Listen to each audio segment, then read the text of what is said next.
Chapter 405. As long as I restrain my aura and have the jade pendant left by my father, Guchanga won't be able to recognize me. After all, we've only met once and didn't even see each other's faces clearly. I wonder what Guchanga is planning to do this time at the mansion of the Keeper of Chaos. Did he discover June Buffon's identity? On the street, Bai Lianer calmed down quickly. She retracted her gaze and lowered her head, looking at the stall in front of her with an honest expression. Beside her, Bai Hua also forced herself to calm down when she heard these words. She hid her hands in her sleeves to prevent others from seeing her trembling. She didn't dare to show any abnormality. In appearance, they looked like a pair of ordinary medicine farmers. Their clothes were plain and simple, and they made a living by gathering herbs in the mountains. They were trying to minimize their presence to avoid Guchanga noticing their abnormality at this time.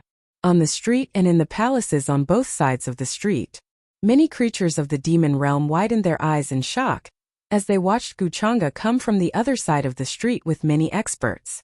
Guchanga's identity was no secret in the demon realm. If he hadn't taken action, Empress Xiyao would have been killed on the peak of the sacred mountain. In the eyes of many creatures of the demon realm, Guchanga's status was no different from Empress Xiyao's. So now, they all looked at him with reverence and stepped aside one after another. What is young Lord Changa doing here? Is he going to the mansion of the Keeper of Chaos? If it weren't for young Lord Changa, Empress Xiyao would have been killed. Young Lord Changa is the savior of our demon realm. Many people discussed in low voices. At the same time, they were very curious because Guchanga wasn't usually seen. Is this the mansion of the Keeper of Chaos? Guchanga walked on the street. His figure was tall, and his black robes were woven from the silk spat out by the 8 million-year-old profound ice celestial silkworm of the Daluo heaven. There were many ancient patterns embroidered on it. All sorts of divine radiance and brilliance faintly flowed within it, and strands of divine chains of laws descended from it, causing it to reveal a noble and mysterious aura.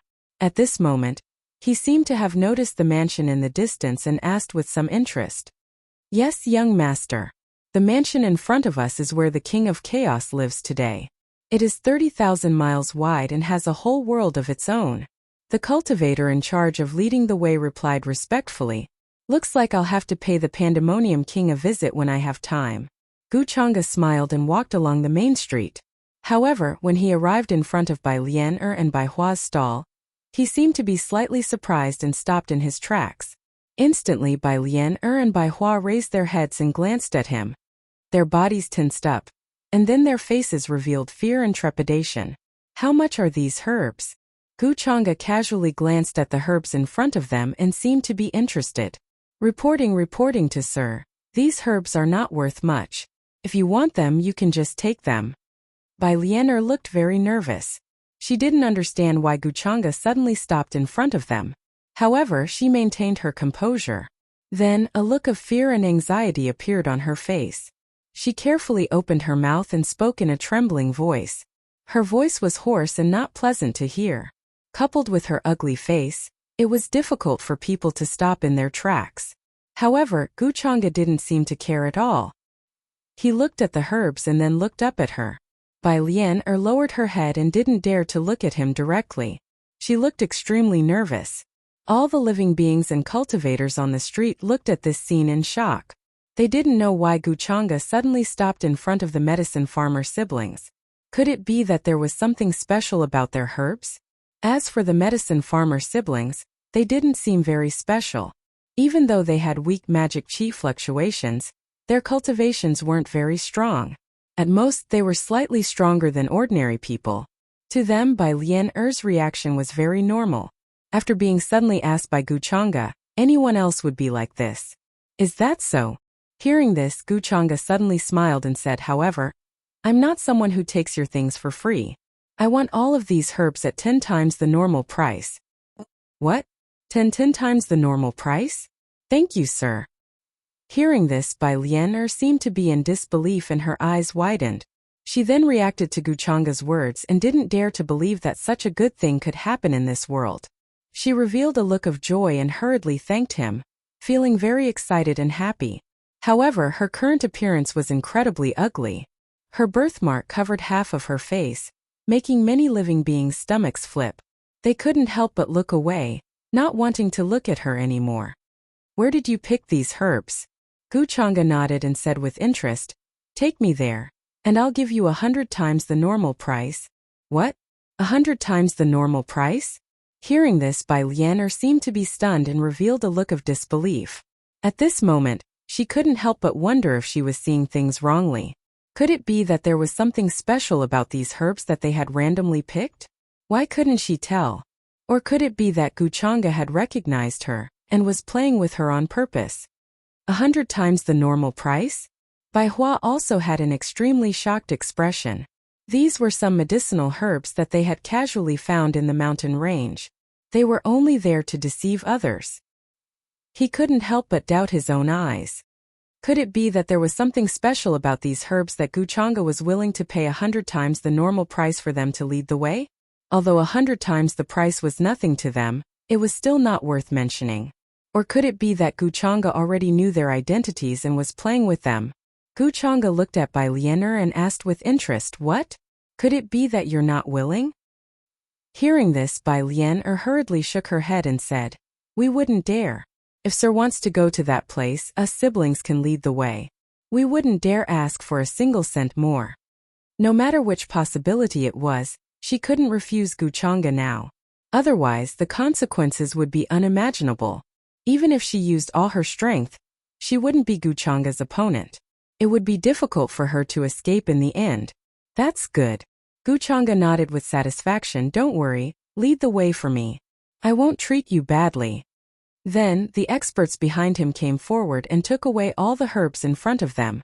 At the same time, they threw 2 sparkling origin stones to them.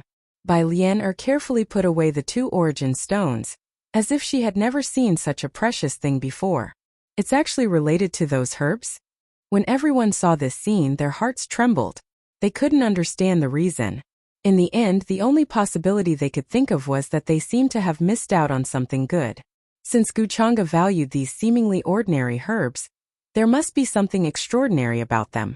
When they heard that Guchanga wanted the siblings to lead him to the place where the herbs grew, they couldn't help but be suspicious. Didn't that mean that there was something hidden in that place?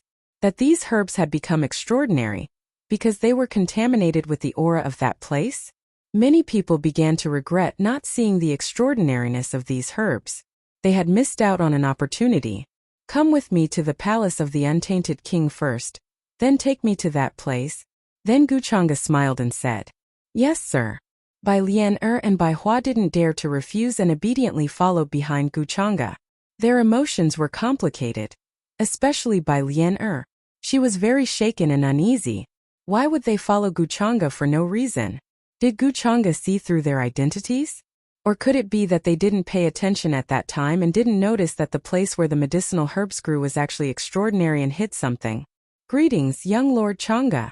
While everyone was speculating, not far away, outside the palace of the untainted king, a tall, burly, and dignified man quickly walked over. His body exuded a thick murderous aura, and his chaotic aura was hidden. He was very powerful. Many people followed behind him. They were all important figures of the palace of the untainted king, as well as direct descendants. Jun Fan was among them. It was the untainted king.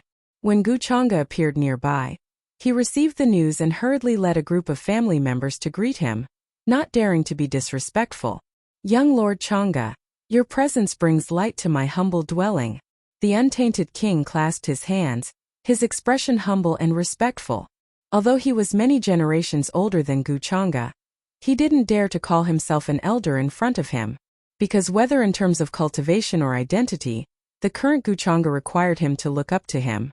The many family members behind him also bowed to Guchanga. Jun Fan was in the crowd, his head lowered.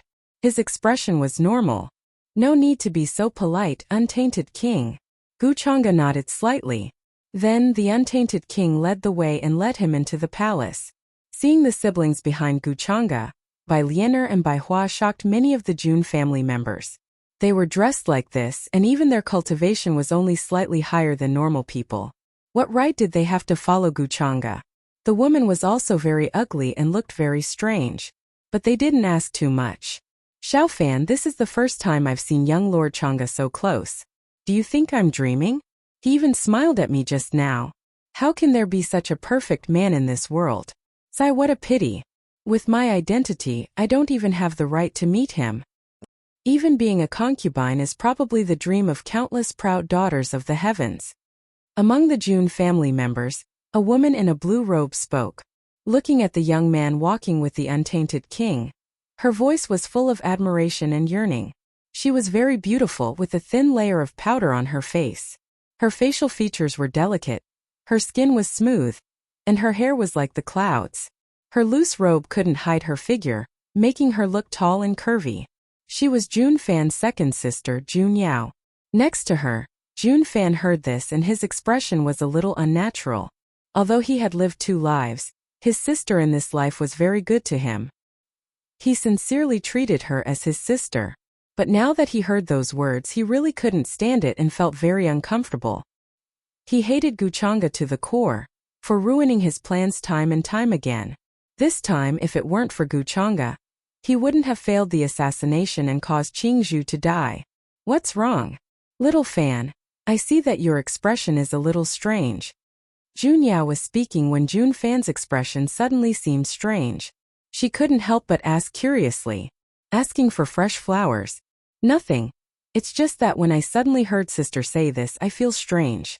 With Sister's beauty and identity, in such a big imperial capital, there are so many young men who want to marry Sister but don't have the chance. I didn't expect you to say such words. Jun Fan quickly recovered and shook his head slightly, as if he was helpless. Hearing this, Jun Yao's face was a little red. She rolled her eyes and said, "What do you mean? Can't your sister have someone she admires?" With young Master Chang'e's identity and status, there are many people who admire him. What am I? Jun Fan sighed. Yes, it's a pity. With Sister's identity, you probably don't even have the qualifications to come into contact with him. So I advise you to give up your fantasies and give up completely. A person like Guchanga won't lack girls by his side. He probably won't like you either. He knew that if he slandered Guchanga behind his back, it would instead cause the opposite effect and make Junyao think that he was narrow-minded. Moreover, his sister's character had always been like this. Once she had decided on something, it was very difficult to change it. So he decided to change his method to let her understand that this kind of fantasy was useless and completely give up. Are you looking down on me, sister? Are you asking for a beating? When Junyao heard this, she glared at him angrily and said, "But you say it as if you know young Master Chang'e very well." Although she knew that Jun Fan was telling the truth, she still felt uncomfortable and unconvinced in her heart. In terms of appearance, she was confident that she wouldn't lose to any woman in the demon realm, even Song Yue. It's not that I don't know him, I just don't want you to waste your time. Sister, if you don't want to give up, then forget it. Jun Fan shook his head slightly and said, "If you don't believe me, you can go and try. See if you have a chance." Zero hearing this, Junyao was even more unconvinced. But when she thought of Guchanga's status and strength, she felt a wave of discouragement. While Jun Fan and Junyao were talking, Bai Lian, who was silently following behind Guchanga, was also quietly sizing up Jun Fan with a complicated expression.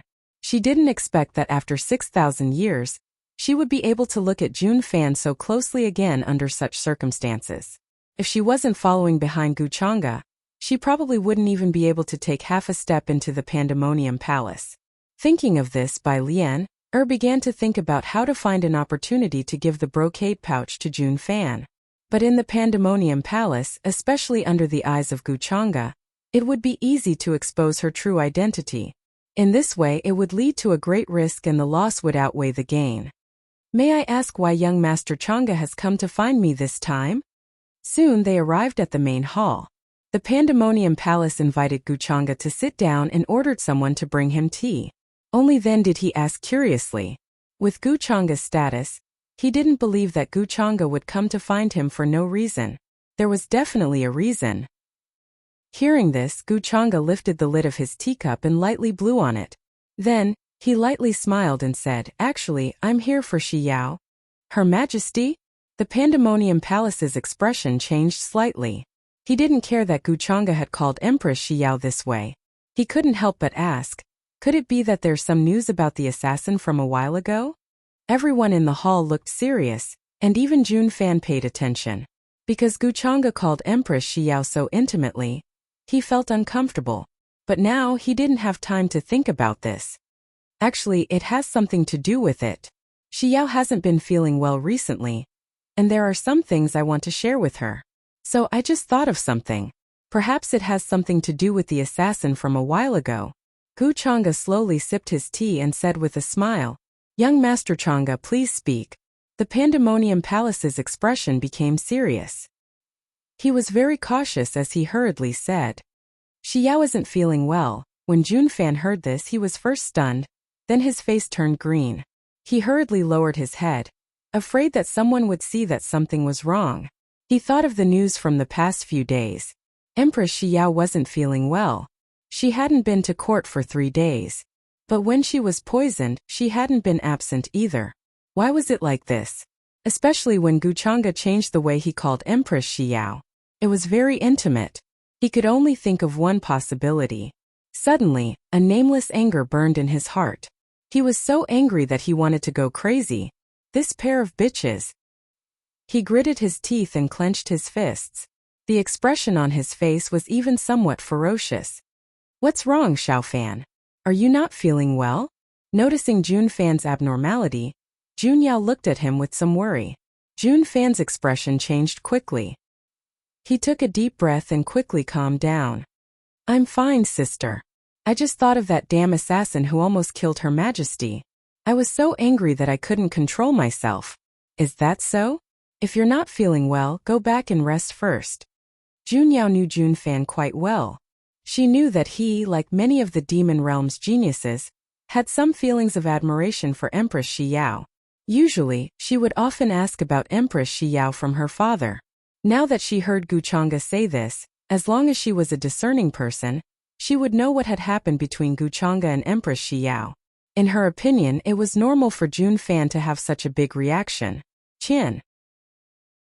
Chapter 406. Sister, I'm fine. Sorry for making you worry. Hearing Jun Yao's words of concern, Jun Fan smiled and shook his head slightly. He seemed to have recovered. Listening to the system's notification in his mind, Guchanga glanced at Jun Fan with interest. He took another sip of tea and continued unhurriedly, "Actually, I think the King of Chaos already knows who the mastermind behind this murder is. The Xianyang Heavenly Blade has reappeared in the world, and the son of the Xianyang Demon Emperor, Jun Bufan, who should have died 6,000 years ago, is now empty in his tomb. So Xiao suspects that Jun Bufan faked his death and is now hiding somewhere, secretly plotting all of this behind the scenes. Young Master Changa, I also have some guesses about what you said. As a former general under the Xianyang Demon Emperor, Yi Yao's strength is amazing. Except for the Xianyang Demon Emperor's son, there is probably no one in this world who can make him do things. So I also guess that Jun Bufan faked his death, and all of these assassinations were orchestrated by him behind the scenes." The King of Calm nodded and said with a serious expression. Guchanga smiled and said, "Because of this, Xiao specially searched all over the demon realm, and now she has finally found the most likely hiding place of Jun Bufan." Jun Bufan's hiding place? The King of Calm's expression changed, very shocked. Jun Fan had been paying attention to the conversation between Guchanga and his father. This moment he was also quite shocked. He also wanted to know where Empress Xiao had found. But at the same time he breathed a sigh of relief. It seems that Empress Xiao hasn't suspected him yet. The Xianyang Demon Emperor had a son and a daughter. 6,000 years ago, Jun Bufan faked his death. Although his sister Jun Ruashi didn't participate in that battle, she later marked out a place in the demon realm as a forbidden area of the demon realm. For thousands of years no one dared to approach. So Xiao suspects that Jun Bufan is actually hiding in that forbidden area now. Guchanga smiled faintly and continued. Of course these words had nothing to do with Empress Xiao. At this time she was still investigating the young geniuses, so how could she consider such things? However, Guchanga didn't mind helping her.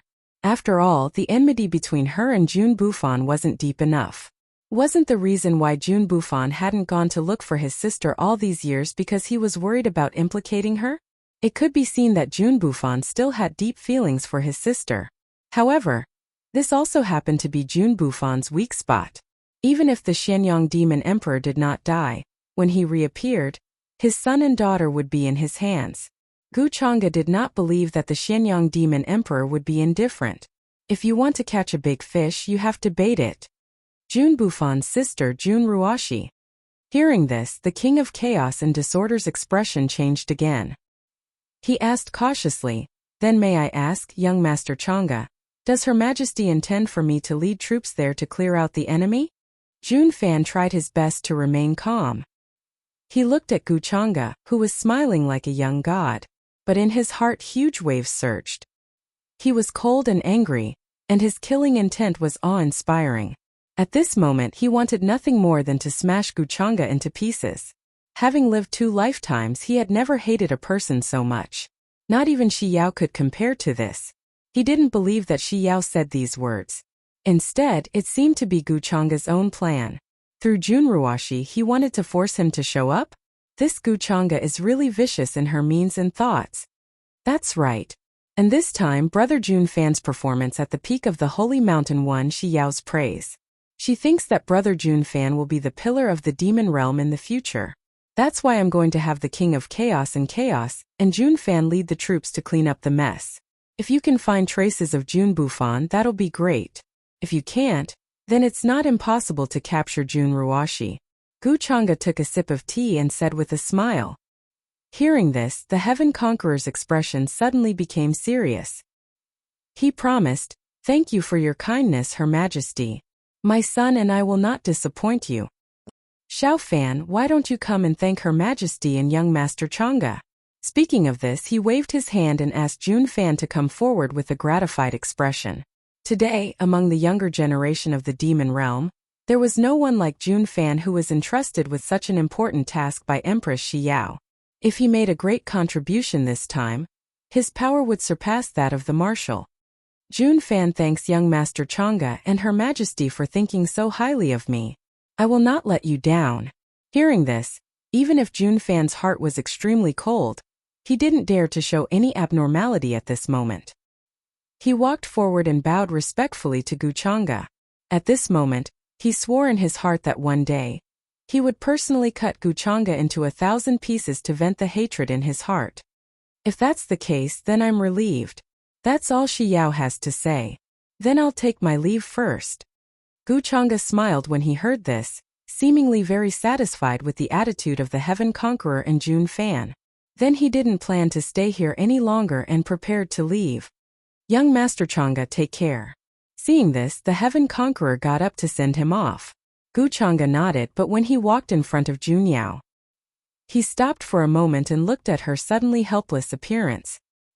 He couldn't help but smile. This is Miss Jun Yao, right? I heard Shi Yao say that your tea skills are good. If you have time one day, I would like to ask you for advice. Aha! Young Master Chang'e. Jun Yao didn't expect Gu Chang'e to suddenly take the initiative to talk to her, and even call out her name. Her head couldn't help but feel a little dizzy, and she didn't understand what he was saying at all. Our young Master Chang'e is talking to you? Seeing this, the Heaven Conqueror's face lit up. He hurriedly scolded, "What are you doing?" Hearing this, Jun Yao suddenly reacted, and her face flushed red. She was a little shy. Lowering her head, she looked up at Gu Chang'e in embarrassment and said, "I have time every day. Young Master Chang'e can come whenever you want." Gu Chang'e seemed a little surprised, then smiled and said, "Since that's the case, then in 3 days, I will come again to ask Miss Jun Yao about her tea skills." With that, he didn't stay any longer and left with the group of experts. Seeing Gu Chang'e's figure disappear, Jun Yao's face turned red, and her head was still a little dizzy. "Little fan, look, young Master Chang'e actually took the initiative to talk to me, and he even knows my name. Do you think I'm dreaming?" This surprise came too unexpectedly, making her wonder if she was dreaming. However, hearing this, Jun Fan's expression became rather gloomy. "I'm not feeling well, I'm going to rest first." He shook his head and quickly left. Jun Yao was a little puzzled but didn't care. Her beautiful eyes were shining brightly, imagining the scene in 3 days. She was looking forward to it, hoping that the 3 days would pass quickly. After leaving the Heaven Conqueror's residence, Guchanga didn't let Bai Lian, and her brother take him to the place where the medicinal plants grew. Instead, he returned to the palace where he usually rested. Bai Lian and Bai Hua were still very shaken. They hadn't recovered from what just happened. The fact that Jun Fan was Jun Bufan, others didn't know, but they did. Today, Guchanga actually planned to let Jun Fan lead an army to encircle his sister. This method was truly vicious and vicious. They didn't know if Guchanga already knew Jun Fan's true identity, because at this time they couldn't even protect themselves. Bai Lian, relying on her intuition of being in charge of the Spring Breeze Jasper Pavilion, was almost certain that Guchanga already knew her and Bai Hua's identity. At that time, Guchanga's words on the street were very likely just to tease the two of them. They actually almost took it seriously. Concealing all auras, in addition to the jade pendant left by her father that could conceal heaven's secrets, was useless. Bai Lian, didn't know how Guchanga saw through their identity, but that wasn't important now. If she was alone, she had a 30% chance of escaping from Guchanga's hands. But now there was Bai Hua beside her, a burden. She couldn't do something like leaving him behind. The only thing she could do was to surrender. This feeling of helplessness made her feel very uncomfortable. Why do you like to have a birthmark on your face? Just as Bai Lian's thoughts were churning, Guchanga opened his mouth, his voice carrying a bit of interest, interrupting her thoughts. Bai Lian came back to her senses, looked at Guchanga and said, "What does Sir mean by that?" "Sister." Bai Hua looked at Guchanga with some fear. Although sometimes his brain wasn't very bright, he still felt that things were very wrong. Guchanga did not ask them to lead the way to the location of the medicinal herbs. Instead, she brought them back to the palace and dismissed everyone. What did this mean? It was self-evident. "Nothing, I just feel that the birthmark on your face is not good looking," Guchanga said casually. Bai Lian looked at him indifferently and said, "Then I'm sorry, this birthmark is something I was born with. Since it's an eyesore to Sir, why don't you let me go?" Guchanga's eyes fell on her face, suddenly smiled and said, "Then what if I say no? Then I can only continue to be an eyesore to Sir." Bai Lian looked at him fearlessly. "Is that so? Then it seems that you plan to play dumb with me," Guchanga said indifferently, "but your appearance makes it difficult for me." Bai Lian looked like she didn't understand and said, "I don't know what Sir means. Please forgive this little girl for being stupid. I don't understand." "It doesn't matter if you don't understand. After I kill him, perhaps you will understand." Hearing this, Guchanga smiled faintly and stretched out his hand. The void suddenly blurred, and a terrifying power, like a monstrous wave, came crashing down on Bai Hua, whose expression changed drastically. He didn't even have time to react before he was caught in the void by Guchanga's giant hand. "Sister, save me." Bai Hua's face was pale with fright and he coughed out a mouthful of blood. Then his bones cracked and his internal organs cracked. If it wasn't for Guchanga controlling his strength, his entire body would have exploded, and his body and soul would be destroyed on the spot. Seeing this, Bai Lian's expression also changed. She coldly glanced at Bai Hua. If it wasn't for her father entrusting him to her, she wouldn't be willing to take care of such a burden. She also wouldn't be held back by Guchanga. "Sir, what do you mean? Us siblings have no enmity with you. Normally, we only rely on gathering herbs for a living and have never provoked any enemies." Soon Bai Lian took a deep breath and calmly said. Although Guchanga most likely already knew her and Bai Hua's true identity, she didn't want to admit it until the last moment. "It doesn't matter. If I kill him now, we will become enemies." Guchanga lightly smiled. Bai Lian's expression froze. She didn't expect Guchanga to say this. As his words fell, the sound of bones breaking rang out. Bai Hua let out a blood-curdling scream. His face was filled with fear as he couldn't bear this kind of pain. "Sister, save me." His voice was filled with indescribable fear and pain. "You can't even bear this little bit of pain. You really are a waste." Bai Lian's expression was cold. Although she scolded Bai Hua, she couldn't just sit and watch him die in front of her. Then she coldly looked at Guchanga and said, "Let him go. Otherwise you won't be able to get what you want. My life isn't worth anything, and I'm not afraid of death." When she established the Spring Breeze Jasper building, she had already disregarded her own life. As an assassin, her life wasn't in her own hands. No one knew when an assassination mission would leave her there forever. For Bai Lian, the task her father gave her was like a mission. In the process of this mission, if she died, it was her own choice. Life and death were indifferent. Everything was up to fate. Therefore, she wasn't afraid of Guchanga's threats. What you said makes sense. Your life is indeed not worth anything to me. Hearing this, Guchanga smiled and let go of Bai Hua. Now, shouldn't you show me your sincerity? Bai Lian coldly looked at him. There was no change in her expression. What kind of sincerity do you want? She asked. The sincerity I want is actually very simple. I don't like your current appearance. Looking at you makes me lose my appetite. I have to say you are very successful. At least in terms of disgusting people. Guchanga slightly shook his head. Hearing this, Bai Lian was slightly stunned. She didn't think that Guchanga's sincerity would be this. Then she coldly laughed. I didn't think you were such a shallow person. However, as soon as she finished speaking, her face changed and she returned to her original appearance. Her disguise technique was very brilliant and varied. Not only did she change her appearance, but even her bones, flesh, blood and aura were reconstructed. Even supreme existences who could see through the origin would find it difficult to see anything out of the ordinary. Of course, this method of reshaping the bones and flesh was very painful. It was a method from the Slayer Emperor's inheritance. However, it could be kept a secret and disguised to a large extent. You look much better now. Guchanga slightly nodded and checked her out again. Because of her special body, Bai Lian had a shocking charm. However, his expression didn't change much. It seems that the Slayer Emperor's inheritance is indeed in your hands. This disguise is difficult to see through even for supreme beings. That's your goal. Bai Lian expression changed slightly. Although there were many rumors in the outside world that the mysterious owner of the Spring Breeze Jasper Pavilion had the Slayer Emperor's inheritance, it had never been proven. Guchanga didn't answer her question. Instead, he said directly, I can let your father go. And at the same time, I can ask the demon realm to give up on hunting him. What is condition for?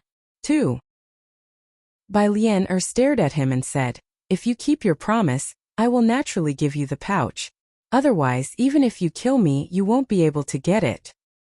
No, you seem to have misunderstood me. Guchanga waved his hand and interrupted her with a smile. Compared to the pouch, I'm actually more interested in you. Bai Lian naturally knew what Guchanga meant. She looked at him coldly and fell into deep thought. Guchanga wasn't in a hurry. Whether it was the pouch or Bai Lian he wanted them both. Bai Lian had been in charge of the Spring Breeze Jasper Pavilion for so many years. There was no need to say much about her methods. Although her foundation wasn't as good as the Buddha or the underworld, but on the surface, her strength wasn't inferior. Secretly cultivating an assassin organization for Guchanga was definitely more advantageous than disadvantageous. How can I believe you? It's hard to trust a person like you. At this time, Bai Lian suddenly raised her head and stared coldly at Guchanga, as if she wanted him to give a definite answer. Guchanga wasn't surprised.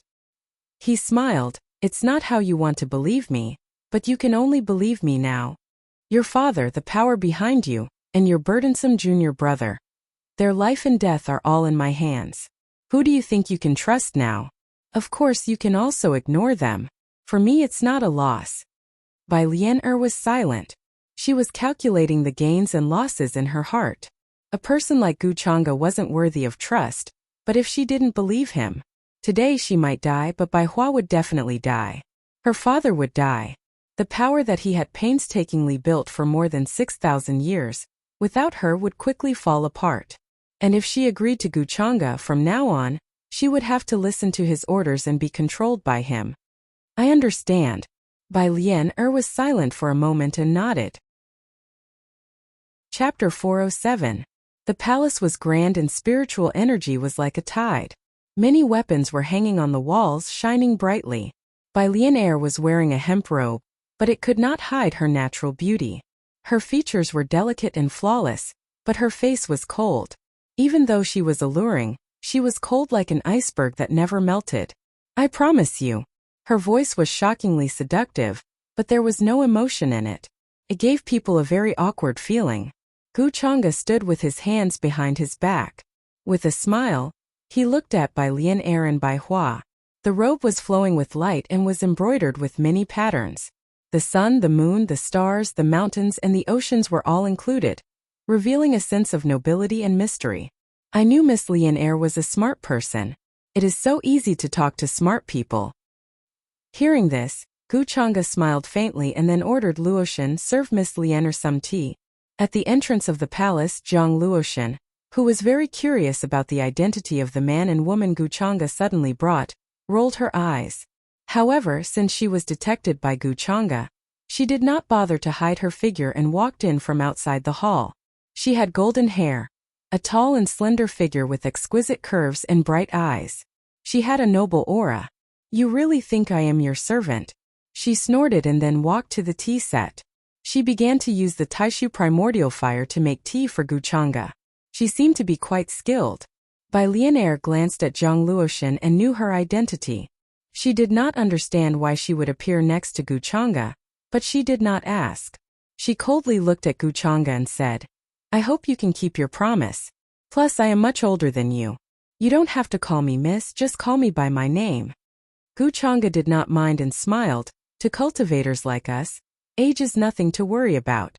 Miss Lian, why are you so obsessed with such small things? Plus we are together now. You don't have to treat me like an outsider. Humph, I don't dare to be with young Master Gu. Young Master Gu, you're making things difficult for me. I know my limits. Bai Lian's expression was cold and indifferent. Gu Chang'e did not mind and continued. I feel that Miss Lian can give me that brocade pouch. Bai Lian sneered. Didn't you just say you weren't interested in the pouch? That thing is not with me. I put it in a secret place. She was very cautious. She knew that the brocade pouch was not simple, so she did not carry it with her. Instead, he hid it in another place. He was afraid that if Gu Chang'e caught him, he would not be able to negotiate with him. Really? Then I'll have to trouble Miss Lian to get it for me. During this period of time, I'll instruct people to take good care of your junior brother. Hearing this, Gu Chang'e had a look of realization and then smiled. Sister Lian. Hearing this, Bai Hua's expression changed. He was very respectful and fearful of Gu Chang'e. The fear of facing a life and death crisis was hard for him to forget. He felt as if he had taken a trip to the gates of hell. If Bai Lian had not stopped him, he would have been killed by Gu Chang'e. Since I've promised you, I won't go back on my words so easily. I still have this bit of credibility.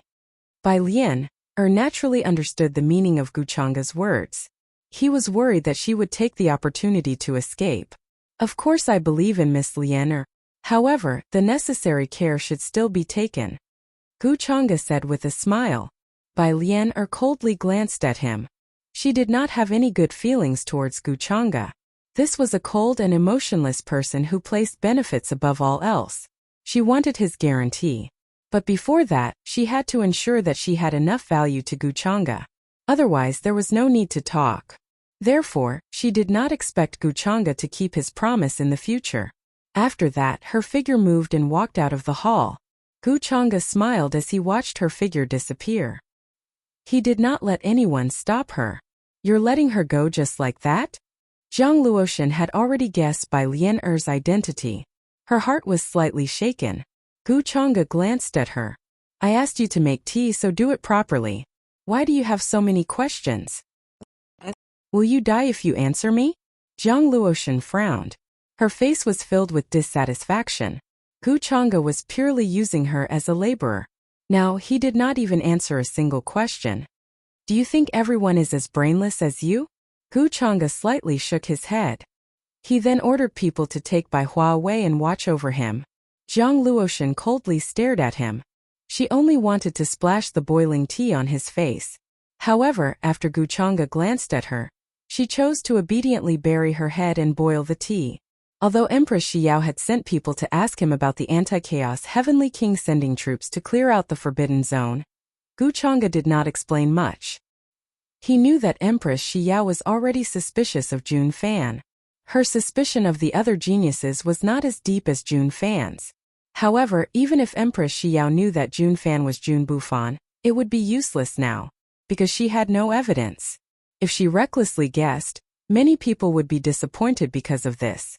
After all, Jun Fan and his father, the Anti-Chaos Heavenly King, had made a great contribution to save Empress Xiao at the peak of the sacred mountain. Without any evidence, saying that Jun Fan was the son of the former Xianyang demon emperor would drive a wedge between the ruler and his minister.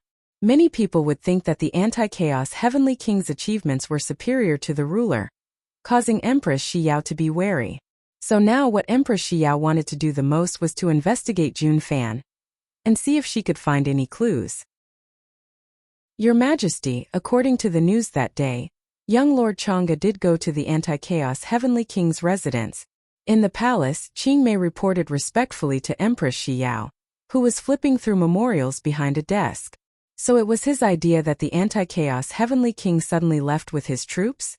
Empress Xiao rubbed her forehead, feeling very confused.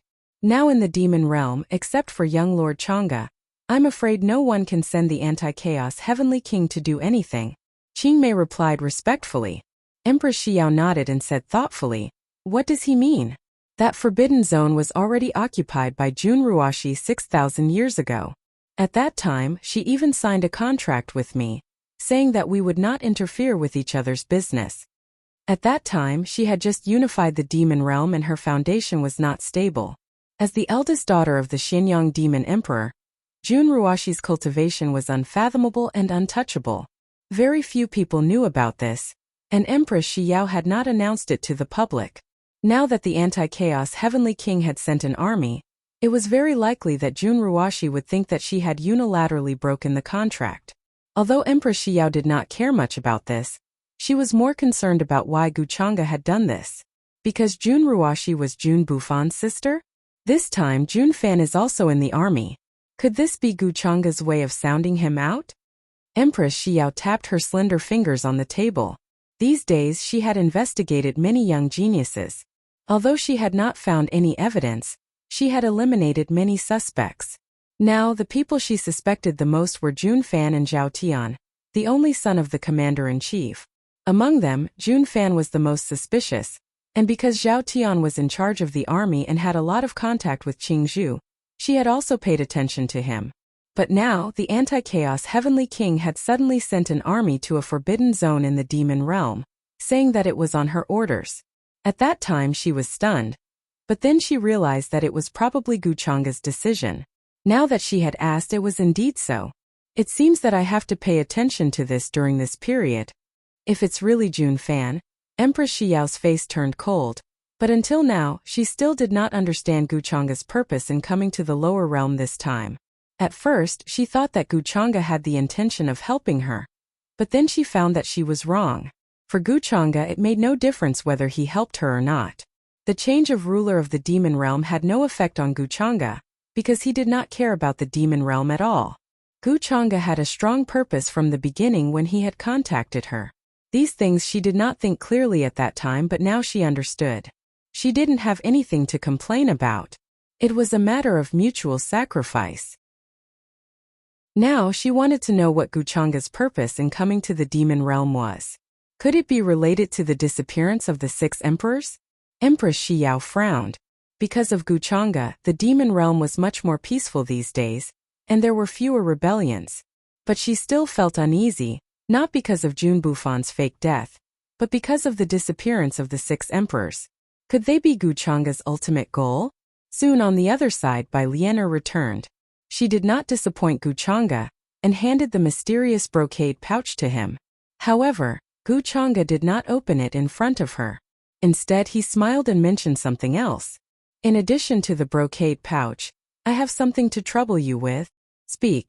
Bai Lianer stared at him and spoke concisely. She was very curious about what was hidden in the brocade pouch. But Gu Chang'e did not open it in front of her, which disappointed her. Jun Fan, as a survivor of the 5 emperors from 6,000 years ago, has been secretly plotting to overthrow Empress Xiao's rule in the demon realm. I think Miss Lianer, as a former member of the demon realm, would not want to see such a thing happen. Gu Chang'e was still smiling, with a smile that made people feel like they were bathing in the spring breeze. Bai Lian sneered. No, this is what I want to see. No, you don't want to. Miss Lian is such an upright and kind person. How could you want to see this? So I want to ask Miss Lian to help me find evidence of Jun Fan secretly plotting to assassinate Empress Xiao. I know you can do it. Gu Chang'e did not let her finish and waved his hand to interrupt her. His tone unquestionable. I know. Bai Lian's expression froze. She did not expect Gu Chang'e to say such a thing with such a calm expression. Such a shameless hypocrite, can he be any more shameless? But she also knew that she could not refuse such a request. In that case, Miss Lian, should go and see your junior brother first. Don't worry, he is like your father, eating and sleeping well. You don't need to worry. Then Gu Chang'e asked Bai Lian to leave. When the time was right, he would inform her. Bai Lian's face was cold. She thought that she was hypocritical enough, but in front of Gu Chang'e it was far from enough. Soon after dismissing everyone in the hall, Gu Chang'e began to examine the brocade pouch in his hand. From the outside, it looked like an ordinary brocade pouch with some simple patterns embroidered on it. There were no runes or formation patterns. Even the material of the cloth was ordinary cloth that could be seen everywhere. But within it, he felt an extraordinary aura. It was mysterious, profound, supreme, and majestic. Wang! In Gu Chang'e's eyes, black and white appeared, faintly showing the scene of the 6 paths of reincarnation. He planned to see through the mystery of this brocade pouch, although he could not see anything from its appearance. But he knew that if someone forcibly opened it, it would definitely self-destruct. This brocade pouch would definitely self-destruct and erupt with terrifying power. It wouldn't allow the things inside to leak out. Is it specially left for Jun Bufan? Apart from him, no one can open this thing. Gu Chang'e frowned slightly. It seemed that the Xianyang Demon Emperor had indeed arranged a lot of contingencies. This brocade pouch contained unimaginable things, perhaps related to the secrets of the demon realm. If he forcefully opened it, he would definitely trigger the restrictions within and destroy the things inside. Could it be that only Jun Bufan can open this thing? I don't believe it. Gu Chang'e continued to try. In the center of his palm, a black light appeared, and finally swallowed the brocade pouch. Chi wisps of light blue smoke floated out, and suddenly lit up with a dazzling brilliance. The lines became clear, and many ancient demon characters were written on the surface by special means. As soon as these demon characters came into contact with the power in Gu Chang'e's hand, a terrifying power burst out, as if they were alive. Vermilion bird, azure dragon, white tiger, Pishio, black tortoise. All kinds of demon characters transformed into powerful phantoms, letting out deafening roars in the void, surging and surging, almost making this place explode. If I forcibly open it, although it's a little troublesome, it's not impossible. In the void, the great Dao treasure bottle appeared, bobbing up and down, and a vast black light shrouded the brocade pouch. Suddenly, the brocade pouch stopped moving, as if it was imprisoned there, and an inexplicable force and field appeared. Gu Chang'e began to open it. Then he felt a majestic and heavy aura pouring out from it, as if the power of heaven and earth suddenly smashed on his body. The void began to collapse and a black hole appeared, and a large crack spread out nearby. This power was more terrifying than chaos, as heavy as the heavens. However, as the great Dao treasure bottle trembled slightly, this terrifying power became stable and peaceful, flowing there quietly like starlight. This is a wisp of the world's origin. And it's a world's origin that's transforming to a higher level. Gu Chang'e raised his eyebrows, a little surprised. He had an inner universe, and although it had not fully evolved and was only in its embryonic form, he was very familiar with the aura of the world's origin. The demon realm is transforming, trying to evolve to a higher level world. Is this the reason why the 6 emperors disappeared? Could it be that they want to take advantage of the demon realm's transformation to break through to the immortal realm? Almost instantly, Gu Chang'e guessed the 6 emperors' purpose. For more than 6,000 years, was it just to hide in the dark and set up all this? In that case, during the demon realm's transformation process, there was bound to be an aura leaked out, and many of the orthodoxies in the upper realm did not notice, leaving the demon realm alone. It must be the 6 emperors who secretly covered up this secret. The 6 emperors' cultivation is unfathomable, and with the demon realm's providence, it's impossible to produce 6 immortals. This plan should have started a long time ago. Gu Chang'e narrowed his eyes, thinking of the Xianyang heavenly blade, which was a real emperor weapon. According to the original demon realm's providence, it was already difficult to produce an emperor weapon, not to mention refining an emperor weapon. Thinking about it carefully, there were indeed many clues and flaws. If he did not come to the demon realm this time, he might not have noticed this problem. In this shocking situation, the demon realm is the chessboard, and all living beings are the chess pieces, while Jun Bufan and Shi Yao are the 2 chess pieces in their hands, just right to use the chaos of the demon realm for 6,000 years to cover up the truth of the 6 emperors' disappearance, and put the blame on Shi Yao. I thought she got a bargain, but who would have thought that she was the unlucky one? That's a good plan. Gu Chang'e couldn't help but smile. Now that he had seen through the 6 emperors' plan, he naturally would not ignore it. From the beginning when he came to the demon realm, he felt that Empress Shi Yao was just a chess piece, and only by controlling her would he have a chance to play this chess piece. Now, it seemed that he was in control of more initiative. To the outside world, the 6 emperors have long disappeared, and many people think that they are dead. If the 6 emperors are really dead, no one will pay attention. The origin of the 6 emperors, the demon realm's evolving origin, this is really coveted. Gu Chang'e did not believe that the 6 emperors were already in the emperor realm. Although the demon realm was evolving, it had not reached that stage yet. For him, this was an excellent opportunity. Then Gu Chang'e used the Great Dao treasure bottle to devour the wisp of world origin in front of him. But what surprised him a little was that this wisp of world origin contained a wisp of Dao law body of the Xianyang demon emperor. Of course, in front of the Great Dao treasure bottle. Although this wisp of Dao law body erupted with terrifying divine power, it was useless and was quickly devoured. The Xianyang demon emperor not only left a wisp of Dao law body to Jun Bufan as a life-saving measure, but it also contained part of the truth. After devouring this wisp of Dao law body, Gu Chang'e noticed this part of the memory, and his expression suddenly became interested. Tell Jun Bufan that all of this is a misunderstanding.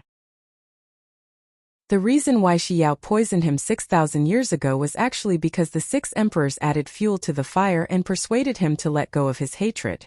Then tell Jun Bufan to look for the key left by the Xianyang demon emperor. Tsk, so this is the real plan. Gu Chang'e couldn't help but touch his chin, feeling that he had underestimated this level of melodrama. 6,000 years later, the demon emperor's son Jun Bufan was reborn to take revenge. In the end, when he found out the truth, he couldn't help but roar to the sky. It turned out that all of this was a misunderstanding. The reason why Empress Shi Yao poisoned him to death was also set up by the 6 emperors in advance. Their purpose was to create chaos in the demon realm. Empress Shi Yao was in charge of the demon realm, and Jun Bufan was secretly taking revenge. This would confuse the eyes of the many orthodoxies of the upper realm and buy time for them in secret. He had to admit that he had underestimated the 6 emperors' methods, especially the Dark Moon Demon Emperor and the Xianyang Demon Emperor, who even schemed against their own son. Now, Gu Chang'e wanted to know how Jun Bufan would react after finding out the truth. Would he choose to forgive her? Or would he bear the pain and cut off everything? The key mentioned in the wisp of Dao law body of the Xianyang Demon Emperor. He said that he left it for Jun Bufan, so it seems that I can only rely on Jun Bufan to get this key. At the thought of this, Gu Chang'e separated a wisp of 10,000 transformations demonic consciousness, and evolved it according to the aura of the world's origin, restoring the brocade pouch to its original state. Although the aura was similar, it was still far from the real world's origin. As for the many restrictions and runes on it, he only restored them to their original state slightly, but he could not guarantee that they would be completely restored. Let's see if Jun Bufan can see through all of this, but it doesn't matter if he does. After all, it was Bai Lian who gave this to him. If he suspects anything, he will only suspect Bai Lian. Bai Lian did not dare to expose my existence, so she could only brace herself and accept it. Gu Chang'e narrowed his eyes, which flashed with a playful look. He did not care much about this, and then asked someone to find Bai Lian and handed the brocade pouch to her. What is in it? Bai Lianer asked directly. She was very curious about the item in the brocade pouch. Then, according to your father's request, give this brocade pouch to Jun Bufan. I don't know what is in it and I can't open it now. Gu Chang'e shook his head and said with a calm expression, Is that so? Bai Lianer did not believe him. At that time she also tried to open the brocade pouch, but found that it contained an extremely terrifying power. Once opened it would be destroyed. Logically speaking, Gu Chang'e should not be able to open it. But her feeling told her that Gu Chang'e knew what was in it.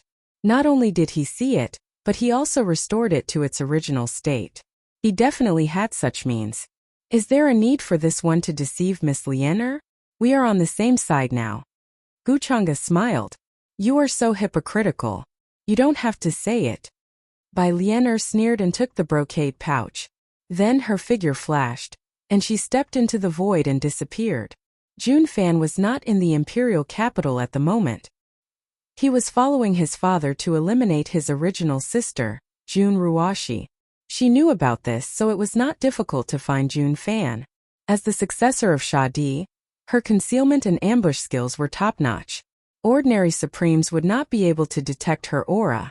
After watching Bai Lianer leave, Gu Chang'e put down his teacup. His eyes were gloomy, and he began to consider another chess piece. He had figured out the current situation of the demon realm and the plans of the 6 emperors. It was time for him to win the chess game of the demon realm. Jun Yao. Chapter 408. The pavilion was magnificent, surrounded by celestial mist. Many beautiful women from the demon clan were dancing gracefully. Their movements were graceful and ethereal. The fragrance of tea filled the air, making one's pores feel comfortable. This was an elegant room. A woman in a green robe sat with her legs tucked in. Her legs were straight and slender, delicate and flawless. She was extremely beautiful, with a thin layer of powder on her face. Her facial features were exquisite. Her skin was like cream, and her hair was like the clouds. Under the loose robe it was difficult to hide her figure, making her appear tall and graceful with curves. Opposite the woman, a young man sat cross-legged. His expression was casual and natural, and his face had a warm smile that made people feel like they were bathing in the spring breeze. Many of the dancers couldn't help but secretly look over. Their eyes filled with envy and admiration. This is the tea I just brewed. What does young Master Chang'e think of it?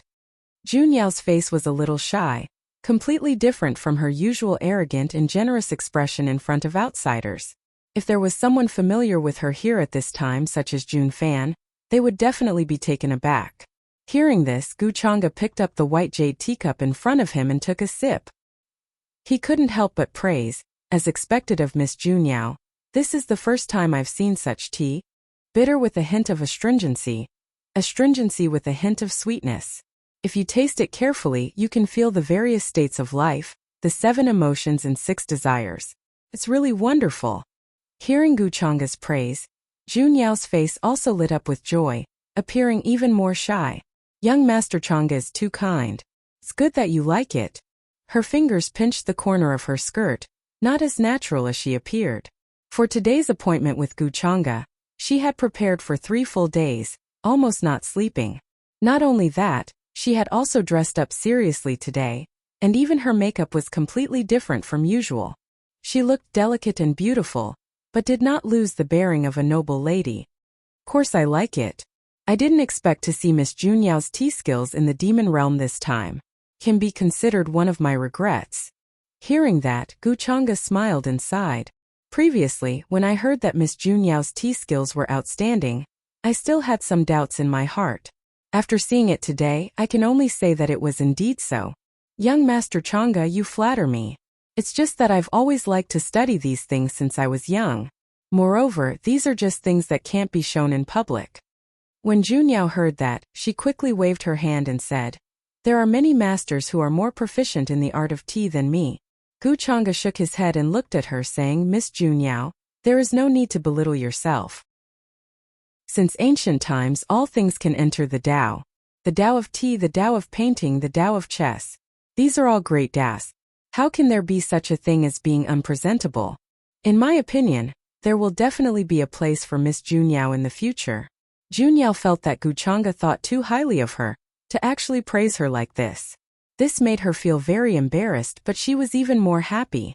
Even if the other young prodigies tried to curry favor with her, she would not mince her words. But today, because of a few words of praise from Guchanga, she was overjoyed. After that, the two of them chatted for a while. Guchanga seemed to have thought of something and found an excuse to get up and leave. If young Master Changa likes it, Junyao will prepare tea for you every day in the future. If you have time, you can come here. Seeing that, although Junyao was reluctant, she also knew that with her status, to be able to drink tea with Guchanga was already something that she did not dare to imagine before.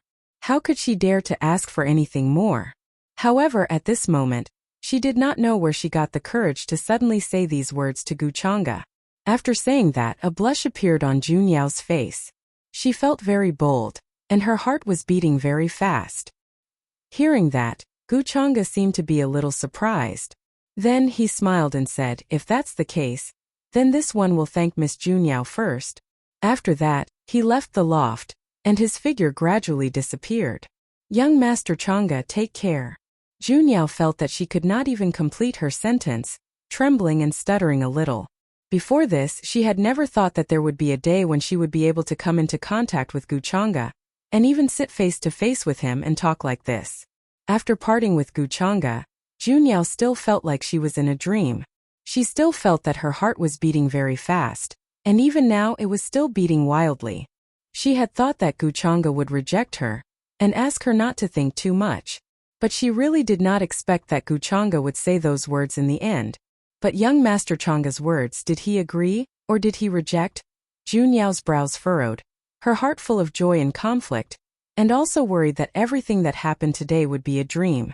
In the next few days, Guchanga would come to look for her from time to time, and the reason was naturally to talk to her about the art of tea. Junyao naturally could not refuse and was overjoyed. At some point she even felt that she had a chance.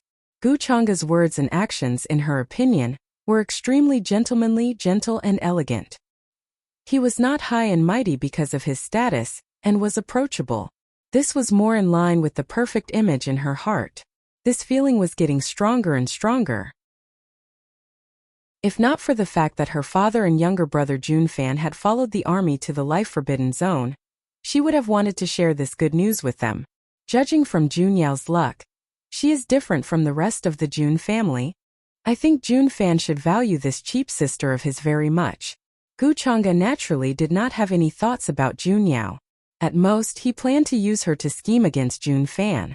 Such a proud daughter of heaven thought highly of herself, and was a goddess in the eyes of ordinary people.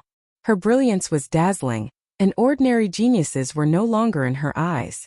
They had their own set of selection criteria in their hearts, so it was easy to get them to pay for it. It was enough to satisfy the beautiful fantasy in her heart. Junyao's luck points were much more than Qingzhu's. In Guchanga's opinion, this was because of the relationship between Junyao and Junfan. Even Junfan's father in this life, the Heaven Conqueror, did not have that many luck points. This showed that Junfan was close to Junyao and his father, the Heaven Conqueror. In the next few days, the demon realm gradually calmed down. After the assassination attempt some time ago, Empress Xiyao's control over her confidants was even stricter now. The upper echelons of the imperial court were all purged. Although they were jittery for a while, they gradually calmed down. Many of the great families of the demon realm were in danger, afraid that they would be punished by Empress Xiyao. Because of Guchanga, the great families of the demon realm were much more in awe of Empress Xiyao than before. "You seem to have been avoiding me all this time?" At this time in the palace, Empress Xiyao was dealing with memorials when she suddenly heard Guchanga's voice. Unbeknownst to him, Guchanga had already appeared in the hall with a slightly interested expression. It was as if he had appeared out of thin air, without the slightest fluctuation. If Guchanga had not spoken, she would not have noticed anything. "Greetings to young Master Changa." When Qing Mei, Qing Lan, and the others saw this, they hurriedly bowed and then lowered their heads obediently. "I've been too busy recently. Why have I neglected you?" Hearing this, Empress Xiao glanced at Guchanga. After a slight shock, she quickly recovered and continued to read the memorials in her hand. Your Majesty is very busy. Since you didn't come to see me, I had no choice but to come. Guchanga smiled. Then she waved her hand to dismiss Qing Mei, Qing Lan and the others. Empress Xiao felt very uncomfortable being stared at like that. Although the two of them had already had the most intimate relationship, she felt very uncomfortable in her heart when she thought that Guchanga did all this on purpose and did not really treat her sincerely. She even felt indescribably uncomfortable. So she deliberately avoided him, but she did not expect that Guchanga would take the initiative to look for her today. What's the matter? Empress Xiao asked, still looking down at the memorials in her hand. Guchanga lowered his head and looked at her delicate neck, which was as white as a swan's. Then, he smiled and bent over to hug her, saying, I'm here to help you solve a problem. Problem? Empress Xiao's body stiffened, but she quickly recovered and asked the obvious, of course. Guchanga smiled. Are you sure that Jun Fan is Jun Bufan? Looking at Guchanga's smiling face, Empress Xiao tilted her head and glanced at him, but she naturally lay in his arms. She had been suspecting this all this time, but unfortunately, she could not find any evidence. She felt that Guchanga should know something, but he did not tell her. Thinking this, Empress Xiao's expression was unusually calm. What's the use of me being sure? Aren't you the Empress? Guchanga smiled and said, Don't ask me about everything, you have to think about it yourself. Empress Xiao shook her head and said, If I knew, would I still ask you? What did you say that day? After cheating me of my body, you don't care anymore? It was consensual, how can that be called cheating? Guchanga smiled and denied. There will be a result of Jun Fan's matter soon. You will know what to do when the time comes. Hearing him say this, Empress Xiao nodded and didn't ask any more questions. In the following days, Guchanga occasionally went to the imperial palace to ask her about some things. After Empress Xiao found out about Guchanga's true colors, although she had a grudge, Guchanga was the closest person to her in the great demon realm today. Therefore, she did not express this feeling, and naturally would not refuse Guchanga's various requests. She also wanted to know what exactly Guchanga planned to do. Jun Bufan and Jun Ruashi, how would these two affect Guchanga? Rumble. The army crushed through, the sky trembled, the ground trembled, thousands of beasts roared, and birds fled in fright. This was a boundless and lush ancient forest. The fog was thick, and many places were surrounded by colorful clouds. Many knotted trees covered the sky like mountain ridges. Spiritual herbs, fruits, waterfalls, and deep bushes could be seen everywhere, showing the vastness of this place. If they didn't see it with their own eyes, many would never believe that this was a forbidden zone of the demon realm.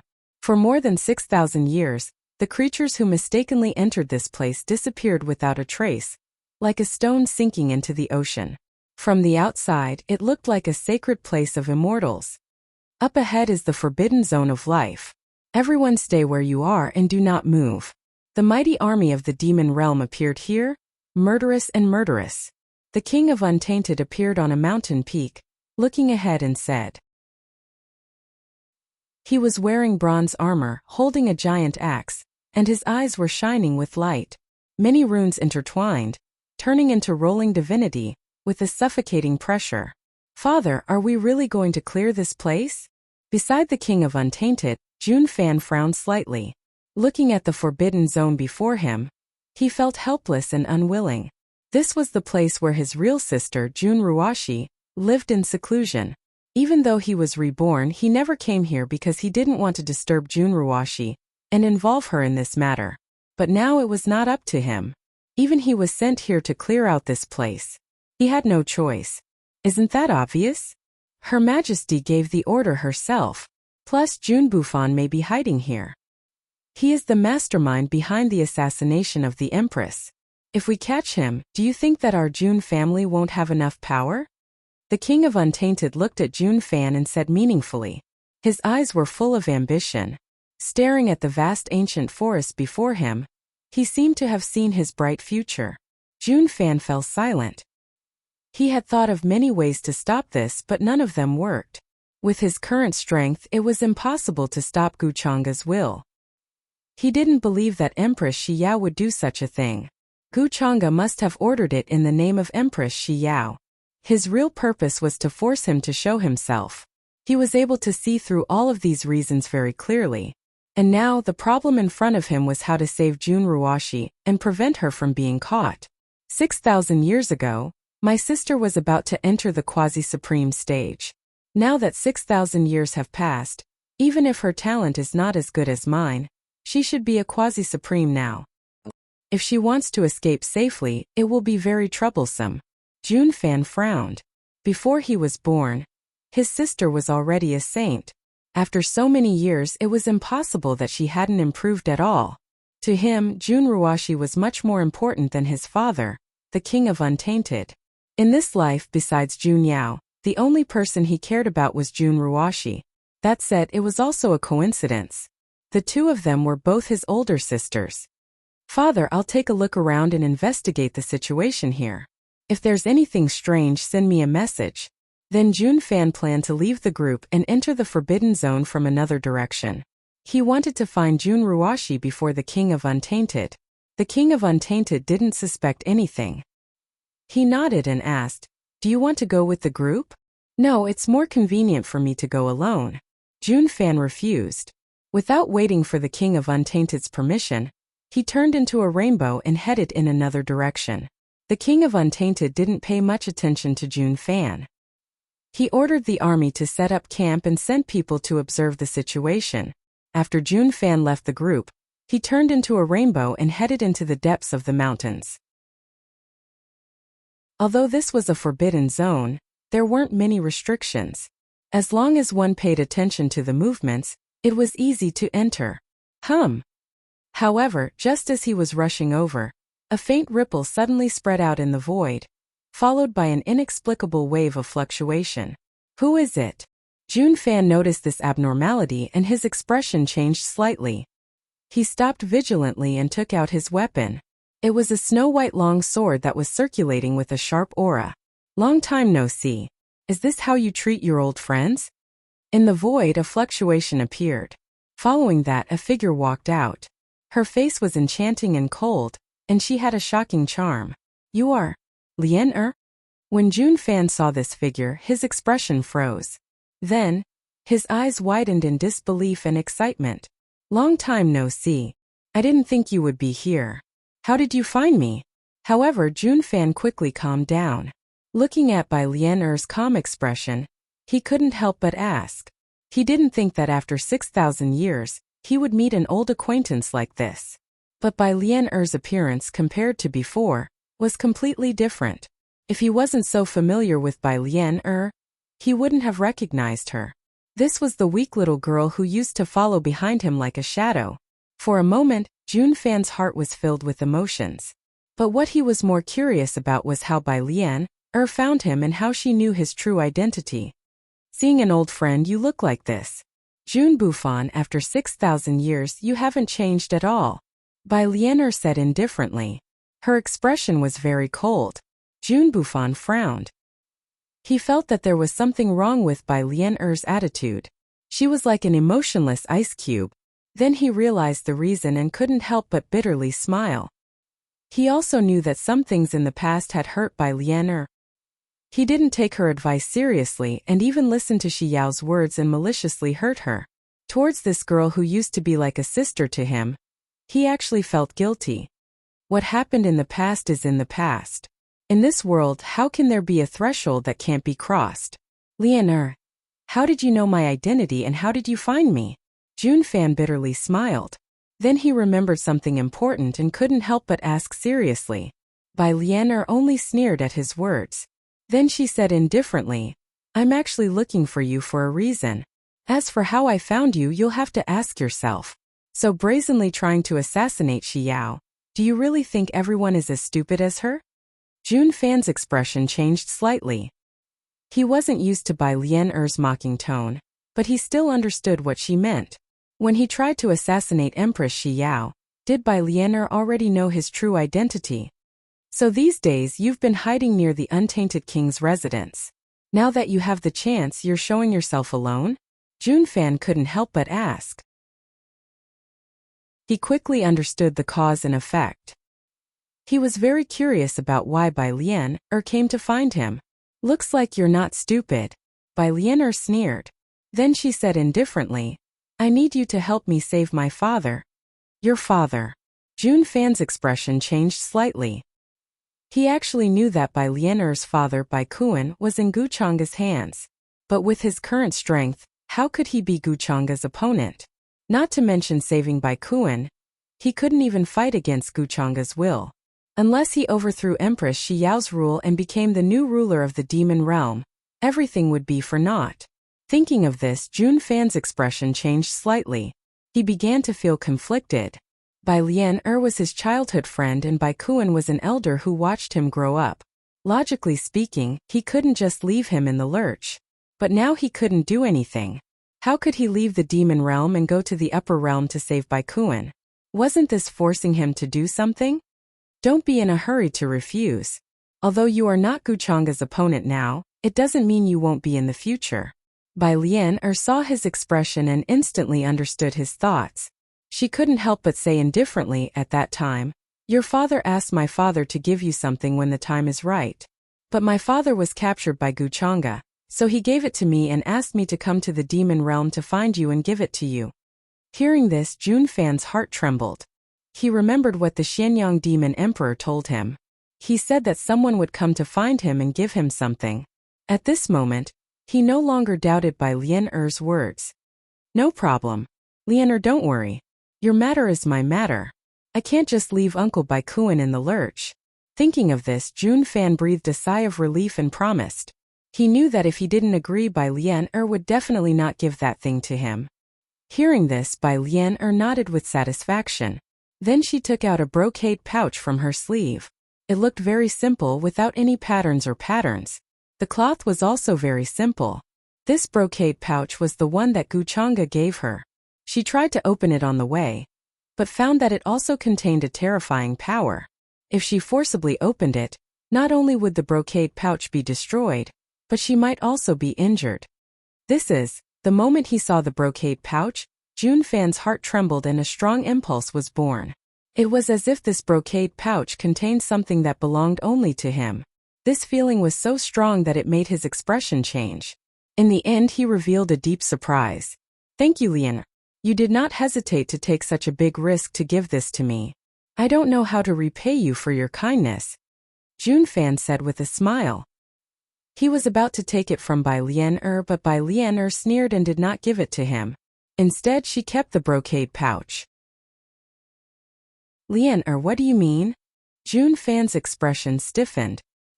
He did not expect that after not seeing each other for 6,000 years, the once obedient Bai Lianer would become like this. I want you to swear on your Dao heart that you will save my father from Gu Chang. Otherwise, I will not give you this brocade pouch. Bai Lianer looked at his expression and a strange light flashed in her eyes.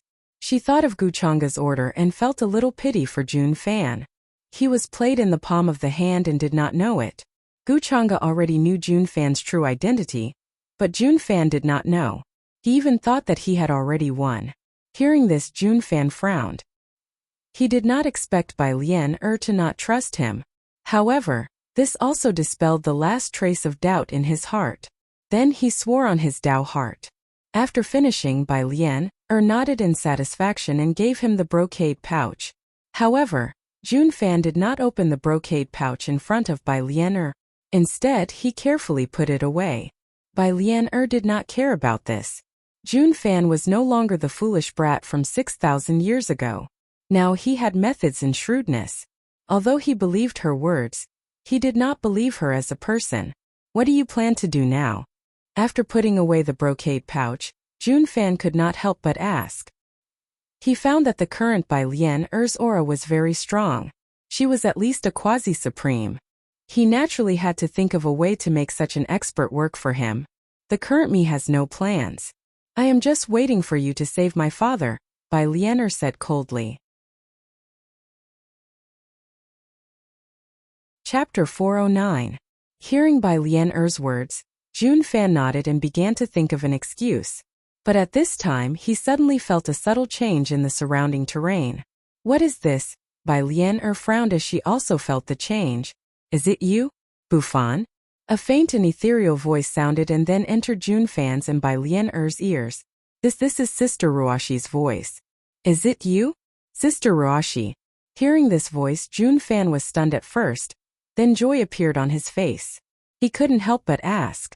He was planning to find Jun Ruashi, but he didn't expect Jun Ruashi to find him. Although this voice hadn't sounded for more than 6,000 years, he couldn't be more familiar with it. It's me, Sister Ruashi. Where are you now? Jun Fan's voice was filled with uncontrollable joy and excitement. Follow the voice and you will find me. The ethereal voice rang out once again, and it contained a hint of excitement and joy. Jun Ruashi.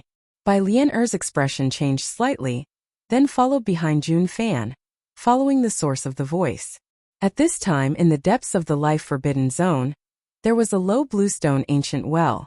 Dense purple mist rose from it, leading to the depths of the earth vein. And there was a vague figure sitting cross-legged, bobbing up and down, as if she was cultivating, but also as if she was sealed inside.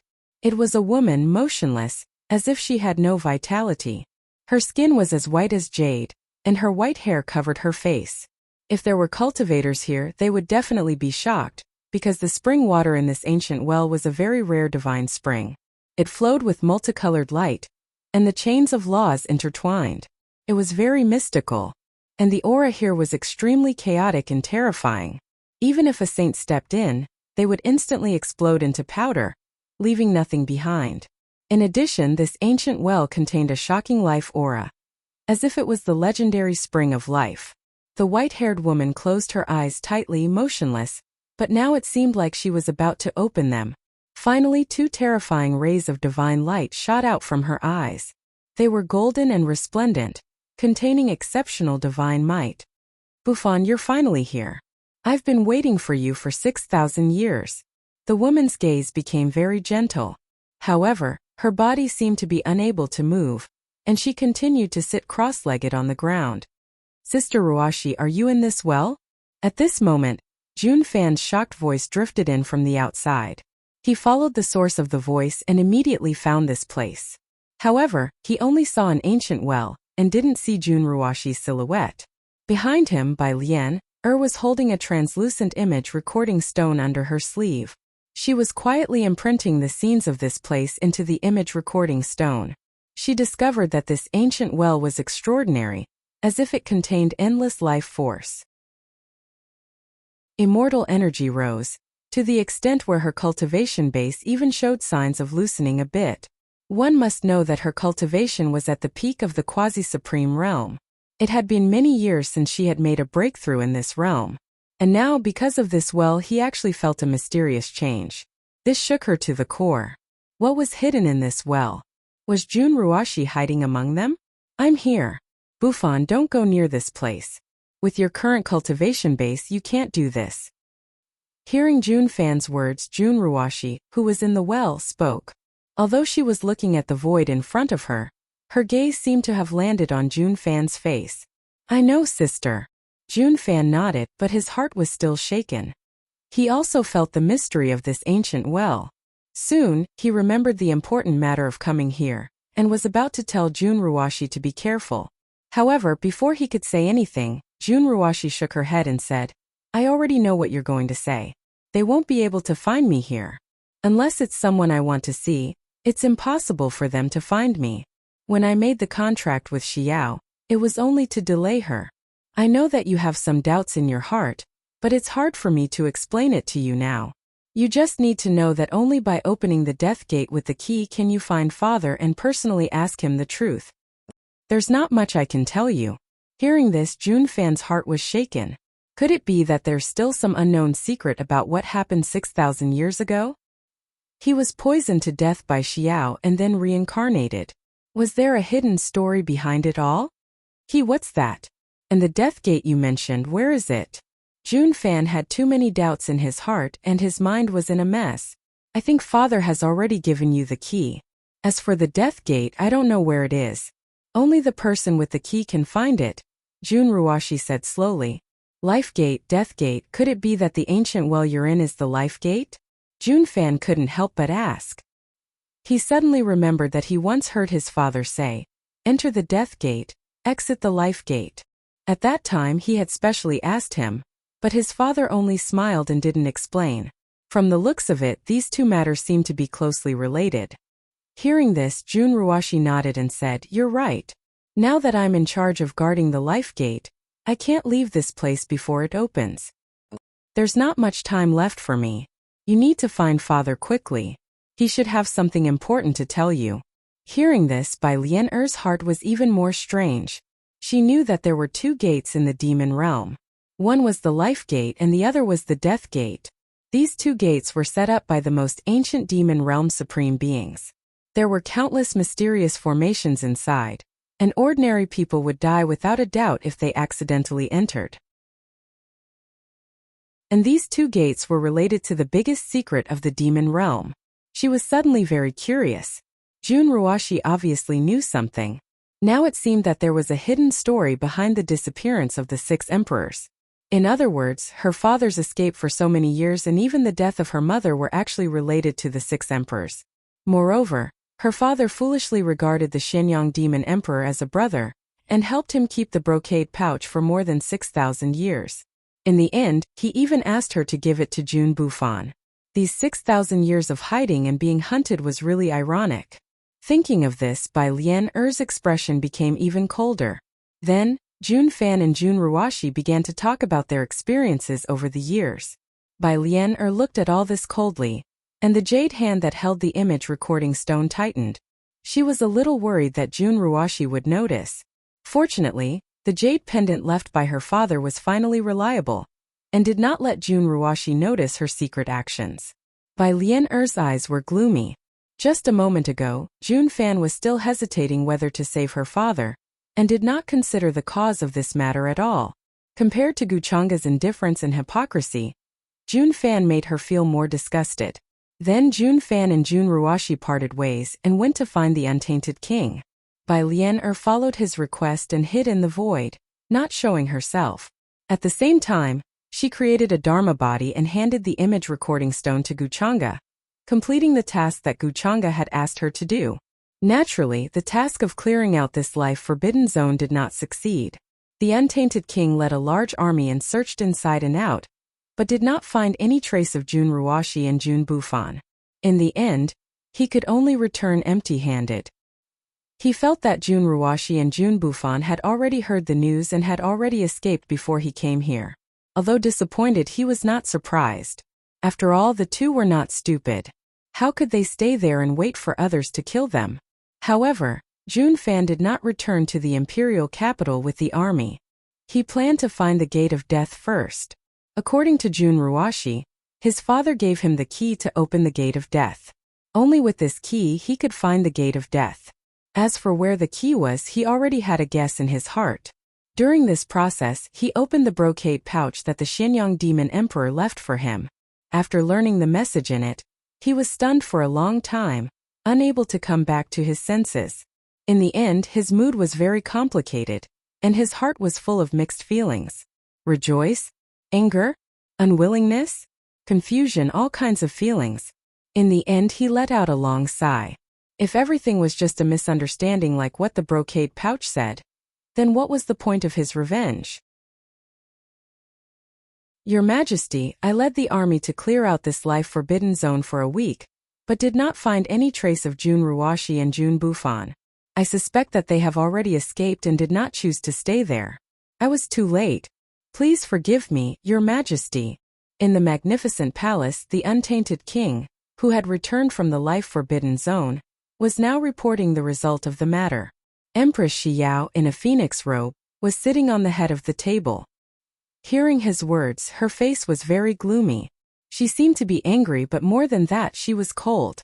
She did not say a word. Everyone in the hall looked very solemn. Cold sweat broke out on their foreheads, and they did not dare to breathe too loudly.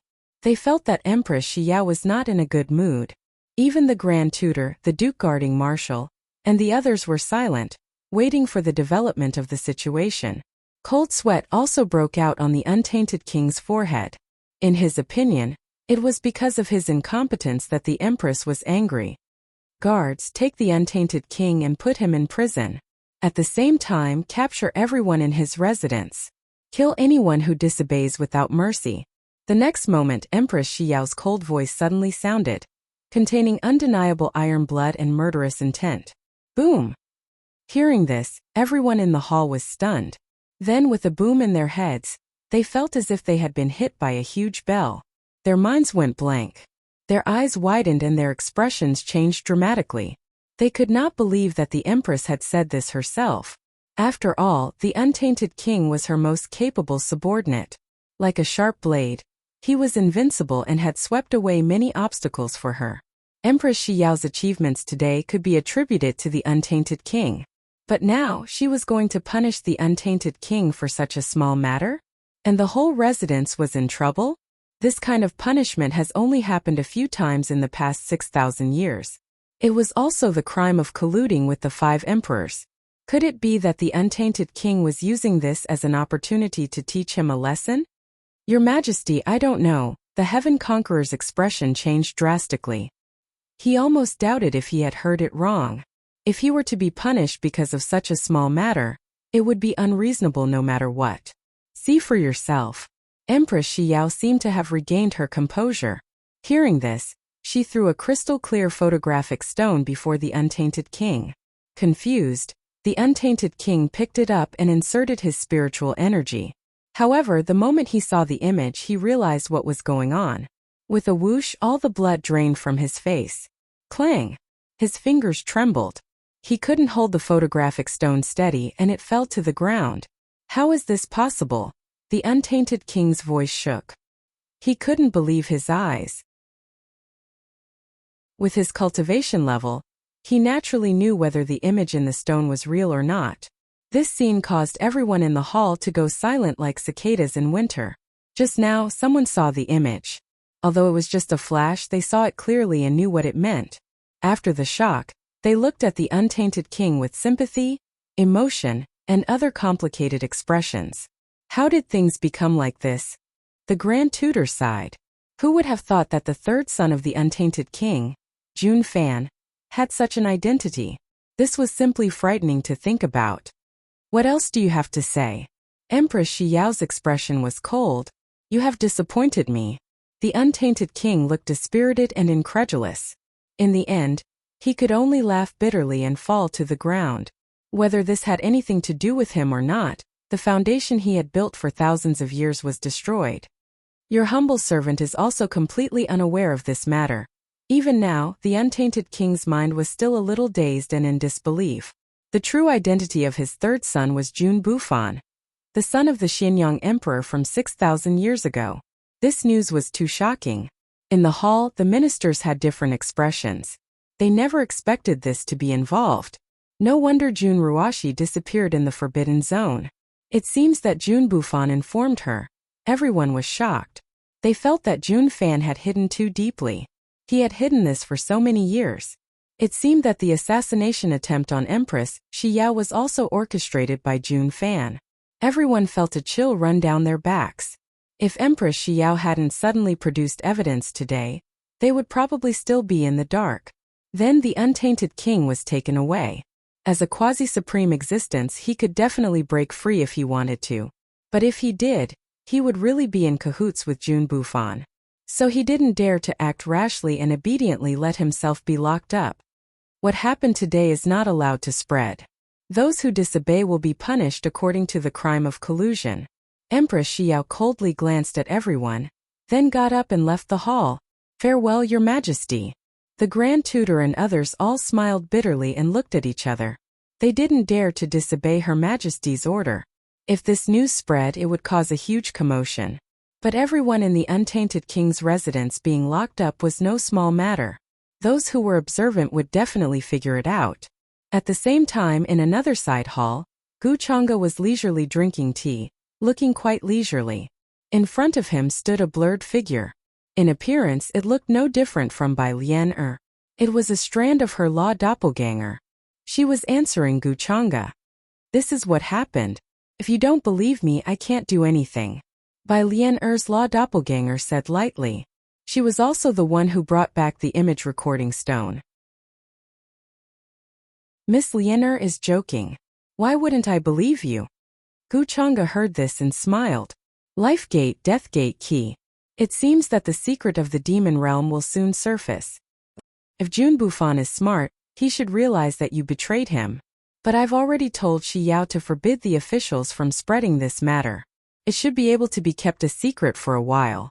Jun Bufan won't suspect you for the time being. Gu Chang'e said. Then should I thank you for thinking of me? Bai Lianer sneered. Gu Chang'e shook his head slightly. Miss Lianer, there's no need to be so polite between us. Bai Lianer rolled her eyes at him, too lazy to say anything more. At this time, footsteps came from outside the hall. Empress Xiao walked in. She recognized Bai Lianer at a glance. After all, they used to be acquaintances. In her eyes, Bai Lianer was just Jun Bufan's follower, weak, pitiful, and meddlesome. It was hard to associate her with the cold and enchanting woman now. I've already done as you asked. I've locked up the King of Chaos and Disorder in the heavenly prison. The same goes for his family. She cut the long story short. After glancing at Bai Lianer, she looked away. Bai Lianer, on the other hand, didn't even bother to look at her. She treated her as a complete stranger. If it weren't for Gu Chang'e, she wouldn't even appear in the palace. Okay, I understand. Gu Chang'e nodded.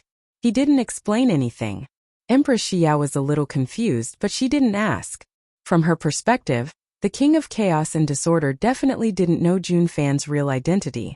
Ignorance is bliss. She couldn't blame the King of Chaos and Disorder for this. All these years, the King of Chaos and Disorder has contributed greatly to the stability of her dynasty. She wasn't the type to burn the bridge after crossing the river. However, since Gu Chang'e asked for the King of Chaos and his family to be locked up, she naturally did as she was told. How did you get Bai Lianer to work for you? However, Empress Xiao still had some doubts in her heart.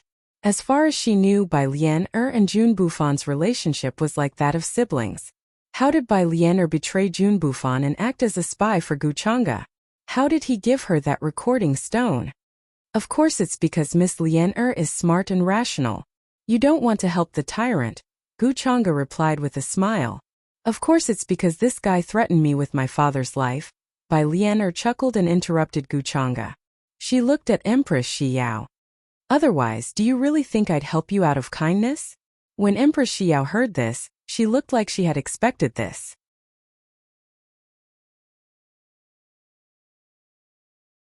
Chapter 4:10. Father, tell me this is not true. How could Xiao Fan be? In the celestial prison, all the family members of the Cauldron Palace were locked up, including the wife of the Cauldron Palace, the eldest son Jun Ping, the second daughter Jun Yao, and the other senior members of the Jun family. At first, everyone was confused. They didn't know what was going on. Suddenly, an army broke in and surrounded the Jun residence. Then, everyone was locked up in the celestial prison. Here they saw the backbone of the Cauldron Palace, the Cauldron Palace. But now it was as if he had suddenly aged a few dozen years. He looked extremely dispirited and weathered. His face was full of worry, and his brows had never relaxed. It's true. I don't know how Her Majesty managed to obtain evidence of Xiao Fan's betrayal. Now the entire imperial court knows about this matter. The glory of the Jun family will no longer be the same after today.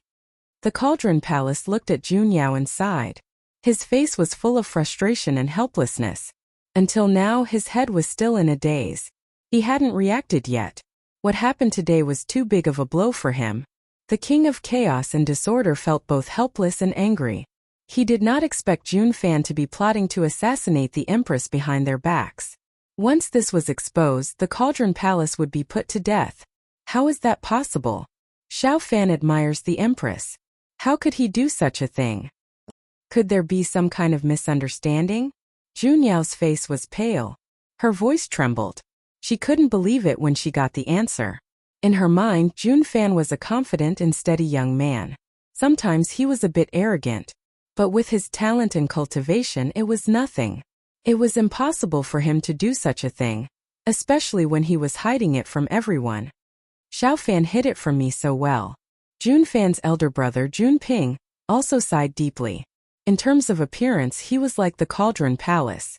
He was tall and burly like a bandit. The rest of the upper echelons of the Jun family were also shocked at this moment. Their hearts were palpitating because of this news.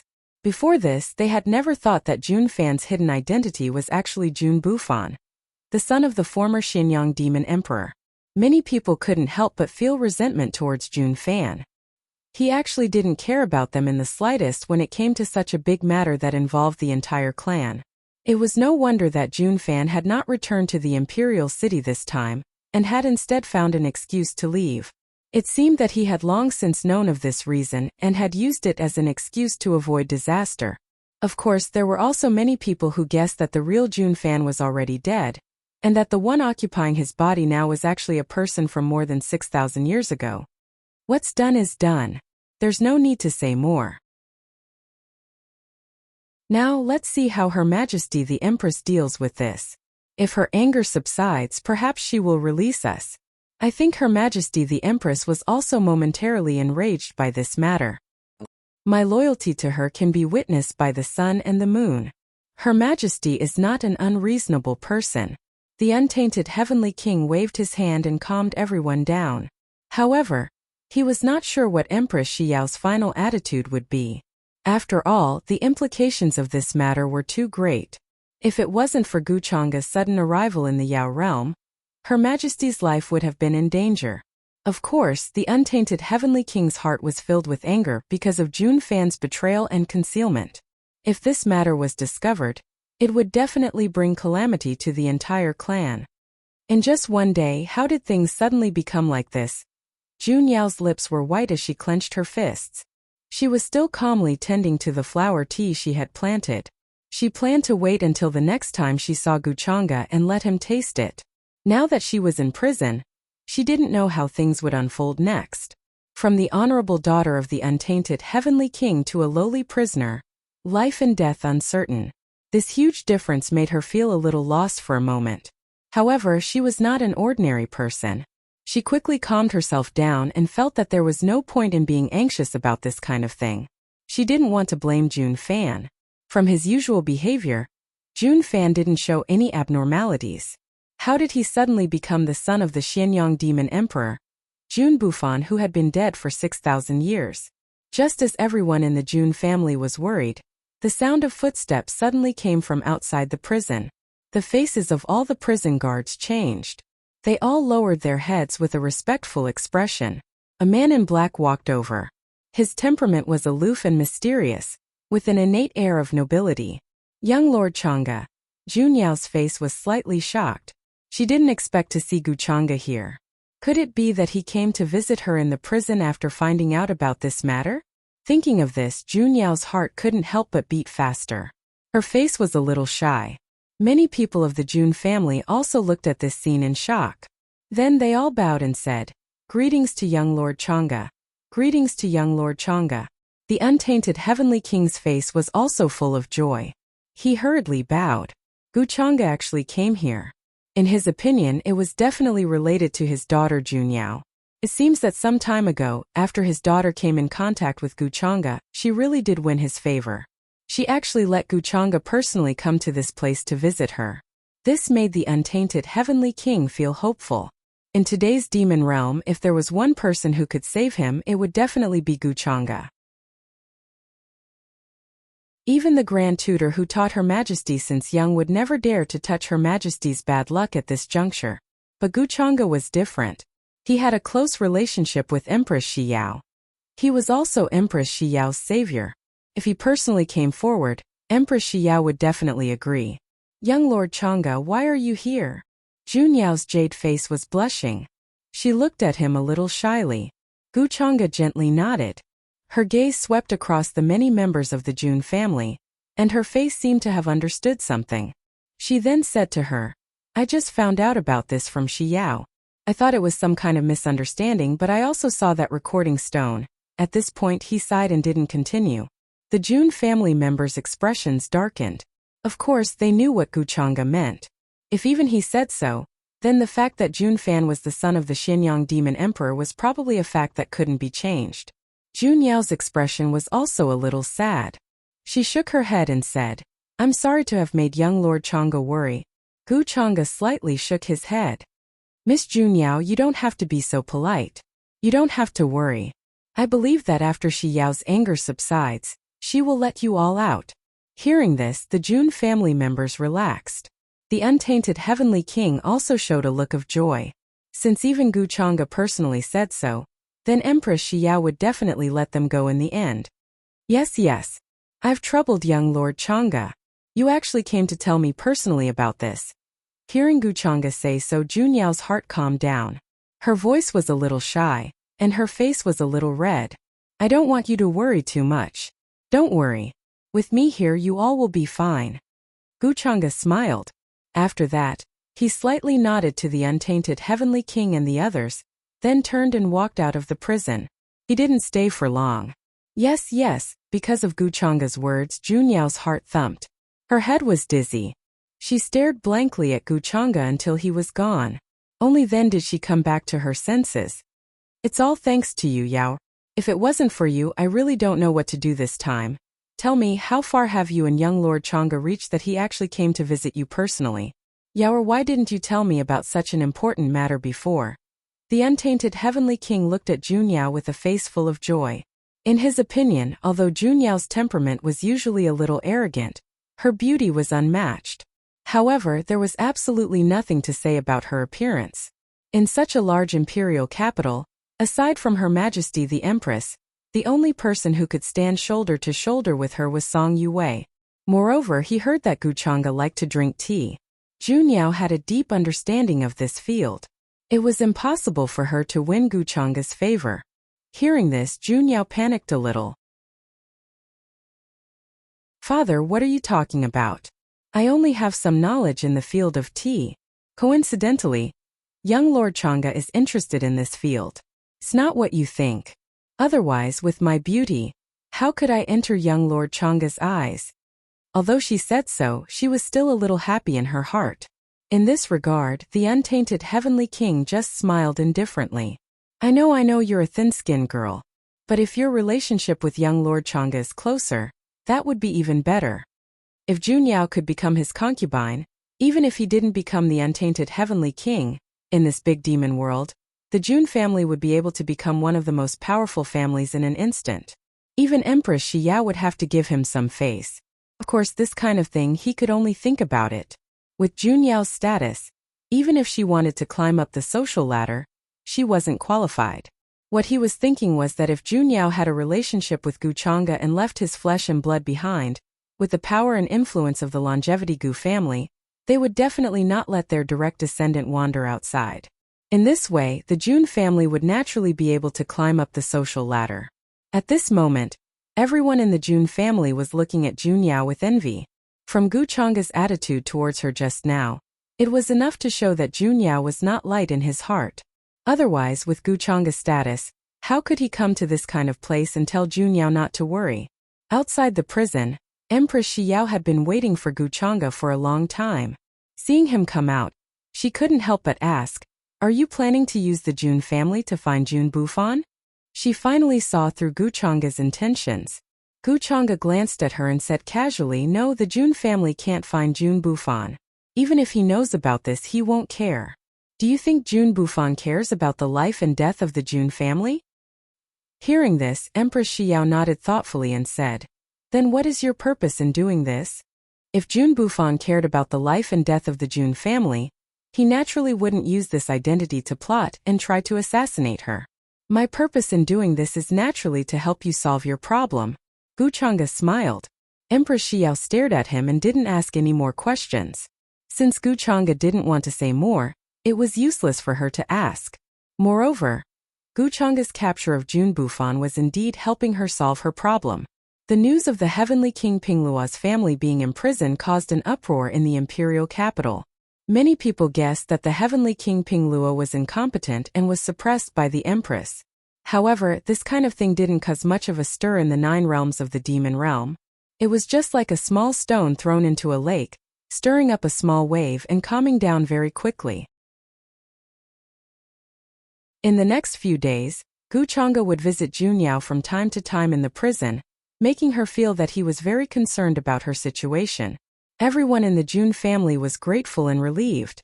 They felt that they wouldn't be able to see the light of day again. Then, seeing that the time was finally right, Gu Chang'e's face was heavy. and he walked over with a frown. At the same time, he ordered someone to release Junyao. Junyao was pleasantly surprised, but more than that, she was puzzled. Why did he only release her and not care about her clan? Young Master Chang'e, what's going on? Junyao was puzzled, especially when she felt that Gu Chang'e's mood seemed to be quite heavy. Asking for fresh flowers. Gu Chang'e looked at her and sighed softly. During this period, I've already investigated clearly. Jun Fan is no longer the him of the past. Now, he should have been possessed by the son of the demon emperor from 6,000 years ago. What? Junyao's face turned pale when she heard this, although she had already guessed this possibility. But hearing it from Gu Chang'e was like a clap of thunder, making her heart tremble in unbearable sadness. Xiao is still angry now, and I can't persuade her. But she thought about it and decided to give you a chance to redeem yourself. Gu Chang'e glanced at Junyao and then said. Junyao suppressed the grief in her heart and couldn't help but ask, "What does Her Majesty want us to do?" If it was the Jun Fan of the past, he would definitely not do such a thing to put his family in danger, so she also knew that the current Jun Fan was no longer the Jun Fan of the past. He was just wearing a layer of Jun Fan's skin. Her real brother had already died at the hands of the son of the demon emperor, Jun Bufan, 6,000 years ago. This hatred, she had to take revenge no matter what. Xiao feels that Jun Fan is secretly planning a major event to try to bring chaos to the demon realm. Now, perhaps only you can stop all of this. Actually, I don't want you to take this risk. Gu Chang'e's tone carried a hint of helplessness. Junyao had already calmed down at this moment, and said firmly, I am not afraid of danger. As long as I can save my family and avenge my brother, I am willing to do anything. Gu Chang'e sighed and then took out a sparkling and translucent jade talisman from his sleeve, and said, since that is the case, then I don't need to persuade Miss Junyao anymore. This is a jade talisman that contains my full strength. As long as you crush this thing, if you encounter any danger, you should be able to save your life without any worries. Moreover, after you crush this jade talisman, I will be able to sense your location and come to save you at the first moment. Seeing this, Junyao was stunned at first, and then her heart was filled with boundless gratitude, and she took the jade talisman. I understand young Master Chang'e's great kindness. Junyao already doesn't know how to repay it. Gu Chang'e waved his hand, and then said seriously, Miss Junyao, there is no need to be like this. This can be considered the kindness of that cup of tea. This matter is of great importance, and there are some details that I will discuss with you in detail later. You must remember to remember, or else your life will be in danger. You must know the current Jun Fan is no longer that younger brother of yours. Once his interests are in danger, he will not consider you or the family behind you. Junyao nodded heavily, her expression grave. After that, Gu Chang'e began to tell her what to do according to the original plan. Junyao now did not doubt his words at all. Although it sounded a little troublesome, as long as she did not reveal any flaws, then there would not be any problems. I understand, young Master Chang'e, don't worry. Gu Chang'e said with a smile. Then you must be careful. After saying that, he brought Junyao out of the imperial city, and waited for a figure to arrive at a place that he had already calculated. In Gu Chang'e's plan, Junyao played a very important role, and even affected whether it would succeed or not. Since the gate of life was guarded by Jun Ruoshi, then the gate of death would definitely be found by Jun Bufan in the end, not to mention that he still had the key in his hands. Gu Chang'e planned to find the gate of death through Jun Bufan. So before that, he could not act rashly and alert the enemy. Father, is what you said true? At this moment in the Grand Tutor's residence, Song You's eyes widened, somewhat in disbelief. Hearing this, the Grand Tutor sighed deeply and said at that time, I did not believe it either, but that image recording stone cannot be faked. Although the Empress had ordered not to spread this matter, he could not resist Song You's coaxing and pestering.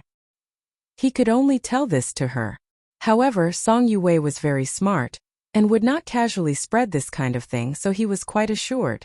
So that's the reason.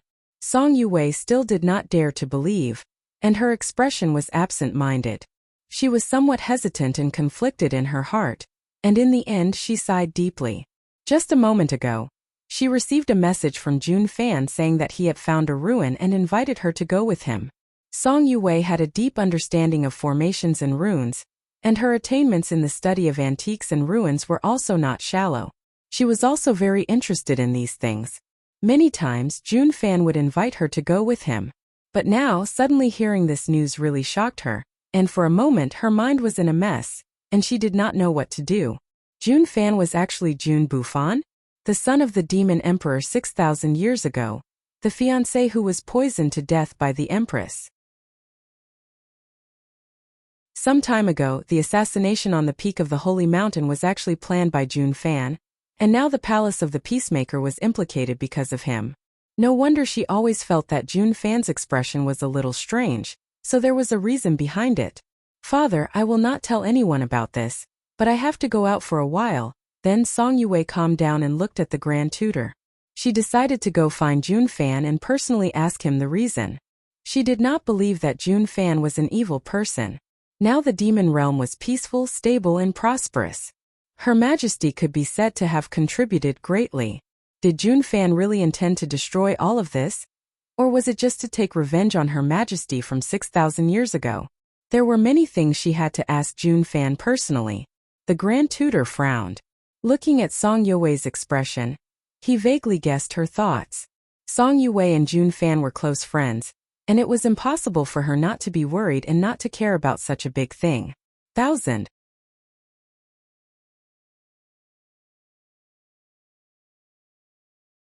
Chapter 411. You're already so old, there are many things I advise you about, but you probably won't listen. You have your own opinions. But you have to know that this matter is very important. I feel that Her Majesty is only a chess piece in this. The one who really wants to make a move on Jun Bufan is actually Guchanga. So you have to consider carefully what kind of terrifying consequences there will be. Once you're sucked into this kind of whirlpool, you'll be crushed into pieces. The Grand Tutor sighed, knowing that he couldn't persuade her, but as her father, there were many things that he had to explain clearly to her. He was worried that she would regret her impulsiveness. I know, father. Don't worry, I know what I'm doing. Song Yue nodded with a heavy expression. From the first time she saw Guchanga, she felt that the perfection he displayed was really unreal. How could there be such a perfect person in this world? This so-called perfection was naturally just a disguise in front of others. No one knew what the real Guchanga was like. Soon after, Song Yue hurriedly left the imperial city, rushing to the meeting place according to the message left behind by Jun Fan. However, in the mountain forest outside the imperial city, she met a figure that surprised her. She was already trying her best to avoid the main road of the imperial city, going to the remote mountain forest. How could she meet a familiar person here? Looking at the other person's appearance, it seemed that she was also hiding from something, with a worried expression. Thinking of this, Song Yue took the initiative to show herself, walking towards the other person and asking, Sister Jun Yao, why are you here? This person was Jun Fan's second sister, Jun Yao. Song Yue was quite familiar with her. Jun Yao didn't expect to see Song Yue here, and was a little surprised. Then she revealed a pleasantly surprised expression and hurriedly said, Yue, why are you here? Do you know what happened in the imperial city? I heard that my father and the others were all locked up in the imperial prison. What's going on? Hearing this, Song Yue was stunned at first, then sighed in her heart. It seemed that when this happened, Jun Yao wasn't in the imperial city, which was why she managed to escape. And when she heard the news in the imperial city, she didn't dare to show herself, and could only hide in the deep mountain forest, coincidentally meeting her. I don't know what happened either. Her Majesty seems to be furious because of this matter, but I don't know what exactly happened. Right, why are you here? Song Yue sighed and pointed to a pavilion not far away. Let's go there and talk. Jun Yao's expression dimmed as she said in pain, I don't know what happened either. I left the imperial city, planning to look for a stalk of flower tea, but on my way back to the imperial city, I heard about this. Everything was fine, how could this happen? I don't know how little Fan is doing now. Song Yue felt pity for Jun Yao, and felt that she was also a pitiful person. However, she was also hesitating whether or not she should tell her the truth. Forget it. Let her ask Jun Fan personally. As an outsider, it's not good for me to interfere. Thinking of this, she still chose to hide it. After that, Song Yue only told Junyao that Junfan had invited her to explore the ruins and did not say anything else. However, after hearing this, Junyao hesitated for a moment before deciding to go with her to look for Junfan. Song Yue naturally wouldn't refuse. The two quickly set off. After watching the two figures gradually disappear, a black-robed figure walked out of the void. I was saying that Song Yue has so many providence points. How could she be an unrelated person? I just don't know what role she played in this incident. Gu Chang'e was a little interested. Things had already developed to this point. He had already weaved an invisible net, and was just waiting for the last moment to reel it in. He had already set the chess piece of the demon realm. How could the 6 emperors pick it up? At this moment Junfan, who was a million miles away from the imperial city, was in a desolate area where mountains and hills crisscrossed. The aura here was very strange, and a black gale whistled in the air.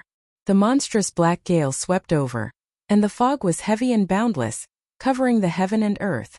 The sky was dark, and no other colors could be seen. This black gale was made of an unknown substance. Perhaps it was the laws, or perhaps it was a broken divinity. This kind of aura was very strange. It alternated between cold and hot, and it was pervasive. It's just as Father said. The laws of heaven and earth in front have changed, and it's completely different from the local laws of the demon realm. Junfan muttered to himself. As he stepped forward, his body emitted a rumbling sound, and he used a secret treasure to resist this kind of aura. It was deafening. He felt that the death gate was actually here. There were many dangerous places in the demon realm, and this place was once known as the Death Gate. Even the soil was crimson red. Black clouds rolled and the scene was terrifying. There were rumors that this place was formed after a mysterious existence from the 9 Serenities burial ground died a long time ago. The place where the corpse flower grows is full of death chi. The Death Gate is most likely here. However, Junfan didn't rush in rashly. Because there were many ominous runes here, there were once quasi-supremes who tried to break through here, but they lost their way here. When they were finally found, they had already turned into a pile of bones. He planned to wait for Song Yue to come because Song Yue was quite knowledgeable about this. She had even obtained the inheritance of a powerful figure of the demon realm. That powerful figure of the demon realm had once set up a divine formation to suppress and kill the quasi-emperor level creatures from the upper realm. Apart from him, very few people knew about this matter. If Yue comes, things should be a lot smoother. Junfan's eyes flickered. He knew where the key that Junruoshi mentioned was hidden now. It was in his knowledge sea space. Back then, his father had given him the Xianyang Heavenly Blade, but he didn't mention the key because the time wasn't right. In the past few days, Junfan had once again entered the knowledge sea space to search. Finally, he found the unremarkable key in the corner. Are you so sure that the death gate that your sister mentioned is here? In the void, a dark cloud of smoke floated, then turned into Bai Lian'er's figure. As a mirage demon, her original body was this kind of smoke-like substance, illusory and difficult to find. At this moment, she looked at the barren land in front of her and asked faintly. Junfan glanced at her and smiled. It can't be wrong. There was another reason that he didn't say much. Because of the key, he could feel the uniqueness of this place. But at this moment, Junfan's expression suddenly changed, and a message talisman in his arms lit up. He probed it with his divine sense and read the message. At first he was shocked, but then his expression quickly darkened. What's wrong? Bai Lian'er saw his strange expression and asked, as if she already knew the answer. Junfan looked at her coldly. You betrayed me? Bai Lian'er sneered, then looked at him indifferently. I'm not one of your people to begin with. How can I betray you? Junfan's anger surged, and he clenched his fists. He never thought that his childhood sweetheart would do such a thing to him at this time. He also didn't expect that while he was away, everyone in the Pandemonium King's residence would be imprisoned. If he hadn't planted spies outside the imperial capital, he probably wouldn't have known that such a big thing had happened. Ever since the last failed assassination, Empress Xiao had cleaned up the imperial capital. Many of his spies had been removed, so he didn't immediately know what had happened in the imperial capital. From Junfan's point of view, this meant that Empress Xiao definitely knew his true identity, and had sufficient evidence to prove it. And besides Bai Lian in front of him, there was no one else who could provide this evidence to Empress Shi Yao. Did Shi Yao order you to do this? Jun Fan's expression was very ugly. He was incomparably vigilant, and had many life-saving trump cards ready to be used at any time to fight to the death with Bai Lian. Bai Lian didn't answer, and only looked at him with pity. It's already come to this, and you don't even know who ordered me to do this? You're so pitiful. It was Gu Chang'e. Jun Fan reacted and almost gnashed his teeth. He hated this person who had ruined his plans time and time again. It seems that you're not stupid. Don't worry, I don't plan to fight you to the death, so put away your tricks. You should never have offended someone you shouldn't have. Jun Bufan, I'm looking forward to the scene of Gu Chang'e killing you. Bang! In the next moment, accompanied by a bone-chilling laughter, Bai Lian figure turned into a deep black fog and disappeared from the spot. Damn it, I won't let you go. Jun Fan's expression was gloomy, and he clenched his fists. It was a faint golden page with many densely packed divine patterns flowing on it. It contained unparalleled divine might, and it was hidden in his sleeve, ready to be used at any time. If Bai Lian hadn't left just now, he would have already taken action. This was one of his trump cards. Even if Bai Lian's cultivation was unfathomable, he was confident that he could fight to the death with her. When Bai Lian gave me the brocade pouch, she was already up to no good. That brocade pouch may have been tampered with by Gu Chang'e. Even if he can't open it, if he left a mark or something, he can find my location. Jun Fan was very cautious, and then began to think of a way to remove the various auras on his body. At the same time, he used many secret treasures to cover his tracks. After his identity was exposed, Empress Shi Yao would definitely not let him go. Once his location was confirmed, she would definitely send troops to kill him. Regarding this, he was very sure. Then Jun Fan turned into a divine rainbow and ran through the barren land, planning to explore the location of the death zone, while waiting for Song Yue's arrival. Although he told Song Yue his whereabouts, he believed that with Song Yue's character, she would not expose him. In the vast demon realm, there were not many people that he could trust so much, but Song Yue was definitely one of them. Sister is in danger now. Since Gu Chang'e is the mastermind behind this, he must have known about the Gate of Life. Now I can only hope that Sister has the means to hide her location, and not let Gu Chang'e find her. However, at this moment, Jun Fan's heart was worried about another matter, and he was very anxious.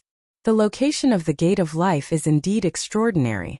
The moment an ordinary person stepped into this place, they would be affected by the general trend of this place. At the same time, on a mountain top, Gu Chang'e stood there. Divine light shone in his eyes, as if there were hundreds of millions of runes evolving, and he was looking at the scene in the depths. Behind him were Zhang Luoshan, Tianze, and many other experts that he had brought from the upper domain. This was a boundless and lush ancient forest. The fog was thick, and many places were surrounded by colorful clouds. Many knotted trees were like mountain ridges, covering the sky and earth. Spiritual herbs, fruits, waterfalls, and deep bushes could be seen everywhere, showing the vastness of this place. This was the place where Jun Bufan's sister, Jun Ruoshi, lived in seclusion. There is indeed something hidden here.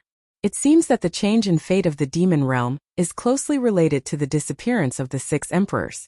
All these years they have been hiding from the public, and this is not the real news. Zhang Luoshan frowned. There was light flowing in her eyes as well.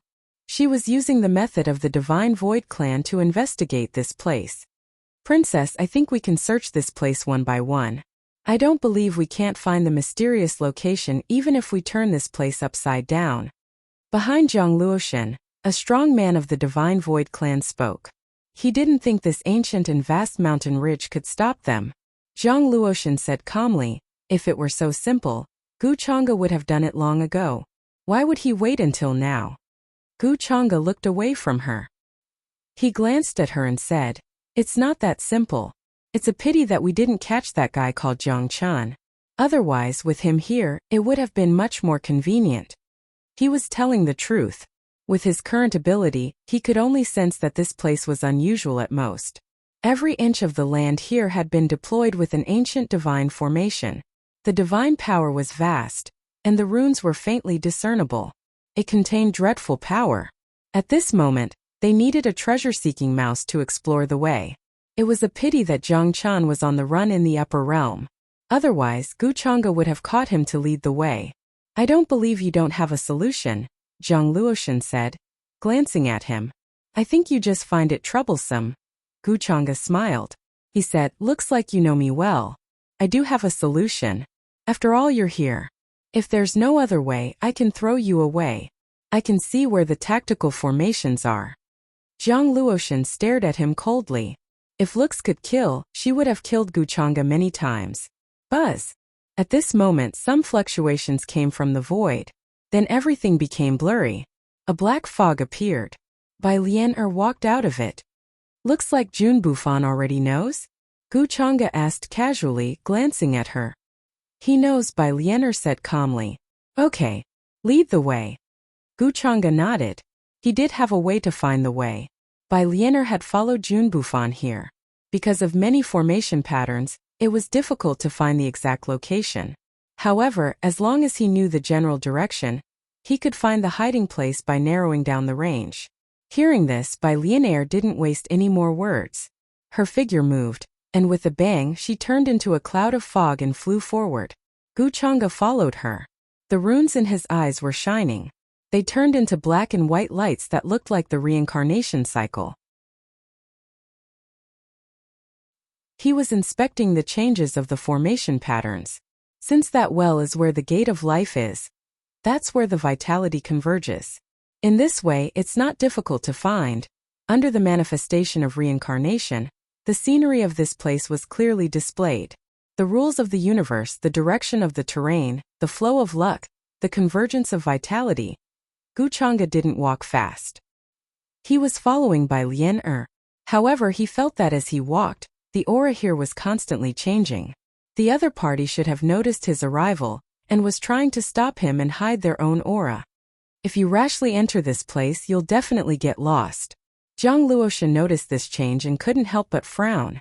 Guchanga didn't care about her. He had already sensed the location of the well. On a short mountain, there was an ancient well that was flowing with multicolored light. Endless vitality gushed out and immortal chi rose.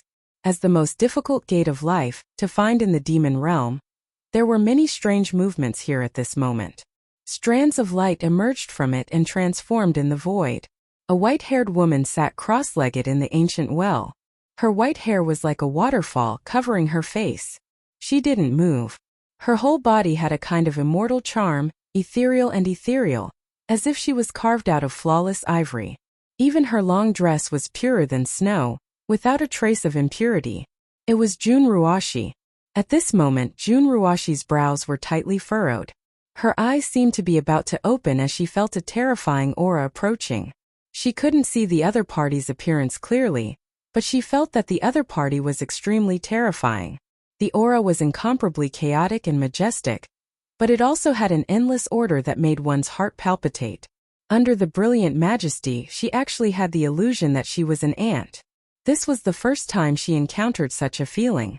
Even if she tried to hide the aura here and stop the other party, she couldn't do it at all. Buzz!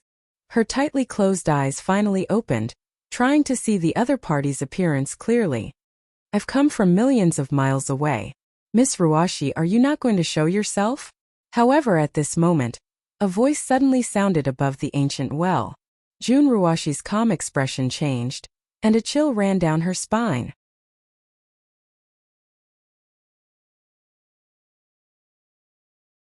Chapter 412. In the ancient well, endless immortal chi gushed out. Wisps of purple mist rose from it, looking very mysterious and ancient. If ordinary people came here, they would definitely get lost because of the nearby formation patterns, and it would be difficult to find the real ancient well. However, Guchanga quickly determined the location of this place according to the changes in the terrain and the intersection of vitality, as well as Bai Lian lead. Here he led Zhang Luoshan, Tianze, Bai Lian and the others to look at this ancient well with interest. However, it was very difficult to see what was inside because of the dense mist and flowing colorful clouds. Is Jun Ruashi hiding here?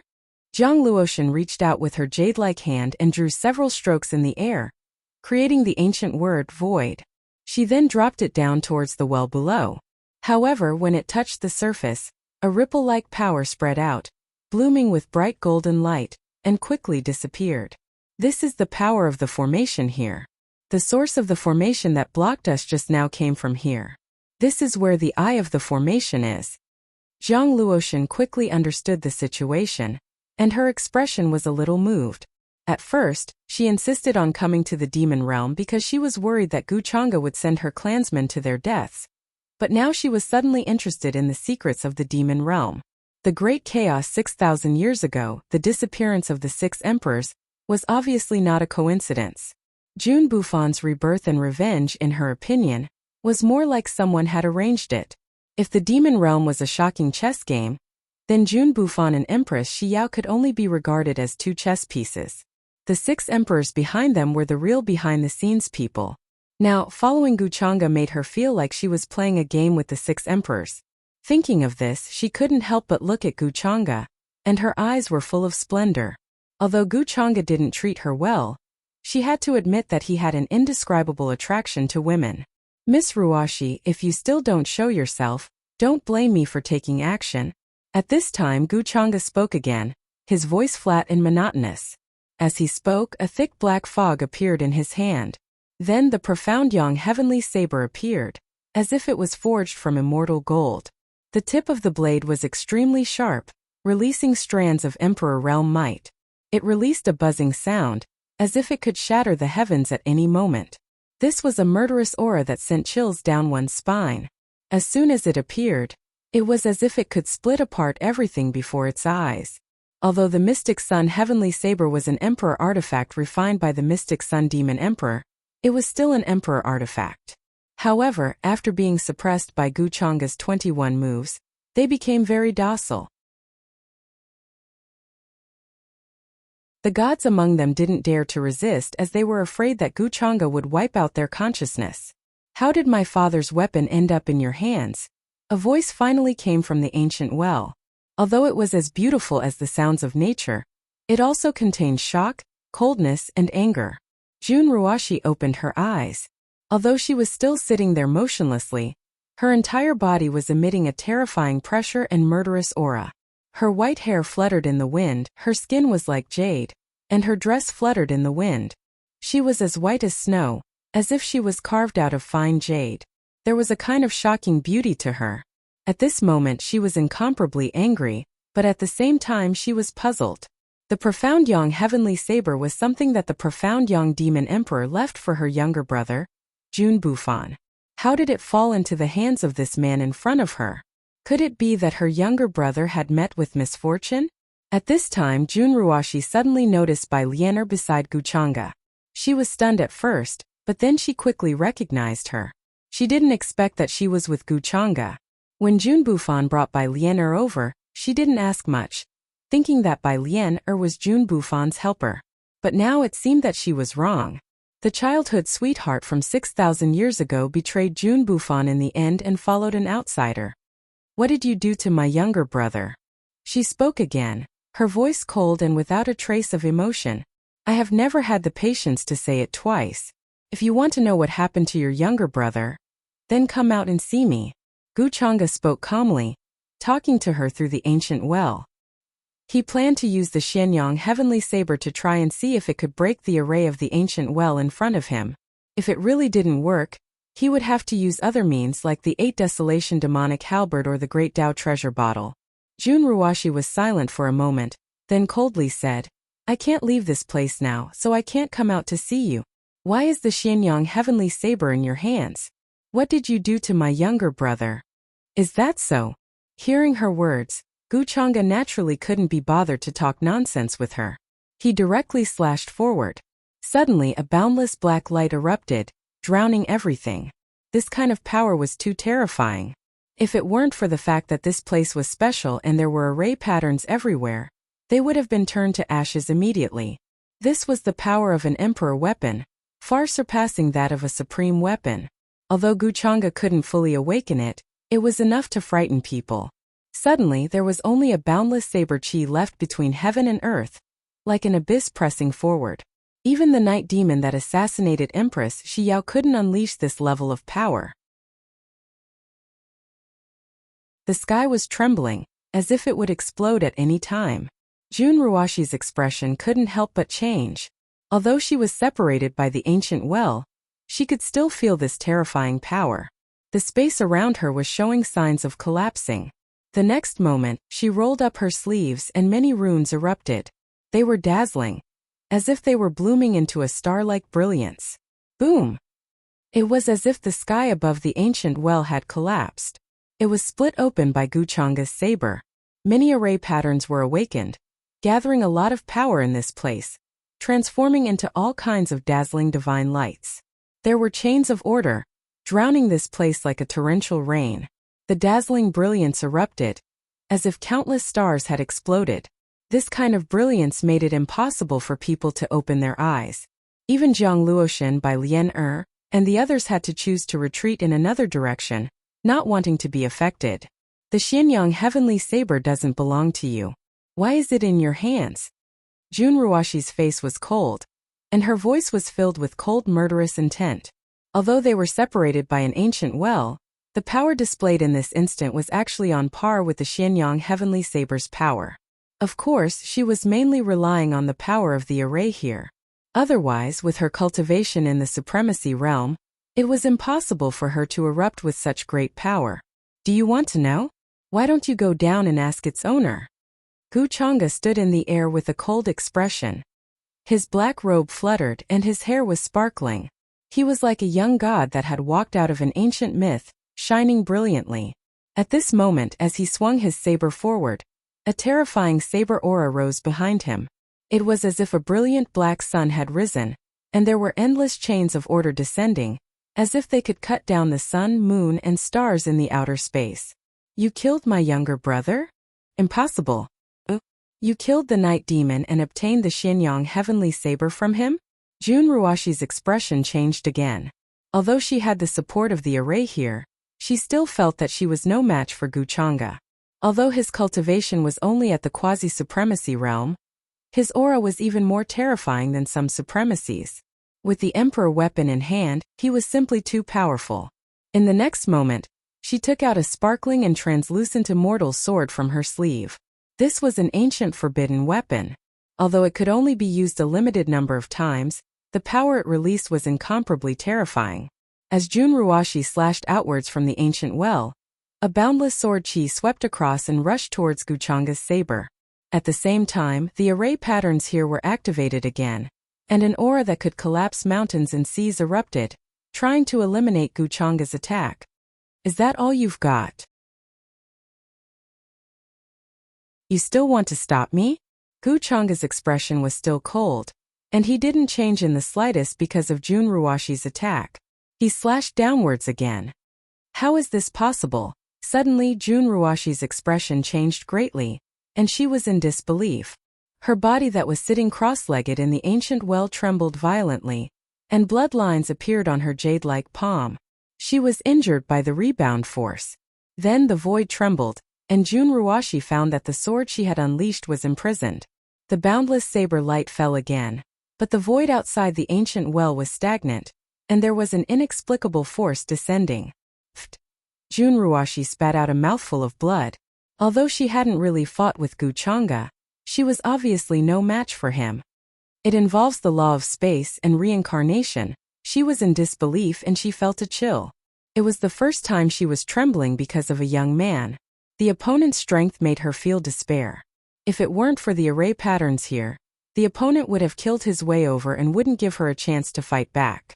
If you don't come out, then I'll come in and kill you, Guchanga said coldly again. At the same time, his deep eyes began to glow, and black and white divine light surged. That kind of power was unparalleled, as if the universe had been reopened, and the universe had been condensed again. One on the left and one on the right, black and white intertwined, as if reincarnation was evolving. Chaos filled the air, and countless stars were falling. This was the first time he fully unleashed the origin of reincarnation after refining it into his eyes. This kind of aura was incomparably terrifying, and could be said to be unparalleled.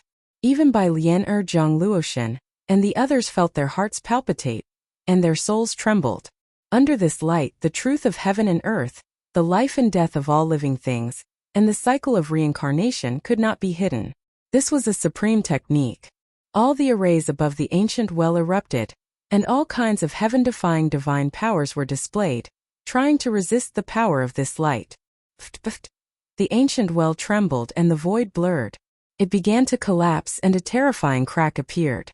Jun Ruashi's body trembled, and she coughed out a few more mouthfuls of blood. Her face was pale, and her originally pale complexion was even more bloodless. Her heart trembled and waves rose and fell. It was hard to imagine that even the arrays here could not resist the power of the other party. In the next moment, Guchanga found the flaw of the arrays here, and slashed down again. All the rules were broken, and the ancient well exploded. He stepped forward withstanding the terrifying aura, and entered the well. With just one slash he placed it on Jun Ruashi's neck. With just a little bit of force he could instantly decapitate her and she would die. Jun Ruashi's face was filled with shock. She could not imagine that the arrays set up by the ancient gods would be broken by Guchanga, and directly enter the ancient well. I'll give you a choice. Tell me what you know.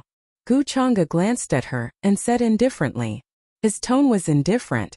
Jun Ruashi came back to her senses, and felt the terrifying cold air around her neck. I don't know. Just kill me. She sat there cross-legged and her hair was like snow. Her face was pale, and she was severely injured in the fight with Guchanga. Is that so? Guchanga did not talk nonsense with her. He slashed down with the Xianyang heavenly blade, and blood splattered. However, he did not completely cut through, and only a hideous wound appeared. Jun Ruashi's expression was pained, and her heart trembled, because the Xianyang heavenly blade was not an ordinary weapon, but an emperor weapon. The emperor realm rules contained in it could easily erase her vitality, making it difficult for her to heal. At that moment she even felt like she was about to die. Don't worry, I won't kill you now. I believe that your brother won't leave you in the lurch. Guchanga's eyes were cold. He did not talk nonsense, and directly sealed Jun Ruashi's cultivation. Then with a wave of his sleeve, his inner universe opened, and he directly threw her into it. After Jun Ruashi's figure disappeared, a terrifying aura suddenly appeared. The divine spring in the ancient well surged, and various divine lights gushed out. Guchanga's expression changed slightly. Then, a vague and terrifying figure walked out from between his eyebrows. It was indescribable, and it carried an aura that made the heavens tremble. This was his innate divine will. As soon as it appeared, it displayed a monstrous ferocious aura, and the void that covered this place was about to explode. It was as if time was about to collapse. Then the great Tao treasure bottle appeared and floated above the innate divine will. Black light fell like a waterfall, suppressing and devouring the aura of this place. Rolling vitality surged in and was devoured by the great Tao treasure bottle. It seems that it's not that Jun Ruashi can't leave, but if no one suppresses the aura of this place, it will cause a disturbance and attract people from the outside world. It might even attract the attention of the orthodoxies of the upper realm. Guchanga soon understood the truth of this place. However, with his innate divine will and the great Tao treasure bottle, even if someone suddenly rushed out of this gate of life, he could instantly suppress them. Moreover, the life aura that constantly surged out of the gate of life was a rare resource. Jun Ruashi's rapid advancement was related to the uniqueness of this place. At this rate, I'll be able to touch the threshold of the supreme stage soon. Then Guchanga glanced around and left this place in a flash, appearing outside of the ancient well. What's inside? Zhang Luoshan came over and could not help but ask. She was very curious and wanted to take a look, but she could not bear the aura that made her body feel like it was about to collapse. Although she was also curious, she did not take the initiative to ask. A mysterious door. Guchanga said without explaining anything. You killed Jun Ruashi? Zhang Luoshan did not feel the aura just now, and subconsciously thought that Guchanga had killed her. I didn't kill her. Guchanga shook his head and said, let's leave this place. The matter here was temporarily settled. and he was still waiting for Jun Bufan to find the gate of death. It seemed that the hiding place of the 6 emperors would be revealed soon. Then, everyone turned into divine rainbows and left this place. Gu Chang'e followed the aura he left on Jun Yao, but he did not go too close to avoid alerting the enemy. Among the 9 domains of the demon realm, other than the Xianyang region, the other domains were also incomparably vast. Ancient trees stretched out endlessly, and beautiful mountains and rivers were everywhere. 757 Tianchuan region was one of the big domains. It was a place with outstanding people and a vast territory. Looking down from a high place in this territory, one could see a lot of spiritual energy gushing out, lingering between the mountains and rivers. The mountains and rivers were magnificent, and there was no ancient aura. However, in the depths of this domain there was a piece of red land. There was no other color within 1,000,000 miles, as if it was made of blood. Dense black clouds rolled in this place, and extremely dazzling corpse flowers grew among the huge bones. Why did little Fan come to this place? 2 women were hurrying here. At this moment, the woman who was speaking had an uneasy and worried expression. This place is too far away from the imperial capital. I heard that he found a relic here. If it wasn't because of the lack of people, it would have been found long ago. The other woman beside her explained in a gentle voice. The 2 women were Jun Yao and Song Yue, who had left the imperial capital of the demon realm. Is that so? But why would little Fan come to such a far place? Jun Yao was very puzzled. Song Yue shook her head and said, I don't know either. You should ask him when you see him. Jun Yao nodded and did not say anything more. In fact, she was still a little flustered and uneasy when she came here with Song Yue to find Jun Fan. She was worried that something unexpected would happen. After all, the current Jun Fan was no longer the younger brother she knew. However, when she thought of the amulet Gu Chang'e gave her, she calmed down. Soon the 2 walked through the Red Land, and Song Yue found a more remote and desolate hill according to the message left by Jun Fan. Here Jun Fan sensed their aura and walked out. There were many strong cultivators following behind him, all of whom were his father's subordinates and had profound cultivation bases. However, he was very vigilant. First, he secretly activated a secret technique to detect the aura behind the 2. Seeing that no one was following them, he was relieved. He was very surprised that Jun Yao would follow Song Yue here. Yue, elder sister. Jun Fan walked out and greeted the 2 of them. However, Song Yue did not speak, but looked at him with a complicated gaze. Little Fan, why are you here? Jun Yao did not seem to care about this. Instead, she asked as soon as she came up, very worried and puzzled. Jun Fan glanced at Song Yue. From her expression he could see everything. It seemed that she already knew his true identity. I learned that a relic is about to appear here and planned to come and explore it, but I found that my strength is limited, so I invited Yue to come with me. Then elder sister, why are you here? Jun Fan explained, then looked a little confused, as if he did not know Jun Yao's purpose. Hearing this, Jun Yao's expression darkened, and she said with some worry and anxiety, I don't know why either. That day, I went out into the mountains to find a camellia. You know that young Master Chang'e likes to drink tea, so in the end I was on my way back to the imperial capital. I heard that father and the others were imprisoned in the imperial prison by the empress. I didn't know what to do, then I met Sister Yue. She said that she knew where you were. Hearing the explanation, Jun Fan also understood. It turned out that Jun Yao knew nothing about everything that had happened, and did not know his true identity. He was a little relieved but more sighed. In fact, he did not want Jun Yao to know these things. In this way it was just right. It saved him a lot of trouble and explanation.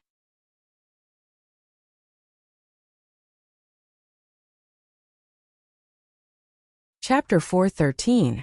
I've already heard about this matter. It may be that father didn't do his job well this time, and incurred the displeasure of Empress Shi Yao. Sister, don't worry. Maybe after a while, Her Majesty's anger will subside and she will release father and the rest. Seeing Jun Yao's expression, Jun Fan comforted her again. Is that so? Jun Yao seemed to be relieved when she heard that and didn't say anything else. Song Yue had been watching the 2 of them from the side. Her expression was particularly calm and she didn't say anything. To be honest, she was a little disappointed in Jun Fan. Things had already come to this point, yet he still had to hide his identity and hide it. However, since Jun Fan didn't intend to admit it, she couldn't be bothered. This would be the last time she would explore the ruins with him. From now on, the friendship between the two of them would be severed. Her intention here was to ask Jun Fan about his attitude, but he was so secretive in front of her sister, which made her disappointed in Jun Fan. If Jun Fan could give her a reasonable explanation, then she might find a way to help him. If he wasn't guilty, why would he hide it? It is said that there is a very mysterious door in the demon realm hidden here, containing indescribable opportunities. Jun Fan said and planned to find the death door first. During this time he had explored many areas and could avoid some dangerous places. Is that so? This place does contain some strange fields. According to what you said, we can find some differences. Song Yue nodded and took out a compass. All kinds of runes flashed on it, which was extremely dazzling. Seeing this, Jun Fan smiled and said, "If we can crack the field here, maybe we can find the mysterious door, which contains unimaginable opportunities." Then he walked on the road ahead. At the same time, an ancient route appeared in his mind. It was the key left by the Xianyang Demon Emperor. This ancient route was like a map of the stars, guiding him to avoid accidentally running into some life-threatening danger zones. Here they saw many broken weapons and corpses stained with black blood. There were also broken pieces of ancient warships, flying boats, divine swords. There must have been a great battle. They hurried on and went deeper, deciphering many formation patterns in fog. Song Yue had a lot of tricks up her sleeves. In addition, Jun Fan had the key and had a specific route. There were almost no obstacles as they walked to a very deep place. Only Jun Yao looked at the two of them in shock as she silently followed behind them. At the same time, she gripped tightly onto the protective item that Guchanga had given her. Very quickly, the crowd saw a desolate-like scene. Yellow sand rolled and covered the sky. On the other side, there was also a barren mountain range. There were no lakes or green hills, only volcanic craters. The magma was black-red blood. Wisps of black-red flames, which carried the smell of divinity and blood, continuously drifted over. It was unknown how many years they had accumulated. They couldn't see anything further away, but they could feel that the world rules here weren't suitable for living beings of the monster world to cultivate and live. What happened here in the past? Jun Fan, you seem to have a map of this place. There are many places that are unobstructed. Song Yue glanced at Jun Fan. I just happened to obtain a fragment of the map. Jun Fan said calmly, "That's why I wanted to invite you here to see if you can decipher the scene here." Song Yue frowned, nodded, and didn't say anything more. They continued forward. There were quite a few vicious beasts roaming about here, all of them extremely powerful. Because they were soaked in death aura all year round, they were far more powerful than normal vicious beasts. They had to expend quite a bit of effort to pass through this place, heading deeper into this place. After Jun Fan and the others left, a group of experts appeared and followed behind them. They all concealed their auras and didn't reveal themselves. It seems that Jun Fan and the others can indeed find the exact route. The so-called Death Gate is really here. Zhang Luoshan was tall and wore a golden robe. Her legs were long and slender, and her golden hair fluttered in the wind. In her golden eyes, the divine runes gradually disappeared. She was somewhat interested. After Jun Fan and the others stepped into this place, they quickly rushed over.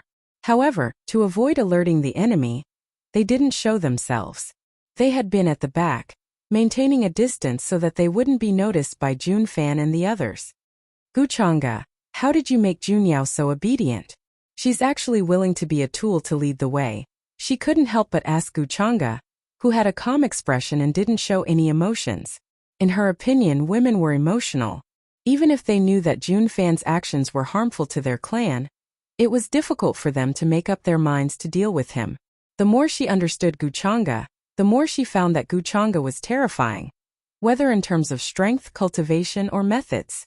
Is this important? Guchanga retracted his gaze and glanced at her. Forget it if you don't want to say. Zhang Luoshan snorted coldly, feeling a little wronged. Her status was so noble, but now she was by his side every day as a servant girl. She didn't even say a word of tiredness. However, sometimes when she asked about some things, Guchanga couldn't be bothered with her. His attitude was so cold. Although she knew that this was Gu Chang's true face, and that he was gentle to her usually, it was just a facade to ask for something. Sometimes she really felt that he couldn't understand emotions. Even the princess of the Great Void Divine clan has a day when she is so wronged. Bang! In the void, a cloud of dark fog spread out, and Bai Lian appeared. Seeing Jiang Luoshan's appearance, she couldn't help but be interested. Why do you care? Jiang Luoshan looked at her coldly. Bai Lian laughed and didn't say anything. With a bang, her figure turned into fog and disappeared. Jiang Luoshan's expression was as cold as ice. Because of Bai Lian's words, she felt even more uncomfortable. I will tell you what I should tell you. What I shouldn't tell you is useless even if you ask. Gu Chang'e shook his head slightly. Then, he turned into a ray of light and flew towards where Jun Fan and the others were. Jiang Luoshan snorted. Although Gu Chang'e's attitude was perfunctory, it made her feel a little better. He still cared about her feelings. In the distant valley, a thick death qi filled the air. There were even many corpses of huge demonic beasts. They were like small mountains lying there quietly. There was no flesh on them, only a layer of dried bones. There was also a collapsed palace here. Seemed to have once been a force. In many places, the outline of pavilions and plazas could still be seen. According to the route, in the depths of this place is that door. I also sensed its aura. Jun Fan said. There was a hint of excitement in his voice. He had finally lived up to his expectations. Soon, he would be able to see his father and ask him about the many things that had happened in the past 6,000 years. Song Yue nodded. Behind these collapsed palaces was a forest shrouded in red fog. What kind of trees were those? She had never seen them before. Of course, the most important thing was her. Even with her means, it took her a lot of time to get rid of the obstacles. She even used an extremely precious array-breaking secret treasure. At this moment, she couldn't help but feel a little curious about this place. This red fog contains a strong corrosive effect. It's like it's blown here from the 9 serenities. If one comes into contact with it for a long time, it will inevitably lead to disaster. Song Yue took out a secret treasure from her Sumeru ring. It was like an armillary sphere, capturing some of the red fog. As a result, she found that the red fog seemed to have spirituality and was even squirming. She shuddered at the sight before her. However, she was still able to block it for the time being by using spiritual energy to protect her body. Very quickly, Jun Fan and the others entered the depths of the Crimson Forest. At the intersection of a few mountain ridges, they saw an incomparably majestic door. It flowed with a brilliant light, exuding a sense of eternity as it stood there. Behind it was an invisible mountain that seemed to lead to another world. What is this? Jun Yao felt a chill, as if they had come before the Real Gate of Hell. Wisps of red fog were diffusing from the door, making one's hair stand on end. Gate of Death, Song Yue frowned. With her encyclopedic knowledge, she recognized 2 ancient characters on the door in front of her. Those were innate demon characters from extremely ancient times, which were almost lost today. Everyone began to circle around the door and look around. At this time, Jun Fan felt a burst of light in his knowledge sea space. The key was glowing, appearing from the corner, and could be taken out at his will. At this moment, he was sure that the Gate of Death that Xianyang Demon Emperor had told him was here. Only those who held the key could enter this door. Little Fan, is this the opportunity you are looking for? Is it behind this door? Jun Yao asked nervously, holding the protective item Gu Chang'e gave her in her hand. Jun Fan couldn't help but smile. At this time there was nothing to hide. He nodded and said, behind this door is the secret of the chaos that happened in the demon realm 6,000 years ago. As long as I walk in, I will know everything. He believed that as long as he found Xianyang Demon Emperor, the situation of the demon realm would be reversed in an instant. The situation of Empress Shi Yao unifying the 9 regions would be broken soon, and all the problems would be solved. There is a line of small words here. It seems to say that only those who have the key can enter this array through this door. So there is a great array behind the door. Who set it up? Song Yue walked closer, frowning. She stared at the line of small words beside the door and read it carefully. After saying that, she looked at Jun Fan. From his expression, it was obvious that he knew about this matter. So Junfan actually had the key to enter the door. You have the key in your hand, right? Song Yue asked. This is the key. Junfan heard this and there was nothing to hide. There were no outsiders here. After that, a light flashed in his hand, and then a scale-like thing appeared. There were some strange patterns on it, which looked like the scales of some demon beast. If it wasn't for Jun Ruashi's reminder, he wouldn't have known that the scale in the corner of his sea of consciousness was actually a key. When I enter, you can leave or wait for me here. But I feel that after entering, you may not come out. Junfan then looked at the door, intending to enter with the key. Boom! But at this moment, a terrifying murderous aura suddenly attacked him from behind, making him feel cold all over. His entire divine soul seemed to be frozen. A blue short knife swept across the void, and the murderous aura filled all directions. The space seemed to be stagnant. Little master, be careful. At the critical moment, an expert behind Junfan roared and activated his chi and blood. His muscles and blood glowed, and he burst out with the most powerful force in his body, pushing Junfan away. The short knife pierced through his forehead, and he died instantly, his body and soul destroyed. Bang!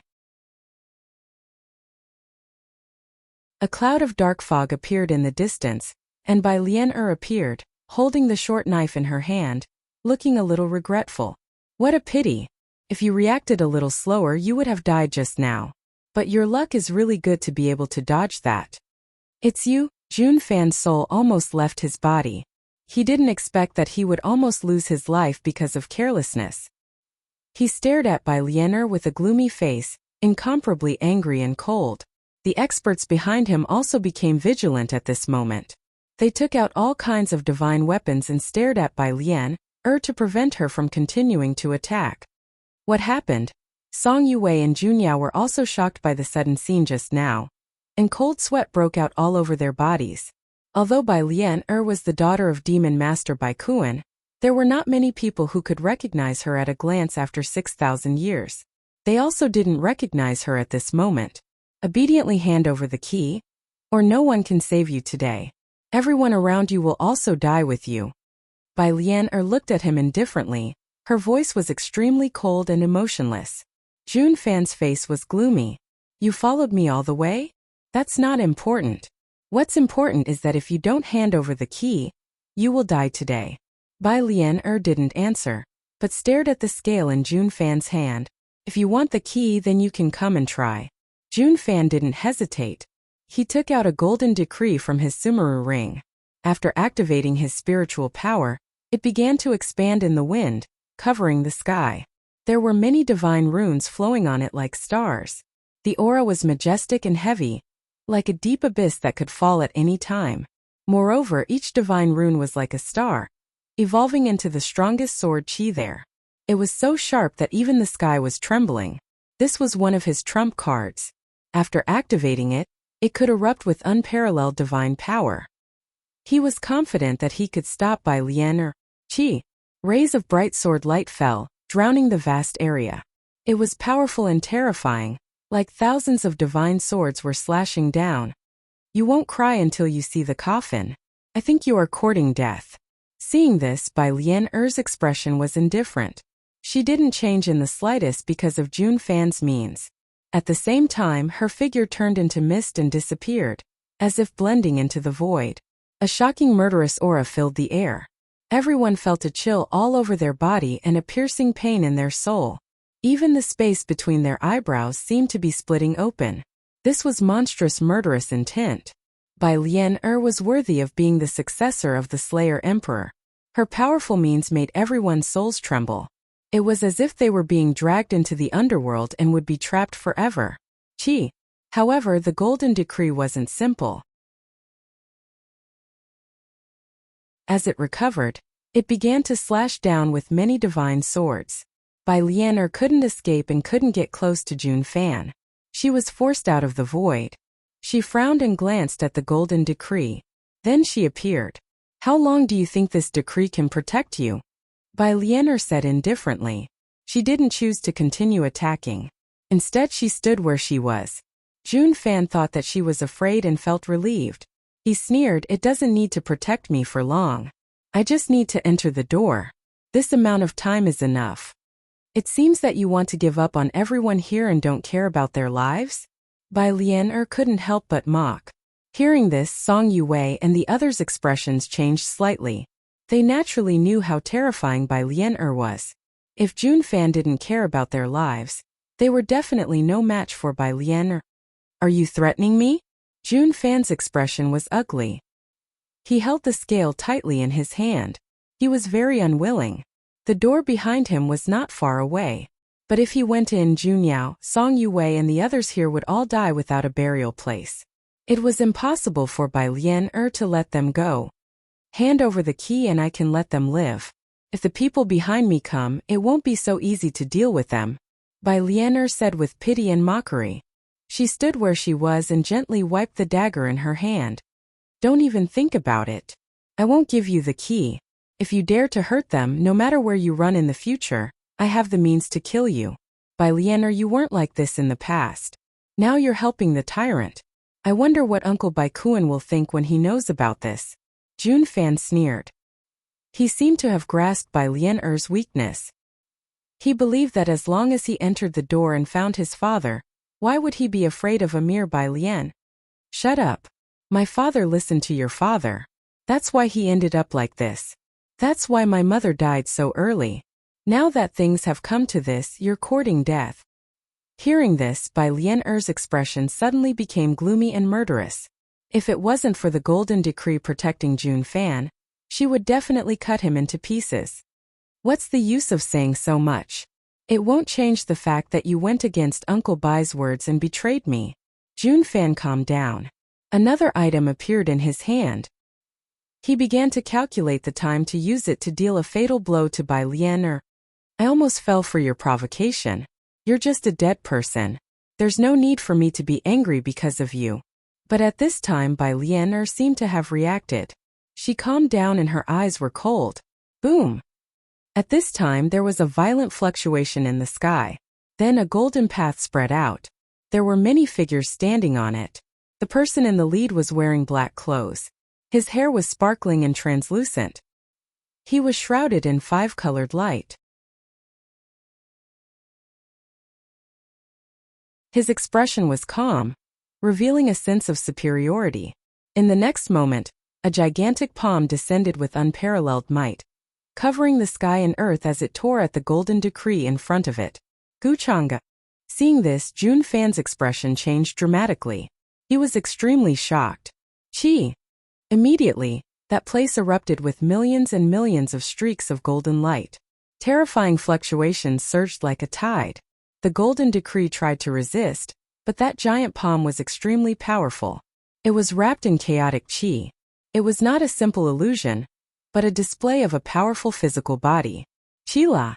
The golden decree split apart. All of the terrifying sword energy was quelled by this palm.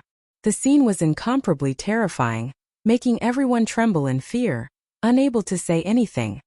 "Hand over the key, or I'll kill her." Guchanga descended from the sky. His expression was calm. He was holding a figure in his hand. He could kill her at any time.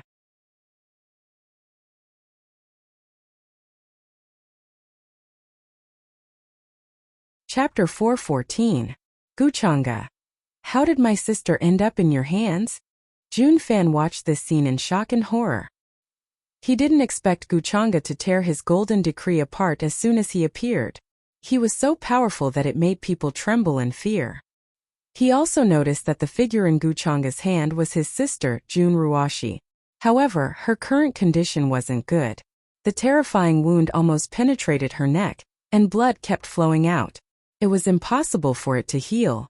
Her face was also pale, and she had lost her previous liveliness. "I have to thank you for this. If you didn't lead the way for me, how could I find your sister?" Guchanga said indifferently and threw Jun Ruashi to the ground. At this time Zhang Luoshan, Tianze and the other experts behind him arrived and surrounded everyone. They took out all kinds of weapons and their power was monstrous. "You still have the nerve to say that. If you didn't have evil intentions, why would you do this?" Jun Fan was furious. He clenched his fists tightly and his eyes were cold. Who can you blame for your own stupidity? The Xianyang heavenly blade appeared in Guchanga's hand, and he placed it on Junruoshi's neck. He said casually, you can try. Let's see if you're faster than my blade. If you run like this, maybe your sister's head will roll off in the next moment. Why is the Xianyang heavenly blade in your hands? Did you kill Uncle Yi? Bai Lianer is one of your people. She was also the one who went with me. If I didn't trust her wrongly, I wouldn't have harmed my sister. Hateful. This scene made Jun Fan's eyes pop out of their sockets. He clenched his fists and gritted his teeth. He didn't expect that because of this matter, Junruoshi would be caught by Guchanga and be on the verge of death. He still remembered what Junruoshi said at that time. She said that she had her own way to deal with it, and wasn't worried about being found. But now she had fallen into Guchanga's hands. Her life and death were uncertain. Jun Fan didn't even dare to imagine if his sister had been tortured by Guchanga during this period of time. Such a huge change made his head dizzy, and he almost blacked out. Didn't I tell you to hand over the key? Who knows, you might still have a chance to live. Right now, no one can save you. Bai Lianer sneered. Jun Yao and Song Yue were also looking at this scene in shock, especially Song Yue. She felt very uneasy. She naturally knew that the current Empress Shi Yao was nothing more than a puppet supported by Guchanga. On the surface, she was in charge of the demon realm. However, she was actually restrained by Guchanga in secret. She didn't believe that Guchanga hadn't arranged for the King of Chaos this time. Now that she was together with Jun Fan, it was possible that Guchanga would think that they were in cahoots. When the time came, he would use this as a pretext to make a fuss, and her father would also be implicated. Bufan, don't worry about me. Enter that door and find Imperial Father. Only Imperial Father can save you and avenge me. Junruoshi's face was deathly pale as she shouted at Jun Bufan. When she was caught by Guchanga, she had already made up her mind to die. 757 She knew that since Guchanga had found the door of life, there was no way that he would let her and Jun Bufan go. As for wanting Guchanga to show mercy, that was even more impossible. Sister, Jun Fan's face was filled with grief, and his voice was trembling.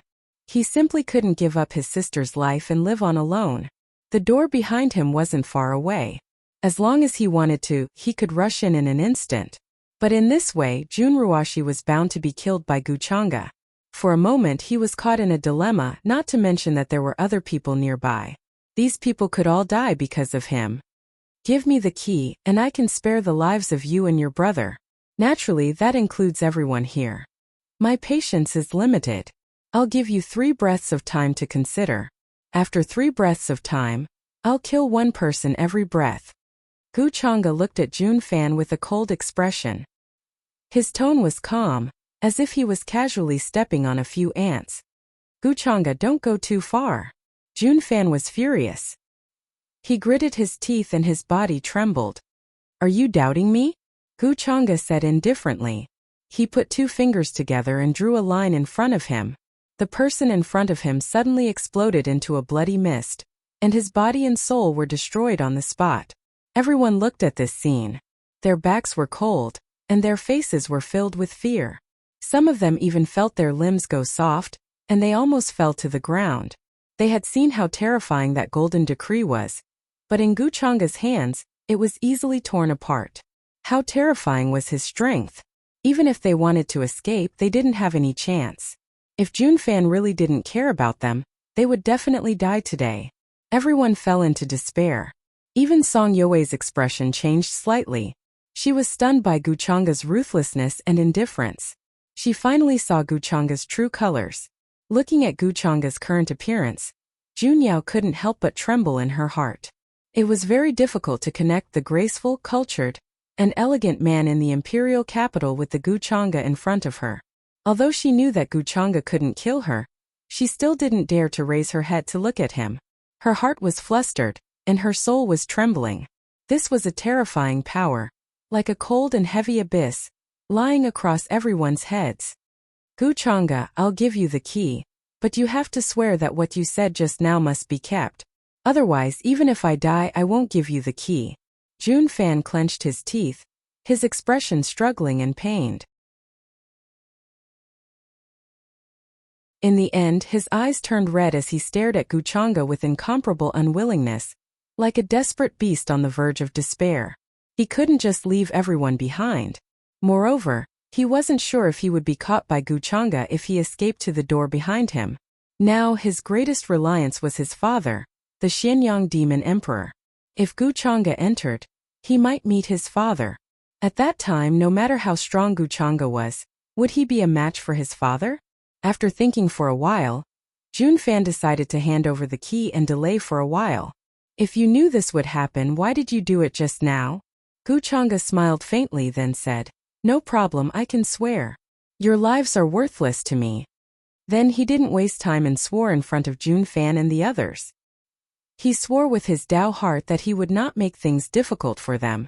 If he violated this oath, he would be destroyed by heaven and earth.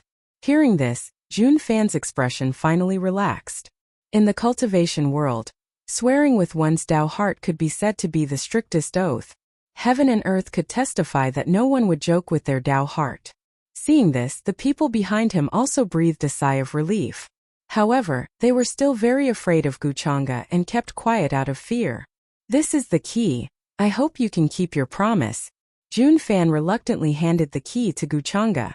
In his heart, he still hoped to delay Guchanga. After all, as long as there was time, he would have a chance to escape. There's nothing special about it. It seems to be the scale of some kind of demon beast. Guchanga glanced at it and looked a little surprised. This material was not simple. Just now he had poured his physical strength into it, but it didn't destroy it, and there was no reaction at all. He then stretched out his palm and hit Junfan's abdomen, sealing his spiritual sea cultivation. Junfan's expression changed dramatically, and he was incomparably angry. He didn't expect Guchanga to seal his cultivation. "You guys keep an eye on them." Guchanga didn't care about him and ordered Zhang Luoshan and the others, then stepped into the door. The key in his hand shone, and the many lines on it seemed to have awakened and appeared together. Faintly, everyone saw a vague demon beast appear in the void. There was a mysterious and unfathomable power surging around it. The power of space was vast and mighty, as if it could shatter this place at any time. Could it be the legendary mirror demon? Guchanga narrowed his eyes. Suddenly, a ripple of aura spread out in front of him, like ripples on water. After he walked in, the door flashed with a faint light and returned to its original state. Seeing that Guchanga was gone, everyone couldn't help but breathe a sigh of relief. Junfan walked over and tried to help Junruoshi up. However, Bai Lian waved her sleeve and immediately slapped him away, causing him to crash into the mountain behind. "What are you doing?" Junfan's face was filled with anger as he struggled to get up from the ground. His cultivation was sealed by Guchanga, so he couldn't resist at all. "Nothing, I just want you to be obedient and not move." Bai Lian casually glanced at him, then found a stone and sat down, muttering to herself, "I wonder what Guchanga will see after he goes in. When the time comes, will he leave from here or from the life gate? I feel that we don't have to wait for him." She vaguely knew about the rumors of the life gate and the death gate. The death gate in front of her could only be entered, while the life gate could only be exited. In fact, waiting for Guchanga here was a waste of time. They might as well go to the life gate now. Zhang Luoshan didn't pay attention to her, but glanced at Junyao, Song Yuwei and the others, and said to the many experts behind her, "Watch them." After saying this, she walked in front of the door and looked at the crimson fog, frowning. She felt that this thing was very familiar, like a kind of corpse spirit chi that she had seen in ancient books. Corpse spirit chi was only born after the death of those monstrous great demons. This kind of spirit chi was not suitable for cultivation, and would instead pollute the meridians and lungs of living creatures. In the long run, it would cause the cultivation of living creatures to decline. She didn't expect to see corpse spirit chi here. Didn't that mean that in the world outside the death gate, a peerless great demon had fallen? The world inside the death gate won't be simple. Why am I worried about that guy? It's best if he dies in there. Zhang Luoshan shook her head slightly, feeling that she was cheap, actually worrying about Guchanga. Outside the door was a completely different world.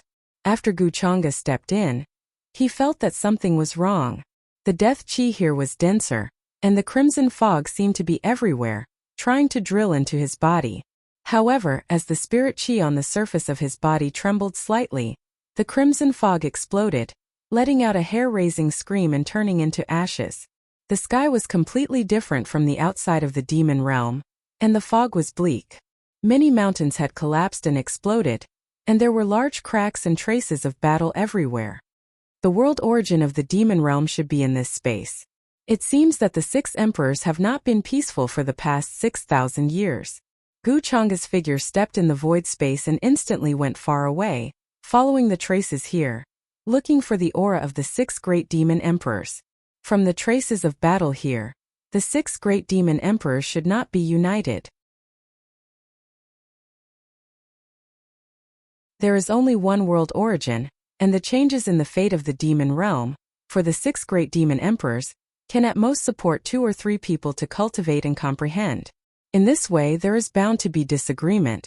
If I'm not wrong, this crimson fog should be a substance produced after the death of a demon emperor, which has amazing spirituality and wants to devour the flesh and blood of living creatures. If a demon emperor has fallen, then things will be easy. As Guchanga's eyes opened and closed, black and white colors circulated. It was as if she had arrived at the beginning of the world. One could see the chaotic energy surging within, the cycle of reincarnation evolving, and terrifying stars falling and collapsing. This was a kind of vast divine power, and when he used it he could see through the traces and changes here, and even trace back some scenes. These were fragments imprinted in the long river of time, recording some of the scenes that happened here. At Guchanga's current level, although he could not completely trace back the river of time, he could still capture some fragments of the scenes. However, in order to verify his guess, Guchanga took out the Hongmeng purple mirror to deduce. Many scenes appeared, and although they were blurry, they confirmed his theory. Indeed, a demon emperor has fallen. Guchanga's guess was confirmed, and he saw the shocking battle that broke out in this space. Although the Hongmeng purple mirror could only be used once every half a month, in this place even demon emperors could be traced back. The 6 great demon emperors fought, and the last one fell. 2 of them could not win and fled, hiding in this space. The other 3 cooperated and planned to wait for the origin of the world to mature. The 2 who escaped should be the Xianyang demon emperor and the Yue demon emperor. Their companions were besieged and killed, and the other 2 were seriously injured. From the battle scenes, Guchanga saw that the Xianyang demon emperor was in the demon emperor realm, and the Yue demon emperor was only in the quasi-emperor realm, obviously weaker. As for the other 3 demon emperors, one was in the demon emperor realm, and the other 2 were in the quasi-emperor realm. After understanding this, Guchanga quickly made a plan in his heart, and headed toward the source of the red fog. He was very fast running in this vast and boundless space. In the blink of an eye, he had crossed countless distances and appeared in a distant place. Someone has entered this place. At the same time, in a majestic mountain far away from Guchanga, a voice rang out. There were many stone caves, and each cave was engraved with great Tao talisman scripts, dazzling brilliance, soaring into the sky, and immortal splendor spread in all directions. 3 terrifying and blurry figures sat cross-legged in each of the stone caves. Their eyes were very deep, and their aura was so strong that it changed the color of heaven and earth, and the void trembled. Even a supreme martial artist would be crushed into a bloody mist in front of them. Not far from them, there was an abyss that they could not see the bottom of. There were constantly wisps of immortal splendor and other things that spread out, and were refined and absorbed by them. At this moment one of the figures spoke. His eyes were very deep, and there seemed to be many scenes evolving in them, blending into heaven and earth. His aura was also the most terrifying, and seemed to be able to suppress this heaven and earth. Did the Xianyang guy find help? Another figure spoke. His eyes were golden, as if there were 2 suns burning within them. He was also sitting cross-legged here, and his aura seemed to extend to every inch of space. I'm not sure, but there was a strange movement just now. He was spying on our tracks. This person may not be simple. The being who spoke just now said. There was a terrifying divine splendor on his body, like a surging sea, shaking as he spoke. When the origin of the world matures, Xianyang and Yue will definitely not hold back and will definitely show up here. We just need to wait for their arrival. Even if the person who came in just now is Xuanyang's helper, his cultivation is not a concern. He continued, looking extremely cold. Qi Xiao, how confident are you that you can kill Xianyang this time? Hearing this, another creature spoke. He was shrouded in a thick bloody mist, and when his eyes opened and closed, there was an endless sea of blood. Mountains and rivers were destroyed, and stars fell, and countless creatures were buried in it. His original form was a blood demon, and he was formed in the endless sea of blood. He was terrifyingly powerful, and he was once called the Blood Demon Emperor by the people in the demon world. 6,000 years ago, if it were not for his amazing vitality, he would have been killed by the Xianyang Demon Emperor and the Yue Demon Emperor. Now that his injuries were healed, he only wanted to take revenge on them. As long as they dare to show up, I'm 100% sure. We agreed not to reveal this matter, but he secretly left a message to his son, planning to kill us. This hatred must be avenged. The demon emperor named Qi Xiao said coldly. His eyes were filled with murderous intent, shaking the heavens and earth. At this time, Guchanga had found the source of the red mist. He stood on a mountain peak and looked at the scene in front of him thoughtfully. This is the corpse of the demon emperor? It's a pity that I came half a step too late and lost a lot of origin, but it's barely passable. This was a shocking scene. A terrifying demonic beast that looked like a xia ox lay quietly in front of him. It was unknown how tall it was, and one could not see the end of it. It was as if it could stand in the universe. The surrounding mountains had all collapsed, and countless large rifts had appeared. Standing in front of it, Guchanga looked as small as a speck of dust. This was the original form of a quasi-emperor demonic beast. Many creatures in the demon world had their original form, which was very different from their usual appearance. Empress Xiao's original form was the Yue deer, which was extremely rare in the upper domain. At least 70% of the origin has been lost in the past 6,000 years. Guchanga shook his head slightly, then opened his mouth and roared. Suddenly, a sky full of black light rushed out, turning into a river of stars, and rolled toward the xia ox corpse in front of him. A faint divine light rose from his body, turning into small vortexes. There seemed to be an ancient god sitting cross-legged in them, chanting the words of reincarnation, which could swallow heaven and earth. It wouldn't take Guchanga a long time to refine the origin. I almost broke through to the late-stage quasi-supreme realm. Then, he got up and went in another direction, planning to find the Xianyang Demon Emperor and the Yue Demon Emperor first. He already had a rough idea of where the two of them were hiding when he was deducing their location just now.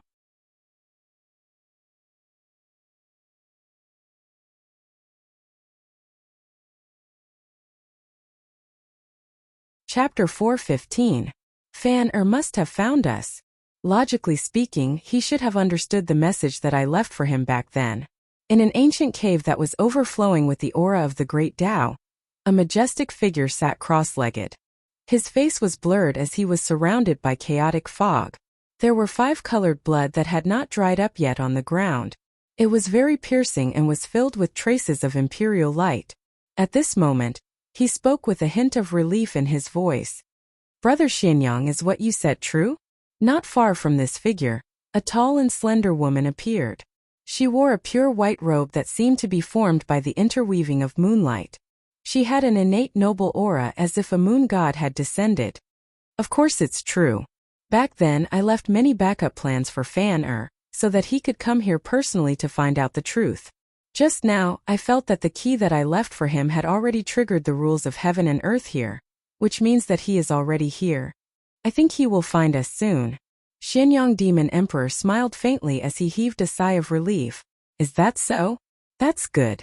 Qi Xiao and the others are probably planning to make a move soon. Yue Demon Emperor nodded. Her eyes were deep and her hair was like a silver waterfall that flowed like the stars. Although her aura was not as strong as Xianyang Demon Emperor, it was very mysterious. We should also prepare. This time I am determined to get the world's origin. Xianyang Demon Emperor's gaze gradually deepened. He got up and left the place. With one step, heaven and earth froze and appeared in the void outside.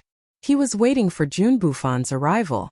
6,000 years ago, the six of them did not hesitate to set up a shocking plan in order to scheme for the world's origin of the demon realm. Not only did they deceive everyone in the demon realm, but they also deceived many orthodoxies in the outside world. Many people mistakenly thought that they had fallen in the chaos of the demon realm 6,000 years ago. With such an opportunity, they were able to enter this place and wait for the world's origin to mature. This was the mirror world that was born after the fall of the last mirror demon in the most ancient era. An ancient existence of the demon realm had set up many formations here. With the gate of life and gate of death as eyes, this place was sealed in order to hide the biggest secret of the demon realm, the existence of the world's origin. This kind of thing was difficult to be born even in an extremely high-level world. It contained the original source and laws of the world, as well as many innate Tao patterns.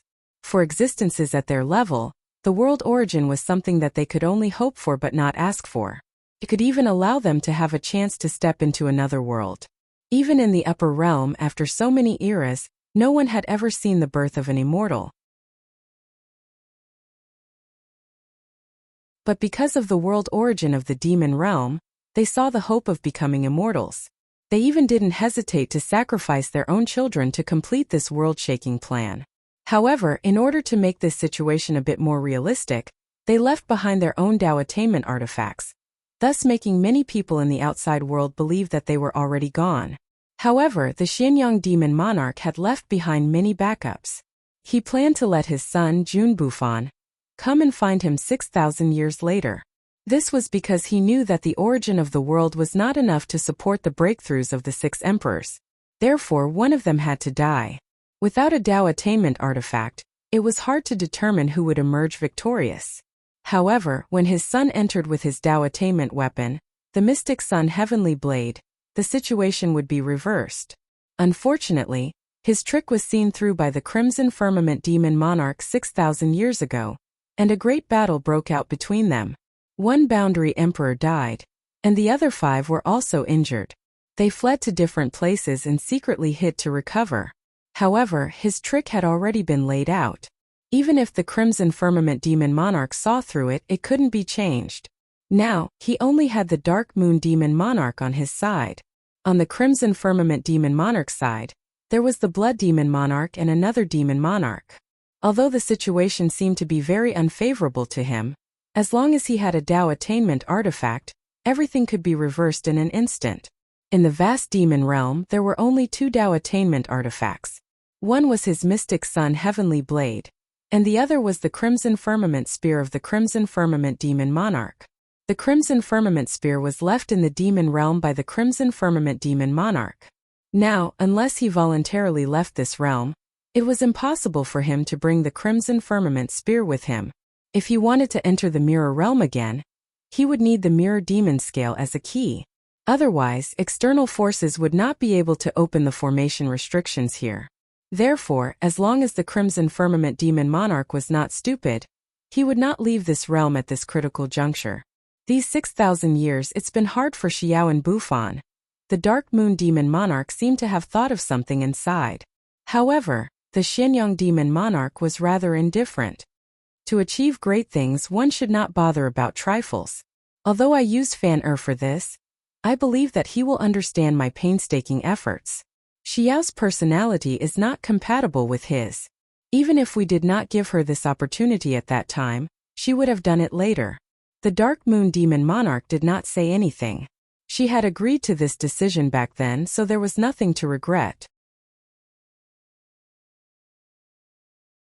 Just as the two of them were talking, an aura suddenly came from the distant sky.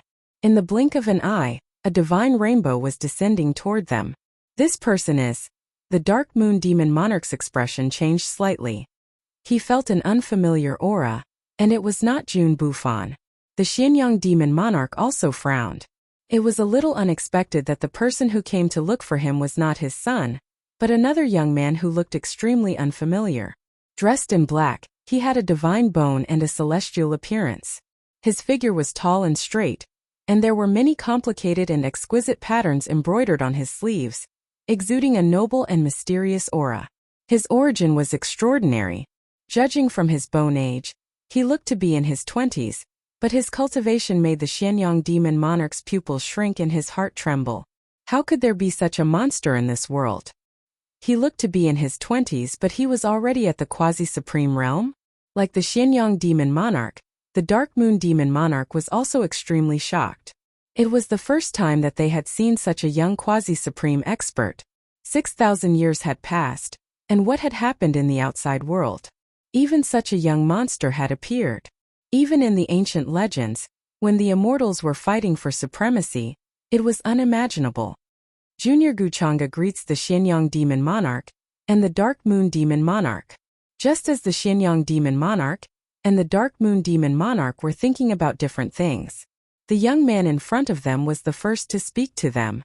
His expression was gentle like a spring breeze. He was neither servile nor overbearing, but he did not lack manners. One could imagine that his background was definitely extraordinary. Otherwise, he would not have been able to cultivate such a transcendent bearing. You know who we are? The Xianyang demon monarch's expression did not change. He stared at Guchanga and asked. His eyes were very deep, and there were stars rolling in them. Many scenes were changing, as if he wanted to see through him. Of course I know, Guchanga smiled and said. I came to this world to find the two of you. What is your relationship with the Gu clan? The Dark Moon demon monarch asked suddenly. He was examining Guchanga, from his appearance to his temperament to his cultivation aura. He did not miss a single thing. To them, how could they not be shocked and suspicious when they suddenly saw such a young man who had intruded, found their location, and exposed their identity in one fell swoop? However, they did not attack because they did not feel Guchanga's malice. I am the young master of the Longevity Gu clan. Hearing this, Guchanga still smiled in a manner that was neither servile nor overbearing. So you are the young master of the Gu clan, no wonder. The Dark Moon demon monarch's pupils shrank, and then his vigilant expression relaxed. He looked much friendlier than before, and the hostile atmosphere was gone. The Xianyang demon monarch's expression became slightly more serious, and he was not as casual as before. Although they had not left this world for 6,000 years and did not know who the young master of the Gu clan was, they were sure that no one in this world would dare to impersonate him. If it was an ordinary person, they would have already taken action to check his divine soul just in case. May I know why the young master of the Gu clan is looking for us? However, the Xianyang demon monarch was still vigilant and did not trust Guchanga. After all, he was a true Tao enlightened cultivator, standing at the peak of this world's cultivation path. Even in the upper world, many sect masters had to treat him with respect. There was no need for them to be so polite to a young junior like Guchanga. I am Brother Buffon's best friend. He asked me to come here to find the two of you, and asked me to give something to the Xianyang demon monarch. Guchanga explained with a smile. The Xianyang demon monarch frowned, not believing Guchanga's words. The Serene Moon demon monarch also felt that something was strange. Why didn't Jun Buffon come here himself? Why did he need an outsider to come here? How do you want me to believe you? Where is little Fan now? The Xianyang demon monarch asked, his eyes fixed on Guchanga, trying to catch something unusual from his expression. However, he was disappointed. Even as an Emperor realm expert, he could not see the slightest change in the young man in front of him.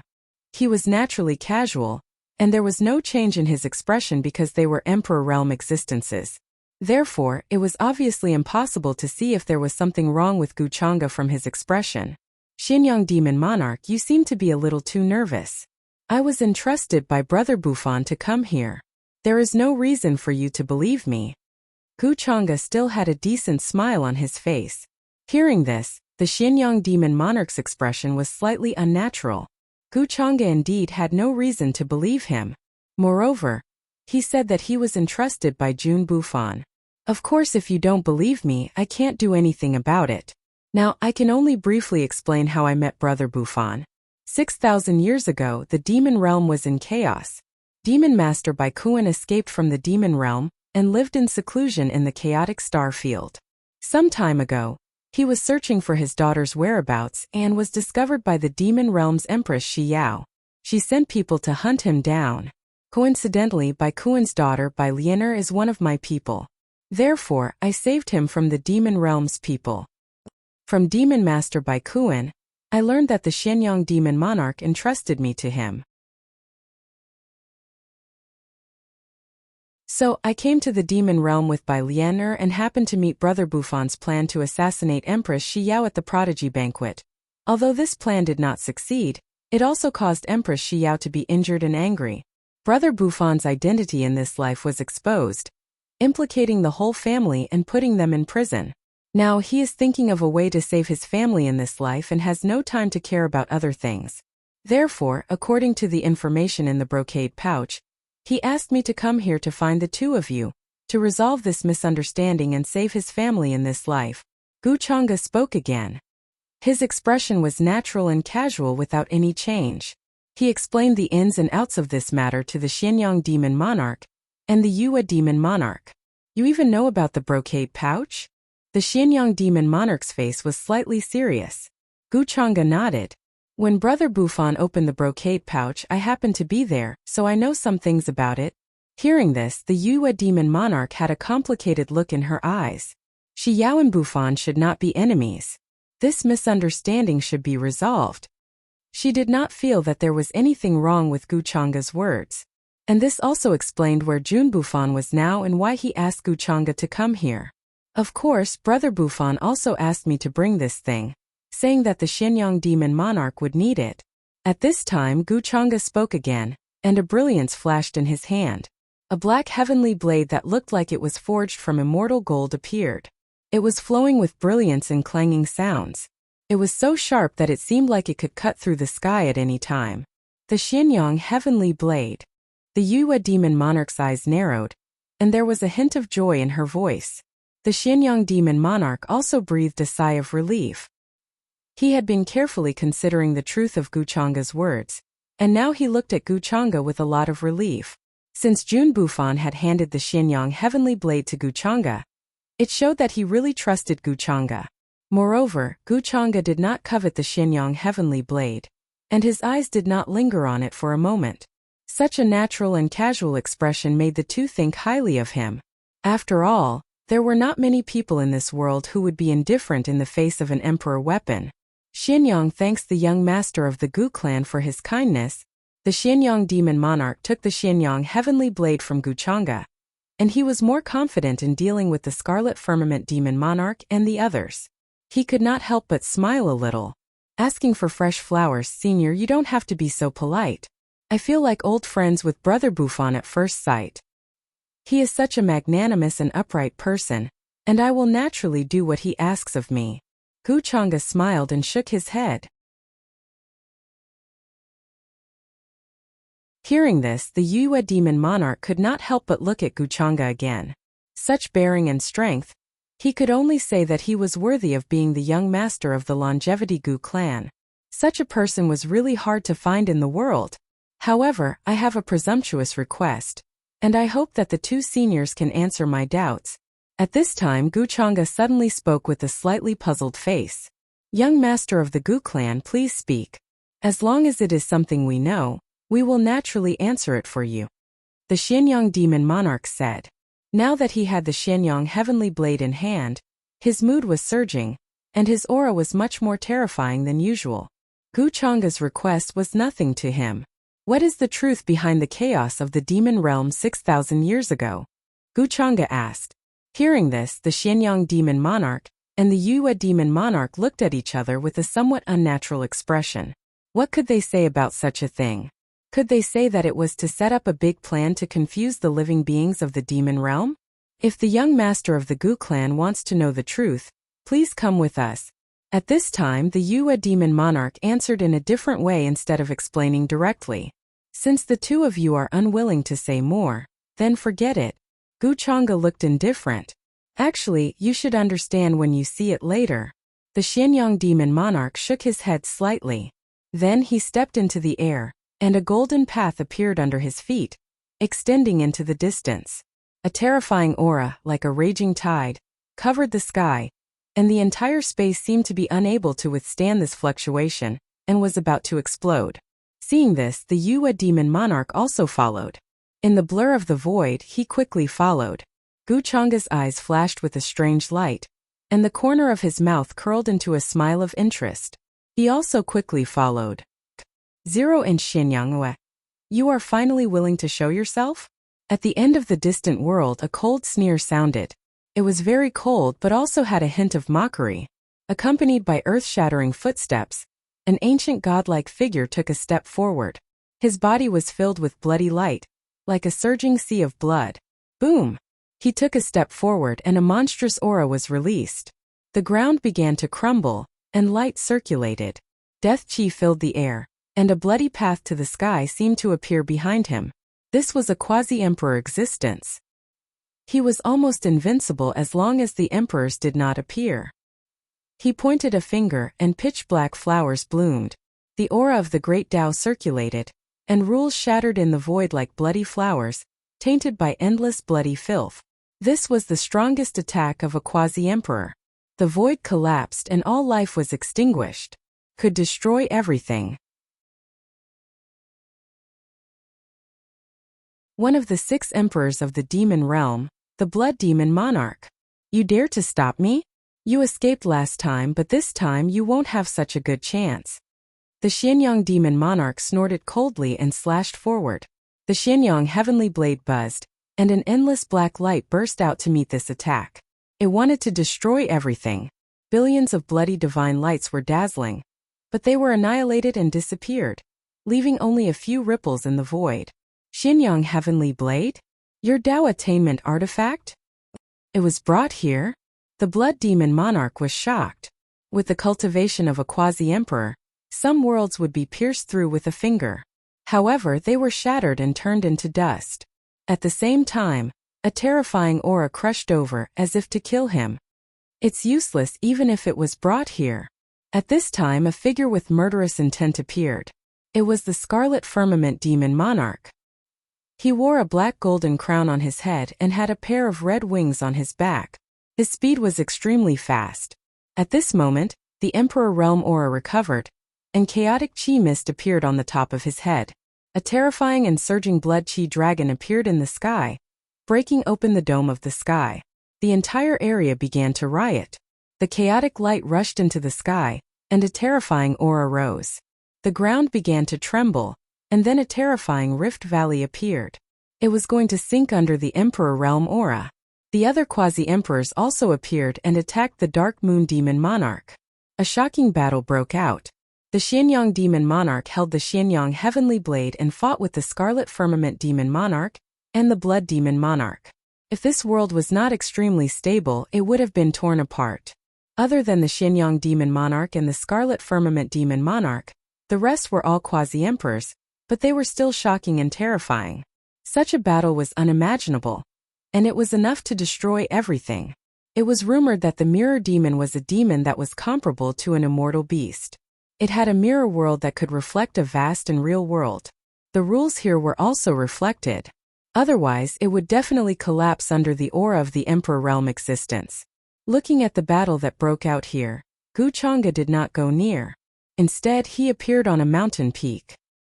His black robe fluttered, and there was a faint smile on his face. No one took a small quasi-supreme cultivator seriously, and they did not have time to care about him. The Xianyang Demon Monarch and the Dark Moon Demon Monarch did not expect him to help. Although the Scarlet Firmament Demon Monarch and the Blood Demon Monarch were surprised by his identity, they did not have the time to care. The origin of the world, so it's there. In Guchanga's eyes, black and white filled the air, and the aura of reincarnation intertwined.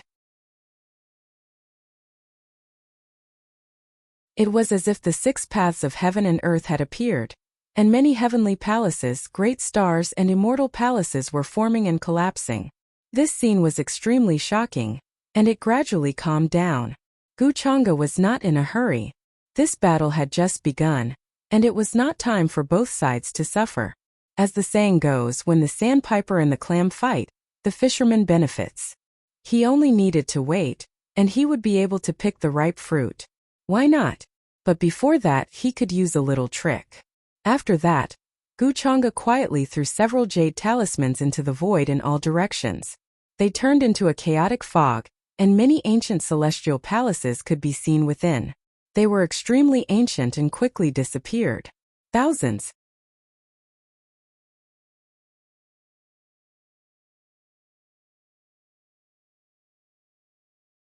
Chapter 4:16. Two terrifying figures whose height could not be seen stood at the edge of the world. Even the galaxy was falling from their hands.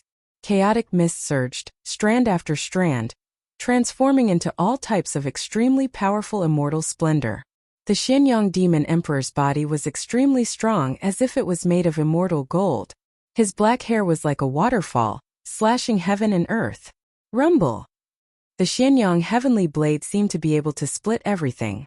It brandished an extremely powerful blade light, and fought with the Crimson Firmament Demon Emperor. This battle was extremely terrifying. The Crimson Firmament Demon Emperor's strength was monstrous. He raised his hand and shot out tens of thousands of rays of red light, as if to drown heaven and earth.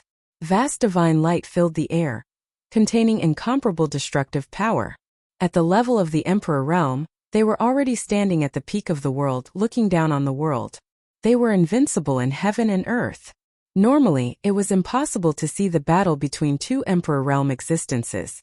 This was because the entire universe seemed to tremble along with their auras, as they could easily overturn the heavens and earth and move the stars. If this place was not so special and firm, the shockwaves from their battle would definitely shake all directions. Even if you have an Emperor weapon, you are not a match for the three of us. Xianyang, give up. The Crimson Firmament Demon Emperor said coldly. A vast sky rushed out from the top of his head and pierced through the sky dome. The boundless blood light was like a heavy rain that covered the sky. He clenched his fist and smashed forward. His entire body was the most terrifying weapon. It made a clear trembling sound and collided with the Xianyang Heavenly Blade. Then the wings on his back spread out and he quickly flew back. This was his powerful innate ability. After reaching the Emperor realm, it was the best in the world. Today, I will cut you down with my blade. The Xianyang Demon Emperor's eyes were equally cold.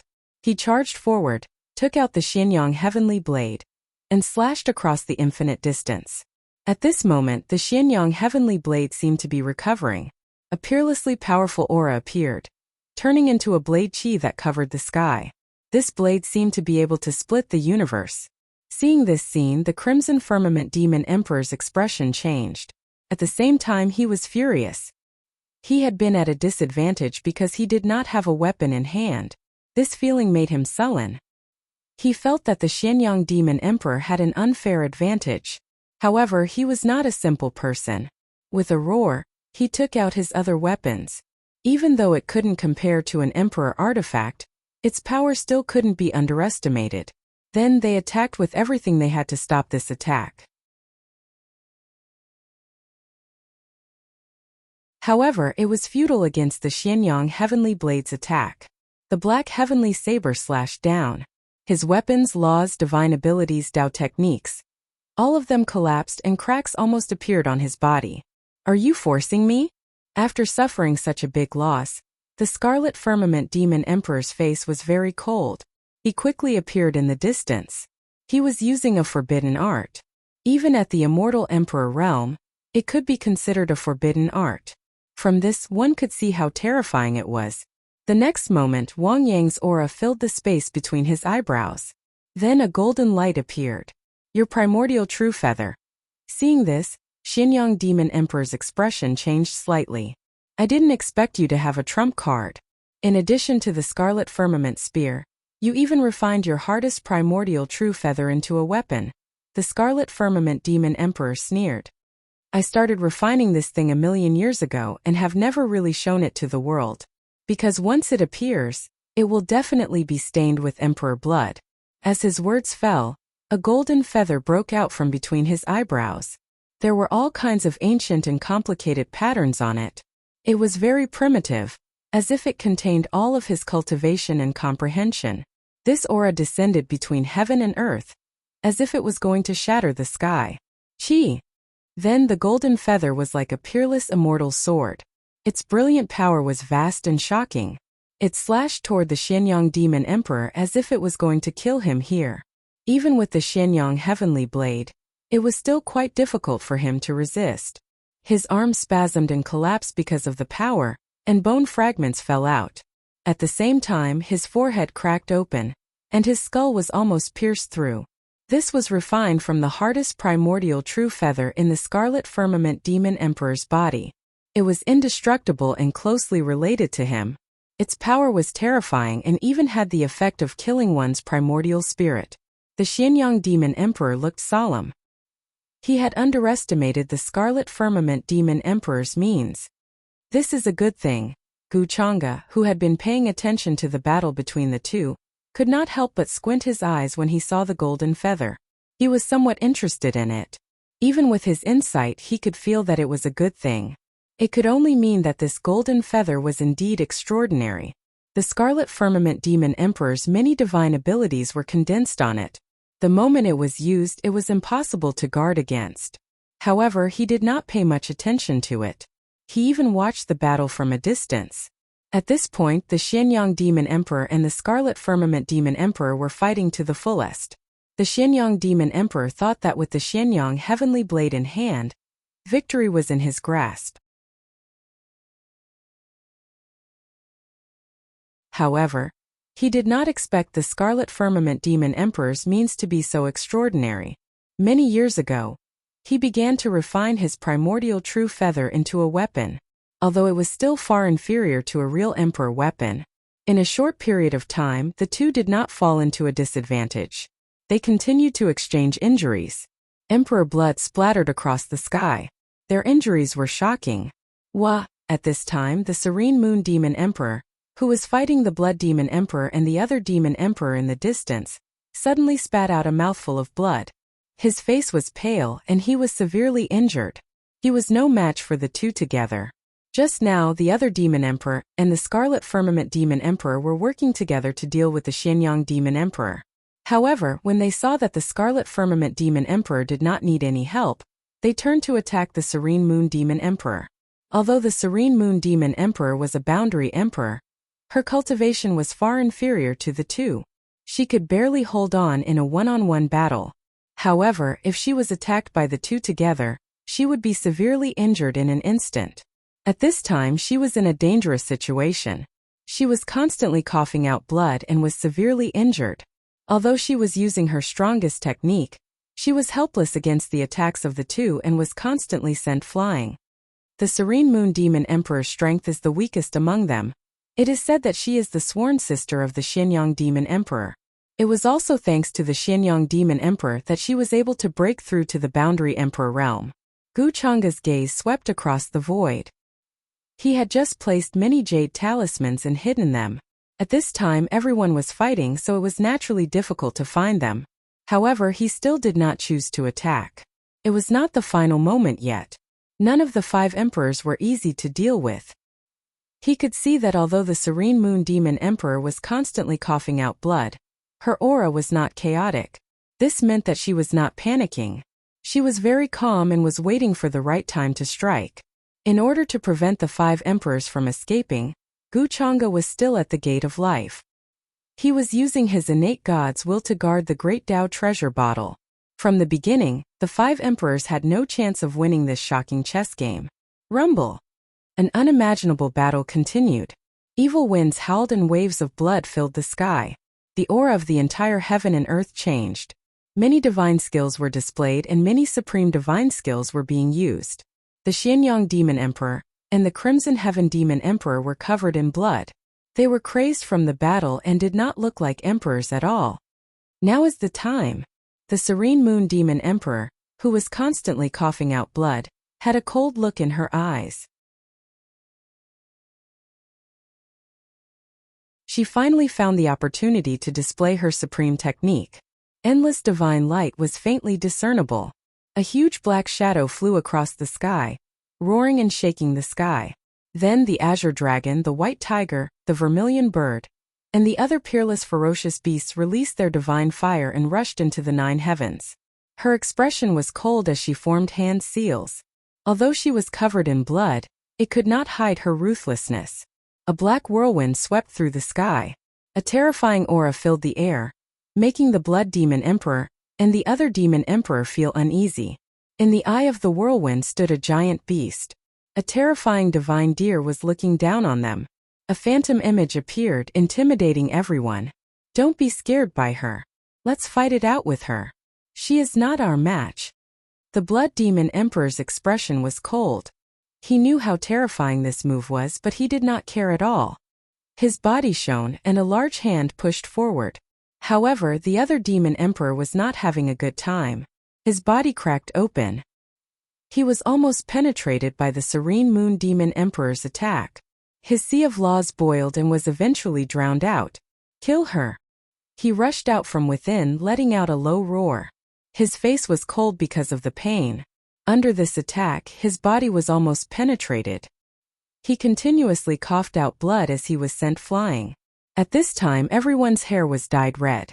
It was as if they were going to kill until this realm collapsed. The Blood Demon Emperor raised his palm, which turned into a large black palm print and sent the Serene Moon Demon Emperor flying. His body exploded, and the blood of a quasi-emperor splattered across the sky, destroying millions of miles of mountains and rivers. However, he was not having a good time either. He was hit by one of the Serene Moon Demon Emperor's secret spiritual techniques. His forehead split open, and a third of his primordial spirit was destroyed. This was the Serene Moon Divine Deer's innate skill. It was an extremely powerful spiritual attack, and even a quasi-emperor could not escape. The battle lasted for an entire day and night. Countless moves were exchanged. In the past, it was not uncommon for emperors to fight for thousands or even tens of thousands of years. However, the situation was critical now. The world's origin could mature at any time. Everyone was fighting with their lives on the line. Finally, the battle came to an end. The Serene Moon Demon Emperor was the first to come to an end. Her body exploded. Her primordial spirit wrapped around her life origin and fled, turning into a divine light to leave this place. The Blood Demon Emperor and the other Demon Emperor were not having a good time either. They were heavily injured and were quickly recovering. She escaped. Or did she do it on purpose? Wuxia looked at the fleeing Serene Moon Demon Emperor. His expression did not change. He pondered for a while and put her down for the time being. Whether it was intentional or not, it did not affect him at all. Then, he looked at the Xianyang Demon Emperor with a strange look in his eyes. The Xianyang Heavenly Blade was not that easy to deal with. At this point, it was time for him to reel in the net. What's going on? How is this possible? The Xianyang Heavenly Blade is not listening to me. At this moment, the Xianyang Demon Emperor, who was locked in battle with the Scarlet Firmament Demon Emperor, suddenly changed his expression. He was in disbelief. That was because he felt the Xianyang Heavenly Blade in his hand emitting a clear and melodious sound. A terrifying force came from it, wanting to shatter his internal organs. At the same time, it strongly resisted his control and did not want to be controlled. This feeling was too sudden. He was caught off guard and could not believe it. One had to know that in a battle of life and death, there was only a thin line. It was just a matter of a moment, but it could decide many things, including life and death. By the time the Xianyang Demon Emperor reacted, it was already too late. Poof! Seeing this, although the Scarlet Firmament Demon Emperor was a little confused, he did not want to let go of such a good opportunity. He sneered and once again summoned the primordial true feather. Golden light flashed, incomparably dazzling, cutting through the void as if it came from outside the boundless universe. The primordial true feather was like an immortal sword, piercing through the Xianyang Demon Emperor's forehead. Immediately, bone fragments flew everywhere, and the top of his head exploded. A terrifying emperor's aura surged, and his face was a bloody mess. It had to be said that as an emperor, the Xianyang Demon Emperor's cultivation was unparalleled. Even if the primordial true feather pierced through the forehead, it was only the cheekbone that cracked, and it was difficult to reach the back. Ah! The Xianyang Demon Emperor roared. His face was blurred, and the aura around him was boiling as he tried to resist. He did not know why, but the Xianyang Heavenly Blade that had accompanied him for countless years wanted to break free from his hand at this critical moment. No matter what, you must die today. Seeing this, the Scarlet Firmament Demon Emperor once again urged his magic power and sneered. He wanted to use the primordial true feather to destroy the Xianyang Demon Emperor's divine soul. He could also see that the Xianyang heavenly blade was resisting, and it was not as docile as before. Although he did not know the reason, it was an extremely good opportunity for him. The primordial true feather was extremely terrifying, and it was formed by his cultivation. In terms of offensive power, it was stronger than the scarlet firmament spear. At this moment, the white bone cracked open again, and a vast wave spread out, turning into a golden sword that was about to destroy the Xianyang Demon Emperor's divine soul. Poof! However, the next moment, the Xianyang Demon Emperor's body suddenly boiled, and his qi and blood flowed backward, as dazzling as the sun, gathering in the middle of his forehead. He was using the life-forbidden technique, intending to fight to the death with the Scarlet Firmament Demon Emperor. Even if I die, I won't let you have it easy, the Xianyang Demon Emperor roared. At the same time, he held the Xianyang heavenly blade again, and regardless of its resistance, he slashed at the Scarlet Firmament Demon Emperor. This attack was far more powerful than his previous attacks. It was as if he could split open the universe in front of him. Are you going to die with me? It's not up to you. The Scarlet Firmament Demon Emperor saw through his intention. His eyes were cold as he activated his strongest attack, intending to resist. The Blood Demon Emperor and the other Demon Emperor's expressions changed abruptly, feeling the horror of this technique. They did not have time to heal their injuries and began to leave this place, fearing that they would be affected. Dong! Here infinite light erupted as the Xianyang Demon Emperor used the Forbidden Life technique. It was as if the universe had collapsed and it was dazzling and brilliant. The Scarlet Firmament Demon Emperor let out a muffled groan, and his body was almost broken in half. Fortunately, he retreated in time and avoided the critical blow. Ha ha ha, Xianyang, you can't beat me after all. I have won this battle and the world's origin is mine. You will die here and from now on, I will be the sole ruler of the demon realm. He looked at the Xianyang Demon Emperor's tattered body, and could not help but laugh wildly. Obviously, he had the appearance of a victor. How is this possible? How could there be a problem with the Xianyang Heavenly Blade? The Xianyang Demon Emperor's aura was weak, and there was not a spot on his body that was unharmed. At this moment, he still could not believe that the weapon that had accompanied him for so many years would be damaged. If not, how could he be defeated and even be in danger of dying? At this moment, the Xianyang Demon Emperor suddenly thought of something.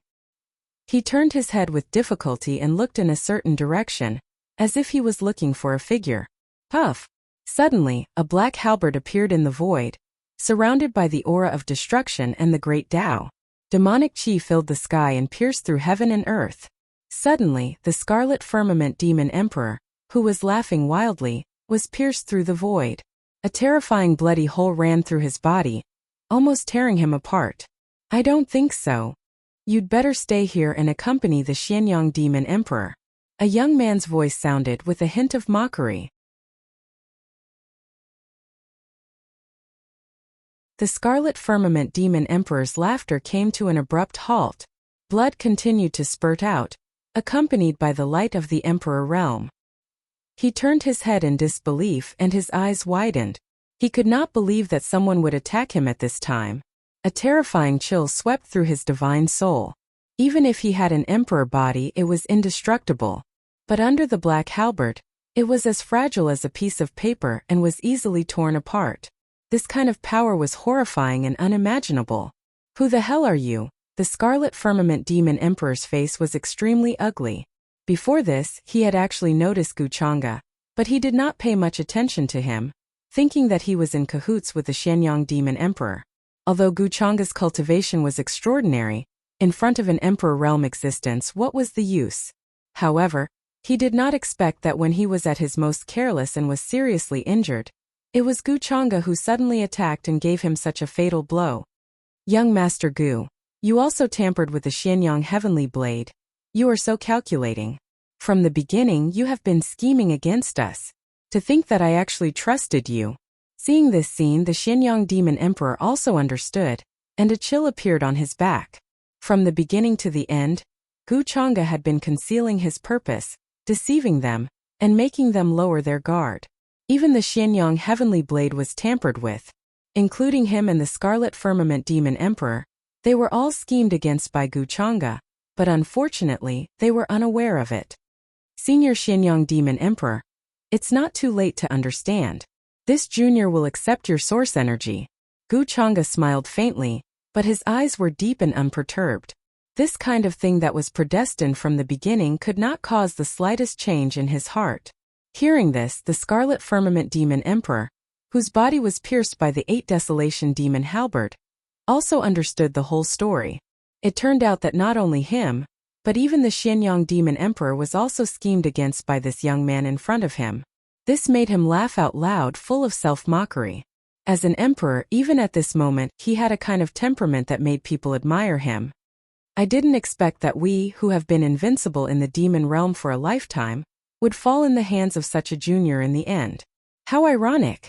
The younger generation will surpass us in time. The younger generation will surpass us in time. As he spoke, blood with imperial splendor appeared on his wound again. Strands of divine light intertwined there, trying to connect the wound and heal it. However, the 8 Desolation Demon halberd contained the absolute power to destroy the world, and it easily destroyed all his vitality. This kind of power was too strong and overbearing, annihilating all matter in existence in front of it. Scarlet Firmament Demon Emperor, you flatter me. This junior just casually picked up a bargain. Guchanga looked calm and understated. This is nothing. At this time, the Scarlet Firmament Demon Emperor's eyes suddenly turned cold. He stared at him and said, "Who are you? The weapon in your hand reminds me of a taboo rumor that should have been buried in the long river of time." His heart trembled slightly. This young man's strength and cultivation were simply too strong. Even the ancient books did not dare to record this. "Senior, don't you think you're talking too much nonsense?" Guchanga did not answer. His arm turned slightly, and the 8 Desolation Demon halberd suddenly slashed horizontally, erupting with an incomparably terrifying divine power. "You..." The Scarlet Firmament Demon Emperor's expression changed abruptly, almost unable to believe this scene. The imperial splendor collapsed, and then with a loud bang, it collapsed into pieces and turned into a bloody mist that filled the sky. As an existence of the Emperor realm, it was difficult to bury the heavens and destroy the earth. Even if his body was split into pieces and buried in the 4 poles of heaven and earth, he could still be resurrected in this world.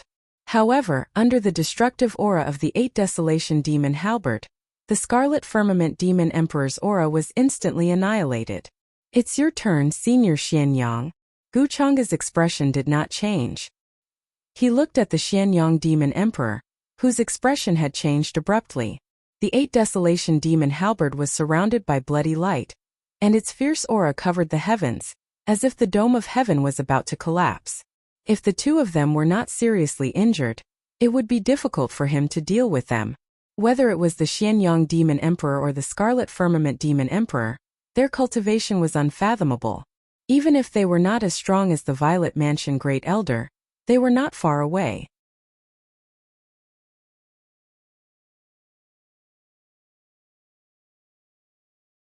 Chapter 417. Don't worry, you can't run away either. Guchanga looked at the Blood Demon the Arch and the other demon the Arch on the other side, whose expressions changed drastically. Suddenly, the void in all directions suddenly froze, followed by a vast fluctuation. Chaotic chi surged. Heavenly palaces, immortal palaces, divine buildings, many towering divine objects appeared, covering all directions. Surging divine light burst out from it, completely enveloping this place. Heaven and earth turned into nothingness, turning into a muddle-headed land. Heaven sealing earth locking formation. The Blood Demon the Arch recognized this formation, and his expression changed rapidly. At this moment he was already severely injured. If he was at his peak, he could easily break this formation. But now he obviously couldn't do it. Even if he could, it would take time. By then, Guchanga would have dealt with the Xianyang Demon the Arch and come to deal with him. After witnessing the death of the Crimson Firmament Demon the Arch, the Blood Demon the Arch didn't dare to underestimate Guchanga at all. Even if the Crimson Firmament Demon the Arch was seriously injured and on the verge of death, he wasn't so easy to deal with. He could extract the origin of the laws of the universe at any time to recover to his peak. However, he was easily destroyed by Guchanga's terrifying halberd. Let's fight it out with him. Otherwise, we won't have any chance of survival later. The blood demon the Arch was very decisive and used his current strongest technique. Behind him, a bloody light soared into the sky as if it could pierce through this universe. The rain of blood surged and bloomed in the void, forming many beautiful yet terrifying flowers of blood. It was as if many ancient worlds were evolving within them, containing boundless and boundless power. With this vast power, he pressed forward with crushing force. Do you still have the ability to resist now? Guchanga didn't care. His expression was very cold. The 8 Desolation demon halberd swept across, and the black light was like a monstrous wave, causing heaven and earth to tremble. Many worlds collapsed and turned into ashes. Resistance was futile. It directly split the blood demon the Arch in half. The other demon the Arch was terrified and stunned by this scene. Although they were seriously injured, it was easy for them to kill supreme beings. However, in the hands of Guchanga, they couldn't resist at all. Although the weapon was very terrifying, it also showed that Guchanga's strength was enough. You said that you and my son hit it off at first sight. Then where's Bufan now? Seeing this scene, Xianyang Demon Sovereign's face grew colder and colder. He knew that he couldn't escape today, but he still had doubts in his heart. How did Guchanga obtain the profound Yang Heavenly Blade and successfully enter this place? Your son. If you go down to look for him now, you might be able to meet him on the Yellow Springs Road. When Guchanga heard this, he only smiled faintly. You killed my son? Profound Sun Demon Overlord's heart was filled with hatred. As a demon overlord, this was the first time he hated someone so much. Even his old rival, the Scarlet Firmament Demon Overlord, was not this deep. You are so vicious. If I don't die. Puff. However, Guchanga did not allow him to finish his sentence. With a shake of his arm, the 8 Desolation Demon halberd cleaved the Demon Monarch into 2 halves. Even though the Xianyang Demon Monarch tried to resist at the last moment, it was futile. Then the 8 Desolation Demon halberd rushed out from his hand. With a flash of black light, it charged towards the trembling demon overlord in the distance. Blood rained down, and the great Tao rules were broken. Soon peace was restored to this place. Profound Yang Heavenly Blade Primordial True Feather. Guchanga's smile was somewhat mocking as he descended from the sky. A golden light flashed in the distance, and the primordial true feather fell into his hand. It was sharp and contained many simple Tao runes and patterns. The hardest true feather of an Emperor realm existence. Then a terrifying gray fog began to appear, covering the sky and the sun. In a trance, there seemed to be a bottomless black hole appearing between heaven and earth, enveloping all directions and swallowing everything. Guchanga sat there cross-legged. His 6 trillion cells seemed to have awakened at the same time. His bones, lungs, blood, and flesh all gushed out rolling chi and blood. Fragments of the long river of time appeared behind him. Vaguely, a figure with a vague face that covered the heavens could be seen merging with him. Countless great Tao runes fell, condensing into a great Tao treasure bottle. Many origins gathered, especially the origins of the 2 Emperor realm existences. They were even more obvious and dazzling, containing the meaning of 5 colors. They even condensed into their figures, carrying their fates and true spirits that had not dissipated. However, Guchanga's expression remained cold and indifferent. His aura was constantly changing. This time, his harvest could be said to be not small, because his comprehension of the origin of laws had long broken through the bottleneck of the realm and reached another world. Now what was lacking was only cultivation. Late-stage quasi-supreme. Peak. Supreme realm. Early stage. Mid-stage. Emperor realm origins were extremely rare. But for Guchanga it was still not enough. In the end, it only lasted until he broke through to the mid-stage of the supreme. No matter how heaven-defying the forbidden demonic art was, it was impossible to recreate an Emperor realm existence with just an Emperor realm origin. Not to mention that the origin he needed to devour was calculated in a sea of numbers. However, the many cultivation insights and divine powers contained in it were precious. If the world origin here matures, It will be enough for me to touch the threshold of the peak of the Supreme. Then Guchanga stood up. The many terrifying phenomena here disappeared, and peace was restored. Other than the traces of the previous battle, there was no abnormality. 4 demon emperors had died here, including the 2 true emperor realm existences. Even their corpses had turned to ashes. If this happened in the outside world, it would definitely be a shocking event that would shock everyone. However, other than him, no one else knew. After all, to the outside world, the 6 demon emperors had died and disappeared 6,000 years ago. No one would care about this kind of thing. If I didn't take advantage of their infighting, I'm afraid this matter would not be so easy. Then, Guchanga turned into a divine light and chased in the direction that the Dark Moon Demon Emperor had escaped. The matter of the world origin was not urgent for the time being.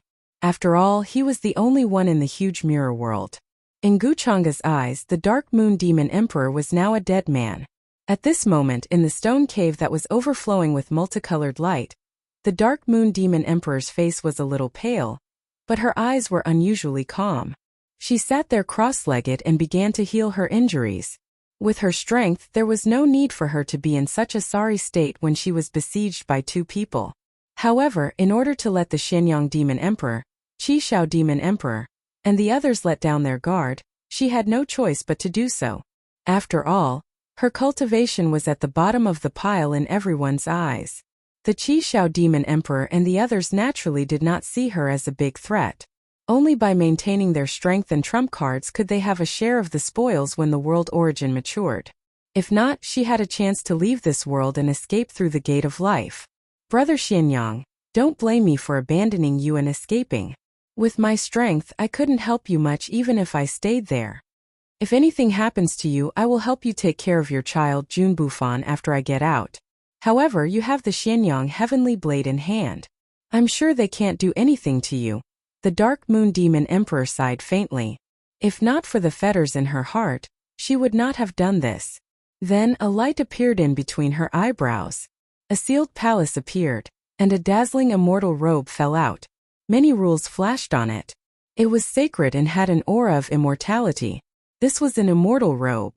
Legend had it that it was made by an innate god during the ancient times of the demon realm. It could withstand the attacks of an emperor. This was her trump card. Since she had made an agreement with the other 5 emperors to come to this world, she naturally had to make many preparations. The Xianyang Demon Emperor wanted to use his son Jun Bufan as a backup plan to send his Dao weapon, the Xianyang Heavenly Blade, into this world. The Dark Moon Demon Emperor naturally had a plan, but she hid it very well. Even the Xianyang Demon Emperor, who treated her like a sister, did not know about this. Just as the Dark Moon Demon Emperor was about to put on the immortal robe, there was a sudden fluctuation in the cave abode. The Dark Moon Demon Emperor frowned. She was suspicious and vigilant. Who had secretly followed her all the way here? Xianyang, Qi Shao, and the others are fighting. The blood demon should not be able to free himself to chase after me. A light flashed in the Dark Moon Demon Emperor's hand. A light blue staff appeared. It looked like it was made of immortal blue gold and shone like stars. But soon, she sensed the aura of the person and was even more confused. Young Master Gu, why did you chase after me? The Dark Moon Demon Emperor stood up and walked out. She put away the immortal robe and looked calm. Outside the cave abode, Guchanga landed from the sky. Senior Dark Moon, how are your injuries? I have quite a few healing panaceas in my hands. If you need them, I'll leave them here. He spoke first with a natural smile, as if he knew what the Dark Moon Demon Emperor wanted to ask. The Dark Moon Demon Emperor shook her head slightly. She stared at him as if she wanted to see through him. Why did you follow me all the way here? She asked again. She was indifferent to Guchanga's words. At the same time, a terrifying Boundary Emperor's aura appeared. The void trembled as if it would collapse at any time. I saw that Senior Dark Moon's injuries were serious and was worried. That's why I chased after you. Of course, I was also worried that I would be injured by the shockwaves from the battle. Guchanga did not seem to care about the Dark Moon Demon Emperor's aura and smiled casually. The Dark Moon Demon Emperor believed him a little after hearing this explanation. She did not think that Guchanga would be so stupid as to continue staying there after seeing that the Xianyang Demon Emperor was at a disadvantage. How was the battle when you left? She could not help but ask. How was the battle? I think that Senior Dark Moon should go and take a look yourself, Guchanga said with a smile. Or you can go and ask them yourself. The Dark Moon Demon Emperor suddenly felt a terrifying murderous aura. Her expression changed and she immediately took out the immortal robe. However, Guchanga was faster than her. A golden light flashed under his sleeve. The primordial true feather was like an unsheathed immortal sword. It pierced through the void and slashed towards her forehead. How dare you? The Dark Moon Demon Emperor's expression changed. She never thought that Guchanga would suddenly attack and try to kill her. In an instant, the cave residence collapsed. She quickly flew towards the sky and felt a terrifying chill. Guchanga's strength was beyond her imagination. She was a third heaven boundary emperor. However, she felt that he was unfathomable. He was even more terrifying than when she first saw him. What happened in just a few days? Or was it that Guchanga had been hiding his true strength before this? The Dark Moon Demon Emperor was shocked. Her immortal robe flowed with light and blocked the golden feather that Guchanga had taken out. However, she did not feel good either. Her blood churned as she took a few steps back and coughed out blood. This is the Scarlet Heaven Demon Emperor's primordial true feather. How did it end up in your hands, however? What shocked her even more was that the golden feather in front of her was the primordial true feather that the Scarlet Heaven Demon Emperor had taken out when he fought with the Xianyang Demon Emperor. This was the hardest feather on the Scarlet Heaven Demon Emperor's body. He had nurtured it for countless years and its power was no weaker than that of an emperor weapon. What happened? After I escaped, did you kill the Xianyang Demon Emperor, the Scarlet Heaven Demon Emperor, and the others? The Dark Moon Demon Emperor was shocked and felt her scalp go numb. This kind of thing made her feel as if the sky was falling down on her. How did Guchanga do it? Otherwise, what else could it be? He can't even kill a third heaven boundary emperor. It seems that this is all there is to it. However, that robe of yours is a little special. So that's why. However, Guchanga did not answer the Dark Moon Demon Emperor's question. Instead, he regretfully took back the primordial true feather.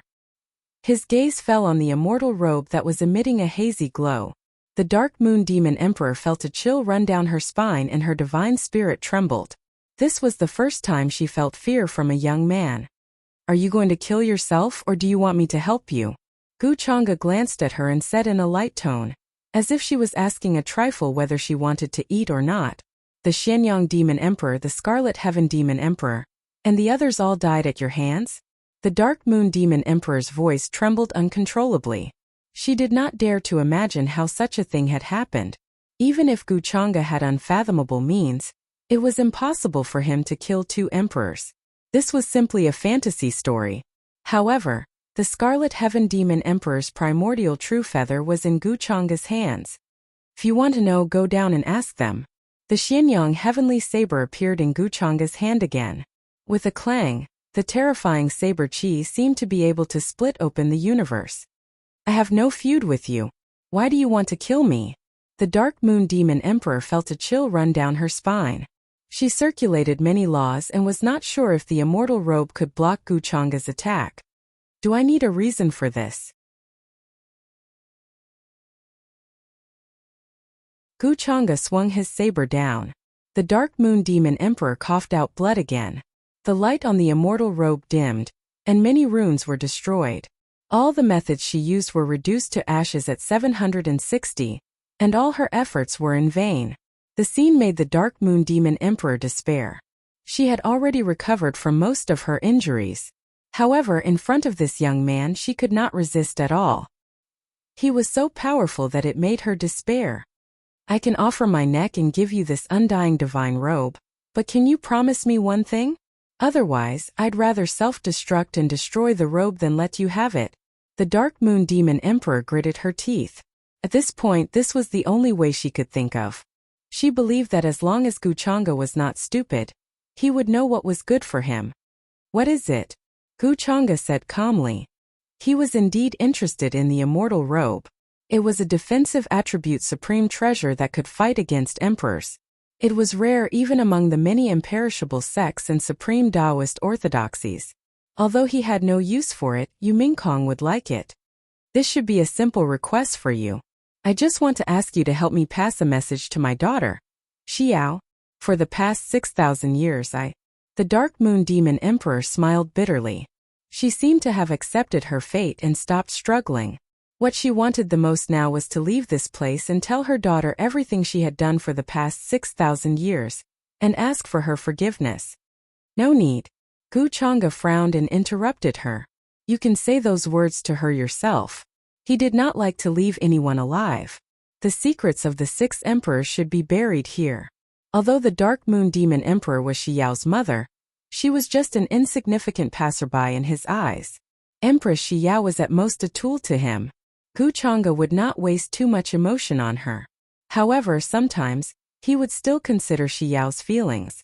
After all, now that the Dark Moon Demon Emperor had said so, he could not be bothered to do anything else and leave Xiao as a memento. If the Dark Moon Demon Emperor had no feelings for Xiao, then Gu Chang'e would be more than happy to help her get rid of those feelings. Hearing this, the Dark Moon Demon Emperor was stunned. Then, her face turned pale and blood drained from her face. She looked sorrowful and said in a trembling voice, "Did you kill my daughter, Xiao?" In her opinion, Gu Chang'e meant to send her on her way and tell Xiao personally. Didn't this mean that Xiao had died before her? Gu Chang'e looked at her strangely and kept the Xianyang heavenly blade. He said calmly, "I didn't kill your daughter, and I won't kill you. You just have to watch your mouth." Hearing this, the Dark Moon Demon Emperor was stunned. She could not believe that Gu Chang'e's attitude would change so quickly. Just a moment ago he looked like he was going to kill her, but now he did not want to kill her. However, she did not dare to ask about this. She vaguely guessed that it might have something to do with her daughter, Xiao. "Thank you, young Master Gu, for not killing me. Don't worry, I will not tell anyone what happened here. I swear on my Tao heart that if I break this oath, I will be destroyed by heaven and earth, and will never be reincarnated." The Dark Moon Demon Emperor's attitude towards Gu Chang'e was much more respectful. After making the oath, she handed over the immortal divine robe. She was not someone who did not know what was good for her. Surviving was more important than anything else.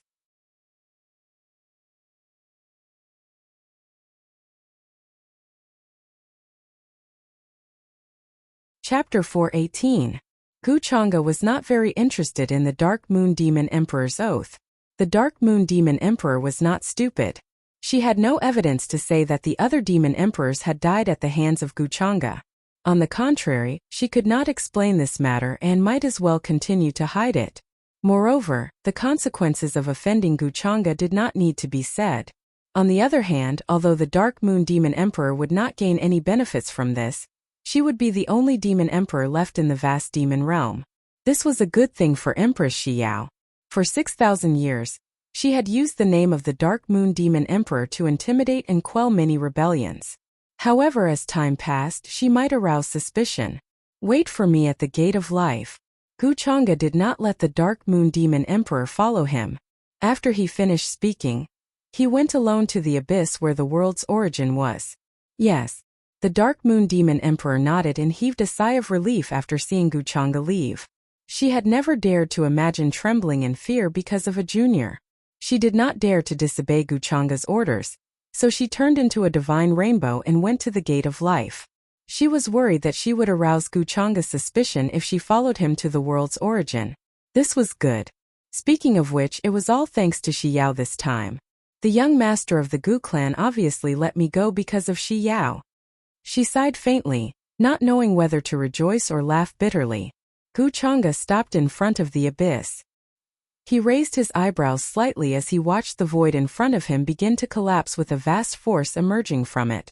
Wisps of immortal mist gushed out from it and then transformed into various strange beasts, as well as the figures of living beings who had once set foot in this place.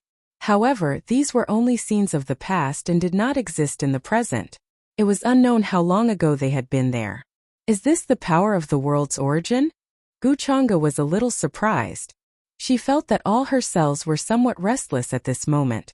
This was the devouring intent when encountering a supreme origin. Even the quasi-emperor origin sources and emperor realm origin sources would not be like this. This could only mean that the world's origin was indeed extraordinary. It was one of the most miraculous powers in the world, and it could even give birth to many strange energies. This kind of power was supreme and majestic, and one could even hear the rumbling sound of the world spinning from it. Ripples appeared in the void, and in an instant, it caused the nearby hills to split open. The Scarlet Firmament Demon Emperor and the others had sat cross-legged in this place for thousands of years, and even their cultivation had changed. When the world's origin matured, the demon realm might change and evolve to a higher level of the world. Wuxia naturally didn't want to wait until then. This was the good fortune of the demon realm. It had nothing to do with him. What he valued was the benefits that this world's origin would bring him. Among them, the most direct one was to increase his cultivation level. If some ancient existence were to witness this scene, I'm afraid they would think that I'm wasting God's gift. Wuxia couldn't help but smile. Now the world's origin was already trembling violently. Strands of supreme aura gushed out from it and swept through all directions. The entire mirror world seemed to be unable to continue to hold it. Seeing this, Wuxia didn't stay any longer and stepped forward. The void in front of him seemed to have opened a door that led directly to the abyss below. His body glowed, and even his hair was golden. Majestic and vast five-colored divine light fell down, resisting this world's aura.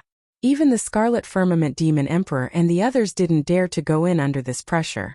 They had to wait until the world's origin matured and all the pressure weakened to the lowest point before taking action. This wasn't a problem for Wuxia. He found the flaw in the space and directly connected to the deepest area. Buzz! Soon, a monstrous aura erupted from this place. It was as if there were ancient and majestic worlds flowing under the abyss. In the rumbling sound there was chaotic air gushing out, and the sun, moon, and stars were rotating. Even if the void door was there, it was difficult to maintain and collapsed almost instantly. However, Wuxia's movements were very fast. The moment he stepped into the depths, he found the exact location of the world's origin. His 5 fingers glowed and runes of the great Tao shot out, breaking through the world's aura. He saw a huge source of light that was like a star. The aura of the great Tao filled the air, and chaotic fog wrapped around it. Countless divine chains of rules intertwined, bobbing up and down there. Wuxia opened his mouth and roared. Black light shrouded the sky like a river of stars falling down, drowning that place. The world's origin didn't have self-consciousness. It was just resisting instinctively, but layers of runes of the great Tao formed chains, firmly sealing it in this place. At this moment, a huge commotion occurred in the demon realm outside the mirror world. A terrifying phenomenon appeared in the sky, as if there were flames burning. The sky collapsed and fell like meteors. What is this? Could it be that we are going to be wiped out? Is a disaster falling from the sky? All the demon clan creatures in the 9 regions looked at this scene in shock. Their hearts were filled with fear as if they were facing a natural disaster. In this terrifying aura, they were as small as ants, and their souls were trembling. It was as if the sky was about to collapse, crushing all the creatures in the demon realm to death. It was as if the final catastrophe was coming. In the palace, Empress Xiao's figure moved and appeared in the sky. She looked at this scene from afar, frowning. Countless creatures in the demon realm knelt inside. Some were pious, some were fearful, and some were in despair. What happened? Why did it suddenly become like this? Empress Xiao was puzzled. Although this scene looked extremely frightening with her cultivation, she could see clearly that this was just a phenomenon. This wasn't what was really happening. It was just a phenomenon caused by a certain place that was reflected in the sky for all the creatures in the demon realm to see.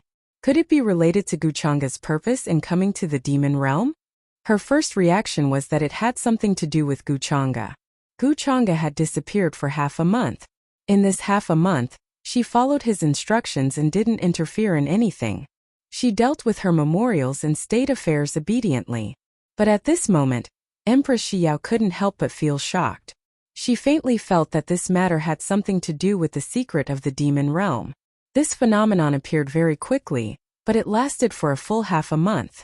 In this half a month, the huge demon realm was in a state of panic. Many people were extremely worried. feeling that a great disaster was about to befall the demon realm. However, they found that these terrifying phenomena didn't really exist, but were just reflections in the sky. Many people gradually got used to it and calmed down, but they were still a little curious about the reason. Jiang Luoshan by Lianer Tianze, and the others were waiting at the gate of life. They naturally noticed the phenomenon in the demon realm, and they also felt an intense and terrifying fluctuation under the gate of life. It was ancient and majestic, as if it was about to rush out of the sky. However, in the next moment, a monstrous ferocious aura spread out from the depths of the ancient well, as if a hidden supreme true demon was waking up and walking out, suppressing this terrifying fluctuation. This made everyone's hearts tremble, and their souls couldn't help but feel fear.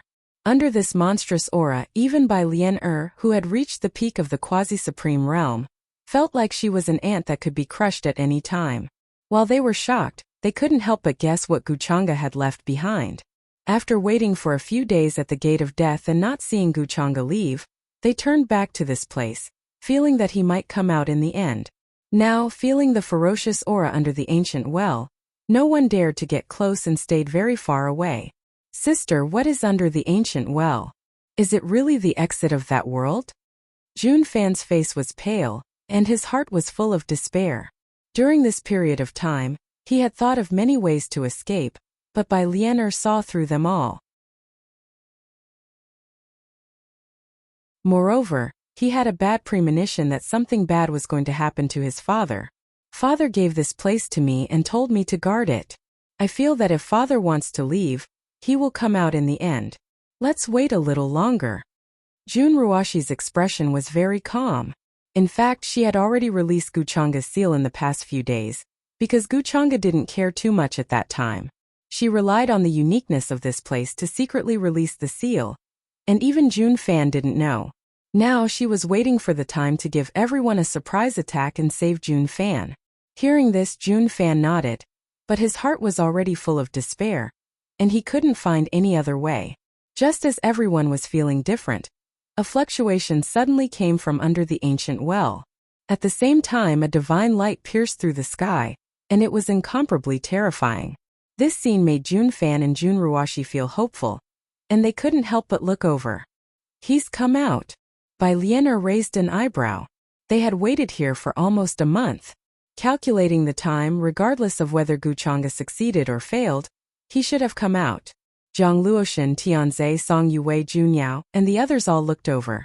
They felt that the matchless power in the ancient well seemed to be dissipating, and the terrifying aura that shrouded heaven and earth was quickly receding like the tide. Above the ancient well, a figure was the first to walk out.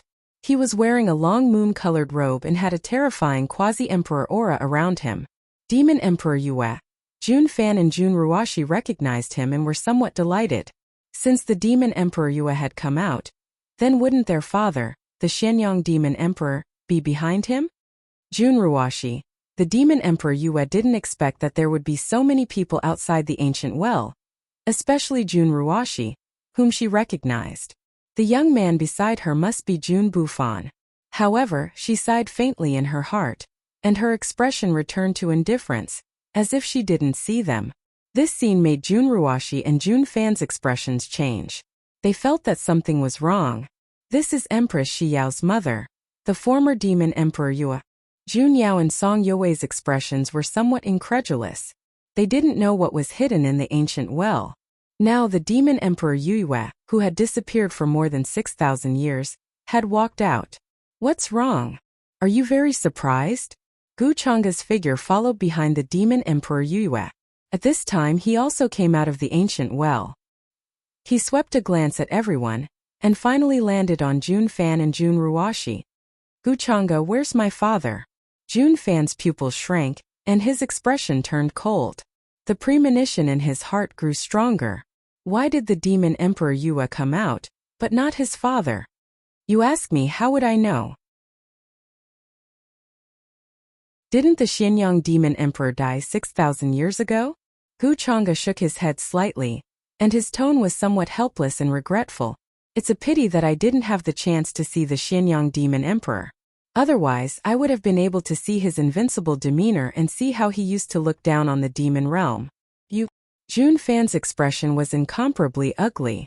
Jun Ruashi's expression was also ugly, and she even felt despair. Unexpectedly, their father didn't come out with the demon emperor Yue. What had happened in the past 6,000 years? Why did the demon emperor Yue ignore them? Could it be that their father had really died? Moreover, she felt that Guchanga had seen through her means, so she didn't dare to act rashly. Return to the imperial capital. Guchanga looked at by Liener Zhang Luoshan and the others. After devouring the world's origin, his cultivation had broken through again. He had reached the peak of the supremacy realm, and was only one step away from the quasi-emperor realm. Although the process was somewhat difficult and took a lot of time and means, it didn't disappoint him. Bai Lian also clearly noticed that Guchanga was now many times stronger than before. If he was unfathomable before, then he was now as vast as the ocean and unfathomable. Although Zhang Luoshan didn't see it as clearly as Bai Lian, she also knew that Guchanga had benefited greatly from it. Previously, Guchanga was already invincible among his peers, and very few people in the older generation could contend against him. Then, wouldn't he now be able to challenge a quasi-emperor or emperor realm expert? I wonder if Miss Yue and Jun Bufan know about this matter. Does Empress Xiao know? However, before moving, Guchanga glanced at Song Yue and smiled casually. Song Yue's face was slightly pale. Although she was gentle and generous, it didn't mean that she was stupid. Under the circumstances that she knew Jun Bufan's identity, she still came to see him and followed him to explore the ruins. If Empress Xiao knew about this matter, not only would she be punished, but her father would also be implicated. Young Master Chang'e, Song Yue wanted to explain, but halfway through, she didn't know how to continue. Because no matter how she explained, she couldn't get rid of the fact that she met Jun Bufan privately. Miss Yue, you don't have to explain. In fact, I know that you played an important role in being able to catch Jun Bufan. I will explain this matter clearly to Empress Xiao. Guchanga smiled and waved his hand to interrupt her. Hearing this, Song Yue was stunned at first, then smiled bitterly in her heart. She opened her mouth but didn't say anything. She wasn't stupid and knew what Guchanga meant. He wouldn't tell Empress Xiao about this matter, but instead say that it was because of her that Jun Bufan was caught. In this way, not only would she be innocent, she would even be rewarded. However, this kind of thing went against her conscience, but she couldn't refuse. Thank you for your magnanimity, young Master Chang'e. If there is a chance, Yue will definitely welcome you. Soon, she regained her composure and bowed to Guchanga. You don't have to be so polite, it's just a matter of saying a word. Guchanga waved his hand as he spoke. At the same time, he glanced at Jun Fan. Seeing his pale, dazed, and incredulous expression, his smile was somewhat meaningful. Yue, I didn't expect that even you would betray me. Jun Fan's expression was sorrowful as he stared at Song Yue. He didn't expect that in the end she would also succumb to power. At this moment, he only felt that his heart was very painful, as if a sharp blade was cutting it. However, Song Yue didn't look at him, as if she didn't hear him. If there's anything, say it when we return to the imperial capital. Guchanga looked at Jun Yao, who was hesitating to speak, and said without a change in his expression. Jun Yao's eyes dimmed as she lowered her head. She found it difficult to accept. The current Guchanga was completely different from the one in the imperial capital, making her feel very unfamiliar and fearful. At that time he was as gentle as jade, treated people peacefully, elegant and handsome. This huge difference made her feel lost. But more than that, she was frightened and uneasy. In the demon realm's imperial capital, Empress Xiao was dealing with state affairs. She didn't expect to see Guchanga bring someone she didn't expect. Mother, she was in disbelief. She hadn't seen the demon emperor for 6,000 years. Xiao, you've suffered all these years. Mother is sorry. The demon emperor's voice was also a little sour. He felt that the current Xiao was poles apart from the one 6,000 years ago. Back then she was innocent. Although she had some tricks up her sleeve, she wasn't as serious, cold, and dignified as she was now, as if she had been in a high position for a long time. It was obvious that a lot of things had happened in the past 6,000 years, which caused her to become like this. When Empress Xiao saw her mother for the first time, she didn't feel much joy at reuniting with her mother. Instead, she felt more puzzled. She had a lot of doubts and questions in her heart. You and your mother have reunited, so I won't interfere. Seeing her look at him, Guchanga smiled. He didn't intend to stay here any longer, so he got up and left the palace. Empress Xiao looked at him resentfully, but her expression quickly returned to normal. She vaguely guessed the cause and effect of this matter. From the demon emperor's respectful attitude towards Guchanga, it was obvious that he had gone through a life-and-death situation. With Guchanga's personality, he must have considered her when he brought the demon emperor back. This made her feel much better, and the corners of her mouth curled up slightly. It seemed that she did have a place in his heart. In the palace, Empress Xiao and the demon emperor started to reminisce. The demon emperor had told her everything that should be said, but she wouldn't say anything that shouldn't be said.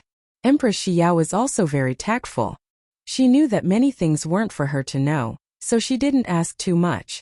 These 6,000 years were indeed a rare experience for her. Even without the demon emperor by her side, it was enough to support the huge demon domain. This made the demon emperor more or less happy, but at the same time sad. Very quickly a few days passed. Empress Xiao knew that Guchanga had plans to leave the demon domain.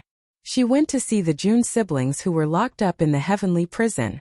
Jun Bufan naturally hated her to the core, but he also had an inexplicable complicated feeling. Empress Xiao didn't intend to find out the truth of what happened 6,000 years ago. After seeing Jun Bufan, she didn't care much and directly left, knowing that Guchanga had other plans. The Heaven Keeper and the others were also released by her. But it wouldn't be so easy to restore their former power. But the Heaven Keeper and the others of the Jun family were still deeply grateful. Jun Fan thought that Empress Xiao would lock him up for life. He was full of despair and depression, feeling that he would spend the rest of his life in prison. But unexpectedly he saw Guchanga again. "What are you doing here?" Jun Fan's face was cold. The person he hated the most was Guchanga. If Guchanga hadn't helped Empress Xiao, he wouldn't have ended up like this. "I'm here to send you to see your father. Don't let him wait too long," Guchanga said lightly. "What did you say? What do you mean?" Jun Fan's pupils shrank in disbelief. Although he had guessed this result, there was still a glimmer of hope in his heart. Now that he heard this news from Guchanga, it really made his head buzz. It was as if he was hit by a giant bell. For a long time his mind was blank. "You want to know where your father is? Am I not fulfilling your wish now?" Guchanga couldn't help but laugh. "You swore that you wouldn't make things difficult for me. Guchanga, you're not joking with your Dao heart, are you?" Jun Fan didn't dare to believe that Guchanga would risk the collapse of his Dao heart to kill him. "Oh, you don't really think that an oath can protect you, do you?" Guchanga smiled lightly as if he was looking at an idiot. The so-called oath was no different from nonsense to him. Expect him to keep his oath? Don't be ridiculous. Along the way, Guchanga never had the word oath in his mind. As his voice fell, he slapped Jun Fan with his palm. Under Jun Fan's shocked and despairing gaze, Jun Fan was smashed into a cloud of blood and his body and soul were destroyed on the spot. After doing all this, he listened to the sound of the system notification in his mind and narrowed his eyes slightly. The next moment, a faint purple treasure chest jumped out. "There's nothing special about it." Guchanga opened it. Dazzling divine light flashed and a rustling sound swayed, as if many small worlds were colliding. A jade-green, sparkling sapling, surrounded by immortal light, floated silently in the air. World Tree Sapling. Guchanga was slightly surprised. This time, apart from obtaining a large amount of fate points and fate points, the only other thing he obtained was a World Tree Sapling. Guchanga felt that this thing was related to the world's origin, so he directly planted it in the inner universe and waited for it to grow quietly. He didn't continue to care about it. The World Tree Sapling was a divine object on the same level as the World Seed. If nurtured properly, a single World Tree Sapling could give birth to many small worlds. Not to mention the other benefits. After the trip to the demon realm solved the problem of the Child of Destiny, he also obtained the 5 Emperors' origin and the world's origin. Although it was a bit of a waste of time, overall it was worth it. As for the other miscellaneous benefits, there was no need to mention more. Now that the demon realm was unified, There would be no accidents, and the sixth emperor's plan would fall apart. After leaving the prison, Guchanga didn't expect Empress Xiao to be waiting for him here. You're leaving the demon realm? Empress Xiao stared at him and said. She didn't use a questioning tone but an affirmative one. Guchanga walked over naturally and smiled. Since the matter is settled, it's time to return to the upper realm.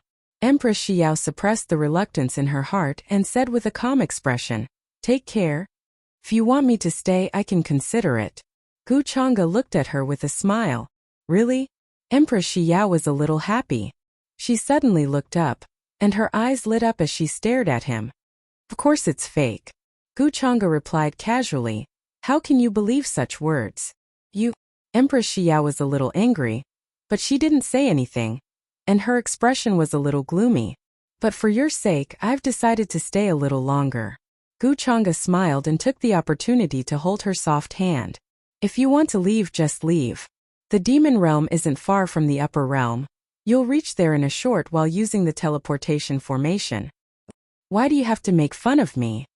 Hearing him say that, Empress Xiao was a little happy, but she reverted to her usual empress appearance, and her tone was cold and dignified. Women always say one thing and mean another. Guchanga shook his head slightly. Half a month later, outside the palace, Empress Xiao stood in the wind, her hair dancing in the wind. She watched as Guchanga and the others stepped into the teleportation formation to return to the upper realm. She only retracted her gaze when she could no longer see them. Maybe you'll get pregnant in this half a month? Demon Emperor Yue appeared behind her, and his tone was complicated. No, he's a heartless person. He won't let such a thing happen. Empress Xiao shook her head slightly. Her tone was indescribable, but she couldn't help but feel a little disappointed.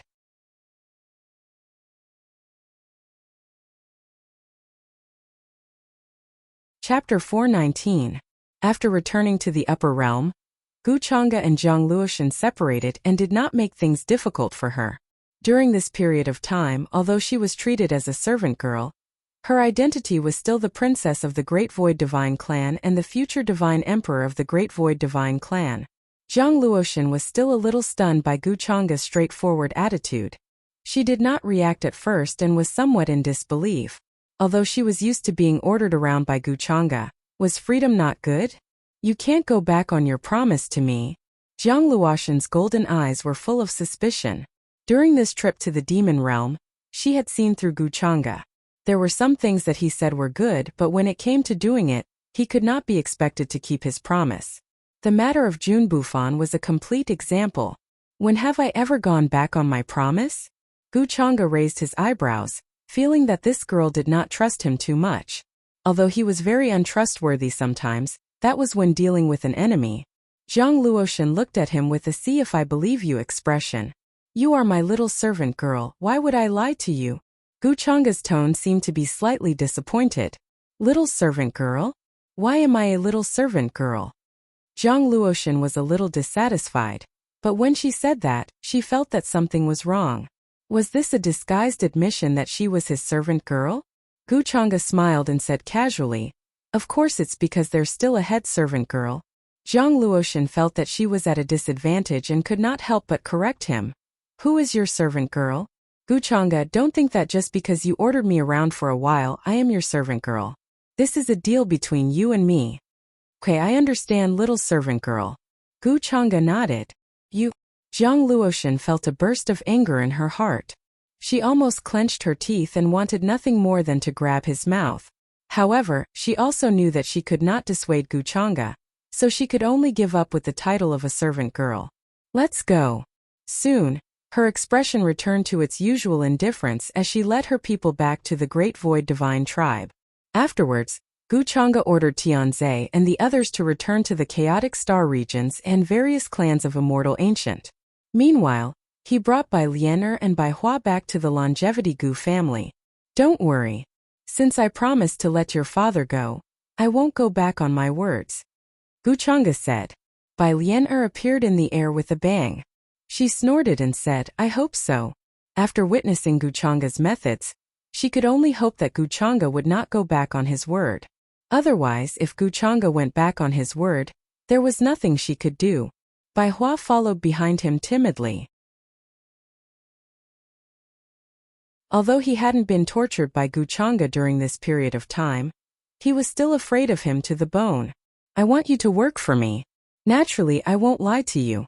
Why can't you trust me at all? Guchanga said regretfully. Bai Lianer said calmly, if you want me to work for you, I can. However, you have to show me your sincerity. She was not a fool. On the contrary, she was very smart. She had her own methods and was not afraid of death. She would not believe Guchanga's empty promises. Sincerity? Sure. I will let your father go. Moreover, I will arrange for someone to hand over the most valuable information of the Spring Breeze Azure Jade building to you, Guchanga said casually. He calculated the time. The Tang family of the Business Alliance of 10,000 Daos was almost completely infiltrated. It was time for Yinmei to take over. With that, most of the rights of the Business Alliance of 10,000 Daos would fall into her hands. As for Tang Wan, Guchanga did not trust her. To him, Tang Wan was only a chess piece to lure out the conflict between Chu Hao and Qin Wuya. Information. Bai Lian Er's expression changed slightly. The most valuable resource of the Spring Breeze Azure Jade building was still information. Although she had been developing spies all these years, it was only a short time. For the orthodoxies that had been around for more than 10 million years, this short period of time was not worth mentioning. As for the other assassin organizations such as the Futu organization and the Underworld organization, they had been around for more than 10 million years in the upper realm. Of course, if you plan to train people, I have many suitable candidates, Guchanga continued. He had many forces on the surface, but there were only a few that he could use secretly. He could use this opportunity to control the Spring Breeze Azure Jade building. Bai Lian was slightly moved by Guchanga's words. When she was at her darkest, it was the Slayer's inheritance that allowed her to see hope in this world again. The Slayer was once a top-notch powerhouse in this world, and he created the famous Holy Land of the Killing Path. However, due to certain reasons, the Holy Land of the Killing Path fell apart. His inheritance was buried in the River of Time, and after a long time, no one obtained it. Therefore, Bai Lian actually hoped to fulfill the Slayer's long-cherished wish and rebuild the world's #1 killing path force. She built the Spring Breeze Azure Jade building because of the Slayer's inheritance. I have no problem with that, but it depends on your sincerity, Bai Lianer said. Bai Lianer said. She was still on guard against Guchanga. She was someone who could sell her out if she wasn't careful. Guchanga smiled and did not say anything. He knew that Bai Lian would agree. However, before that, he still had many things to do. He could only leave the Spring Breeze Azure Jade building to her. During this time, many things happened in the upper realm. Although he was in the demon realm, he still knew because of his spies. Guchanga did not plan to go to the Immortal Academy for the time being. With his current cultivation, there was no need for him to go there. There was a riot in the Devil Burial Abyss, and the floating Buddhist temple was almost destroyed. Many monks of Buddha Mountain went there and died. A great demon appeared at the bottom of the Devil Burial Abyss, causing chaos everywhere. Even a Buddha who obtained it almost died in its hands. It seems that my good disciple is finally going to appear. Guchanga's eyes were dim. Many memories flashed through her mind like a fleeting shadow. In the end, it stopped at the foot of the mountain, where a little girl in red pulled on his sleeve with a timid look in her eyes. Although he had been planning this for a long time, the success rate was not high. According to his memory, even the deepest hell could not erase the hatred. Just how monstrous was this? Most likely, it wanted nothing more than to eat his flesh piece by piece, and even grind his bones into powder before swallowing them. However, although this was a headache, Guchanga still had a way. After all, she was his disciple when he was the demon lord. There were some things that they had in common. Soon after returning to the Longevity Gu family, Guchanga ordered people to release Bai Kuan. According to the agreement, he naturally did not have the time to make things difficult for him. Bai Kuan was not worth wasting his time. For Guchanga, this kind of thing was just a matter of a sentence. Bai Lian and Bai Kuan, father and daughter, were reunited. It was impossible to say that they were not happy. Bai Lian did not say much about the demon realm, and Bai Kuan tactfully did not ask again. For him, being able to survive was something that he did not dare to believe before. Now, he did not dare to ask for anything more. Thank you, young Master Chang'e. Bai Kuan thanked Gu Chang'e, and then was taken away by Lien. Bai Lien planned to find a place to settle him down first, and then discuss with Gu Chang'e about the Spring Breeze Jasper Pavilion. Gu Chang'e had some things that he wanted to ask his father, but after thinking about it, he first went to the world where Gu Qingyi was and found her sitting on a bluestone on the peak of a mountain. She looked like she had never moved before. Her black hair was like a waterfall, and her whole person had a kind of immortal charm and otherworldly beauty, ethereal, cold and transcendent. Even her skin was like the most flawless and delicate immortal jade, revealing a moving luster, perfect to the extreme. However, if one looked carefully at her face, one could not see it clearly, as if it was shrouded by a layer of fog. Only her eyes were cold and deep, as if they contained the vicissitudes and loneliness of this world. You're here. When Gu Chang'e stepped into this place, she already knew, but she did not move, waiting for him to come. Gu Chang'e nodded and casually sat down on the bluestone next to her. Looking at you and also looking at this little guy. He smiled and looked over. He could see the sea of clouds in the distance rising and falling. Little Plenilune was playing among them. Moonlight sprinkled on its slender and beautiful body, looking quite leisurely and happy. There's nothing to see. Gu Qingyi shook her head. The expression on her face was difficult to change, as if she was serious. However, Gu Chang'e was very familiar with her character, so he did not mind. He still smiled and said, "No, you're beautiful." Hearing this, Gu Qingyi turned her head and glanced at him. She did not say anything, then reached out and combed the black hair hanging in front of her shoulders. This small action of hers was usually done when she was in a good mood. Gu Chang'e did not expose her. He looked at little Plenilune and said, "Little White's strength has increased a lot during this period of time. It's been hard on you. She eats more and grows faster. This child must have been starving in the past." Gu Qingyi shook her head and said, "I just watched her eat every day. I didn't take care of her." "It's okay, just let her eat," Gu Chang'e said with a smile. "Can a Plenilune eat up my Gu family?" Although in the ancient records, there were indeed cases of Plenilune eating up orthodoxies, it was only a rumor used as a topic of conversation. Very few people took it seriously. However, the body of a Plenilune was like a galaxy, which was enough to show its size. Even the ancient gods who entrusted the stars to them were as small as dust in front of it. And just as Gu Chang'e and Gu Qingyi were talking, little Plenilune in the distance seemed to have noticed him. It turned into a ray of silver light and landed here. However, just as it was about to land in front of Gu Qingyi, its body flashed with a moon-white light and turned into a silver-haired little loli who was only half Gu Chang'e's height. Her facial features were as exquisite as a painting. Her eyebrows were thin, her nose was small, and her eyes were like colored glass with a faint blood-red color. Her skin was as white as porcelain, and one could even see faint golden blood vessels. Her entire person exuded an aloof aura. It was very difficult to connect her to the little Plenilune, who was freely playing in the sea of clouds just now. When Gu Chang'e sized her up, she was not as afraid as before. Instead, she revealed a mouthful of delicate and slightly sharp white teeth at him, looking extremely fierce. "I am your master." Gu Chang'e was not angry and said calmly. "Sister Qingyi," she snorted and turned her head away, ignoring Gu Chang'e. Instead, she came in front of Gu Qingyi and seemed to be sticking to her. Her voice was very pleasant and had a cold texture like jade. It was somewhat similar to Gu Qingyi's. "Don't think that you can make me forget how happy you were just now," Gu Chang'e said unhurriedly, hitting the nail on the head.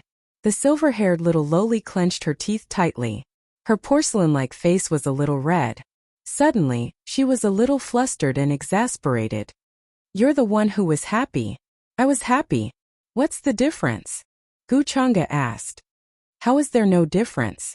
The silver-haired little loli glared at him. "Is happy something that can be used to describe a girl? You're just my pet, and you call yourself a girl? Why do you have so many requirements?" Gu Chang'e shook his head, still looking calm and composed. "You're the pet. I'm the noble immortal beast Plenilune Plenilune. The silver-haired little lowly was very dissatisfied. The immortal beast Plenilune Plenilune is also my pet. I'm your master, Guchanga said casually. I don't have a master like you. The silver-haired little lowly had a lot of complaints about him. She still remembered how Guchanga had exaggerated and lied to her when they were at the Purple Mountain. In the end, when they came here, he directly left her behind. She was just a little Plenilune Plenilune. Weak, pitiful, lonely, helpless, and especially gluttonous. How could he be so heartless and leave her behind just like that? He even gave himself such a terrible name. Guchingi watched Guchanga and little Plenilune Plenilune bicker. She quietly stroked the black hair on her shoulders and didn't say a word. You came to find me for something, right? In the end, she was the first to speak and ask. Guchingi knew Guchanga very well. No matter what, he was someone who wouldn't come without a reason. Actually, it's not a big deal. I just want you to do me a favor. Guchanga smiled. He didn't speak just now because he was waiting for Guchingi to take the initiative to ask him. What favor? Guchingi asked. I want you to help me make a trip to the demon burial abyss and see how the seal there is. As Guchanga spoke, he had been paying attention to Guchingi's expression. However, other than being slightly stunned, Guchingi didn't show the slightest emotion. This made Guchanga somewhat disappointed. I got it. Guchingi nodded. She had never refused Guchanga's request.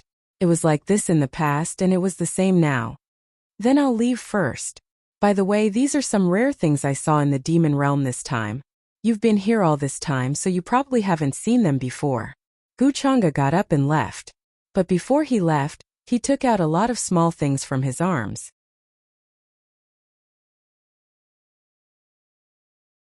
There were tassels, dangling hair ornaments, hairpins, face powder and rouge that were unique to the demon realm.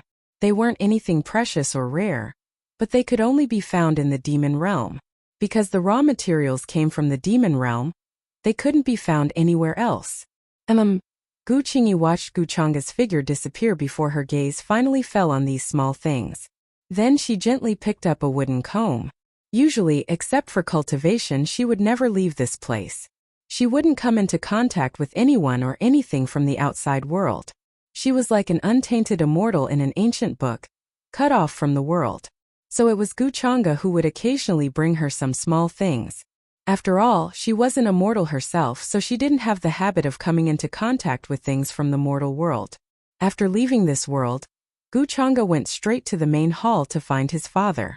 Gu Lintian's aura was vast and deep, like an abyss or a prison. His vast will filled this space. You're back? Gu Lintian opened his eyes, his expression gentle. Father. Guchanga nodded and said, I want to know what happened in the 8 Desolates 10 territories recently. The upper realm was not very peaceful now. Guchanga already knew this when he was in the demon realm. Specifically, the boundary monument sea that was set up outside the 8 Desolates 10 territories was now showing signs of drying up, and the no contravention power was weakening. This caused many orthodoxies and clans in the upper realm to be restless. They began to send powerhouses to invade the 8 Desolates 10 territories. This matter spread far and wide.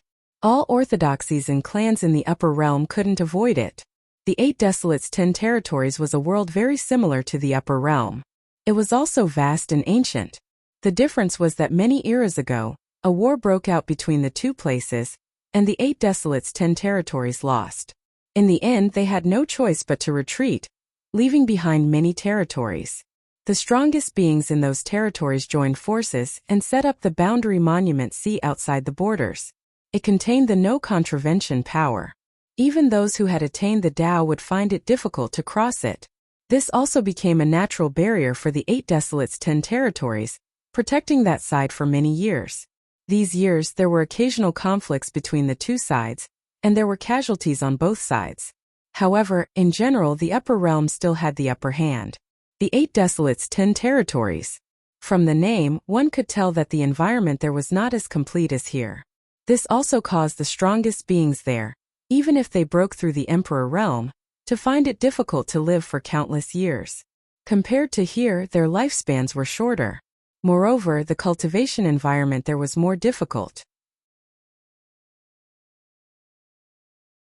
It was even more difficult for powerhouses to be born. However, after all, it was a heaven and earth that was born together. The rules, systems, and races were very similar. There was a saying in the upper realm: only by completely merging the 8 desolates 10 territories with the upper realm could the curse of immortality be broken, and the immortal path would appear again. Therefore, this time, the boundary monument sea showing signs of drying up was the best opportunity for the upper realm. Even if this side still had to guard against the calamity of absolute Een, they would not hesitate. Hearing this, Gu Lintian was not surprised. He said, "A while ago, the boundary monument sea showed signs of drying up. The forces stationed at the borders sent back the news, shocking all sides. Many orthodoxies began to gather their forces in an attempt to invade that side. Now many forces have blown the horn and sent out their armies. True Immortal Academy, Heavenly Emperor Mountain, Human Ancestors Palace, Longevity Wang Family, Immemorial Yi Clan, Grand Grotto Heaven, and many other forces have sent their elites. Many young geniuses even took the opportunity to rush over, determined to kill their way into the 8 desolates 10 territories. This war is unavoidable. Now is the best opportunity for us." Guchanga nodded, deep in thought. It seemed that these were troubled times. The riot in the burial demon abyss, the calamity of absolute Een, none of these were small matters. At this time, the boundary monument sea dried up, and various clans gathered to attack the 8 desolates 10 territories.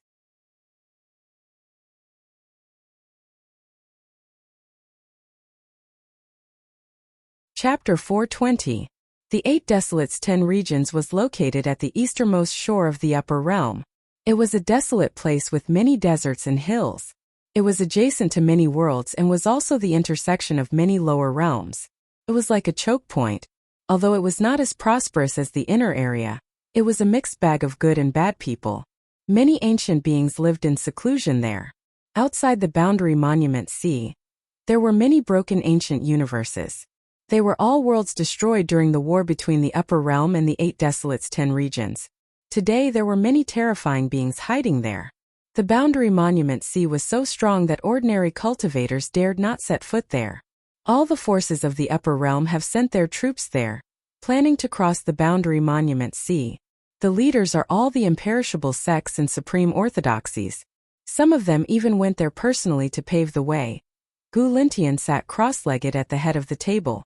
When he opened and closed his eyes, there were rays of divine light that showed many terrifying scenes. As the patriarch of the Gu clan, he knew far more than anyone else. Therefore, he knew that the drying up of the boundary monument sea was a once-in-a-lifetime opportunity for the upper realm. Then did our Gu clan send any clansmen this time? Gu Changa pondered for a while and asked. He was not very interested in the 8 desolates 10 regions. However, when he returned to the upper realm this time, he saw ancient warships from various clans crushing the sky and breaking through space passages. He had some guesses. His biggest plan was to stay in the demon burial abyss. Everything else could be put aside for now. This time the Gu clan has not made a move yet, but I plan to let your second uncle lead the younger generation there. With your strength, I don't think you're interested in the fight between the younger generation. No matter what, the chaos in the 8 desolates 10 regions this time will affect all the orthodoxies in the upper realm. The enmity between both sides has been accumulating for countless years. The 8 desolates 10 regions will not be able to hold on any longer. Occupying such a vast territory is tantamount to a fat piece of meat for all the orthodoxies. Gu Lintian said slowly. Although he had not made a move yet, it did not mean that he would not interfere. He was just waiting for the right time. After so many years, the current situation of the 8 desolates 10 regions was still unknown. Therefore, he needed the other orthodoxies to test the waters first before making a decision. Of course, there were also gains and losses in doing so. The orthodoxies that entered the 8 desolates 10 regions first would definitely be the ones who looted the most. He only cared about stability and did not want to make unnecessary sacrifices. After all, the 8 desolates in 10 regions were like a huge piece of fat meat in their eyes. Now the barrier that protected that piece of fat meat was about to disappear. How could anyone hold themselves back? Indeed, this is an opportunity for the upper realm. Guchanga nodded. Since Gu Lintian had said so, there was no need for him to interfere.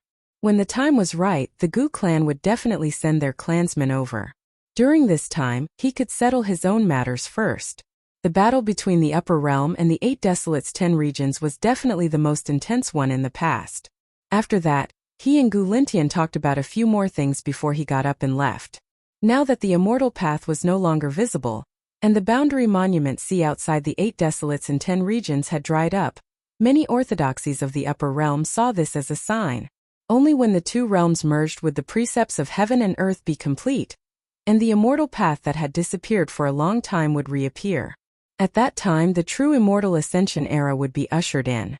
After returning to his own divine island, Wuxia first sent the immortal robe to the unparalleled immortal dynasty, before he started to think about his next plan.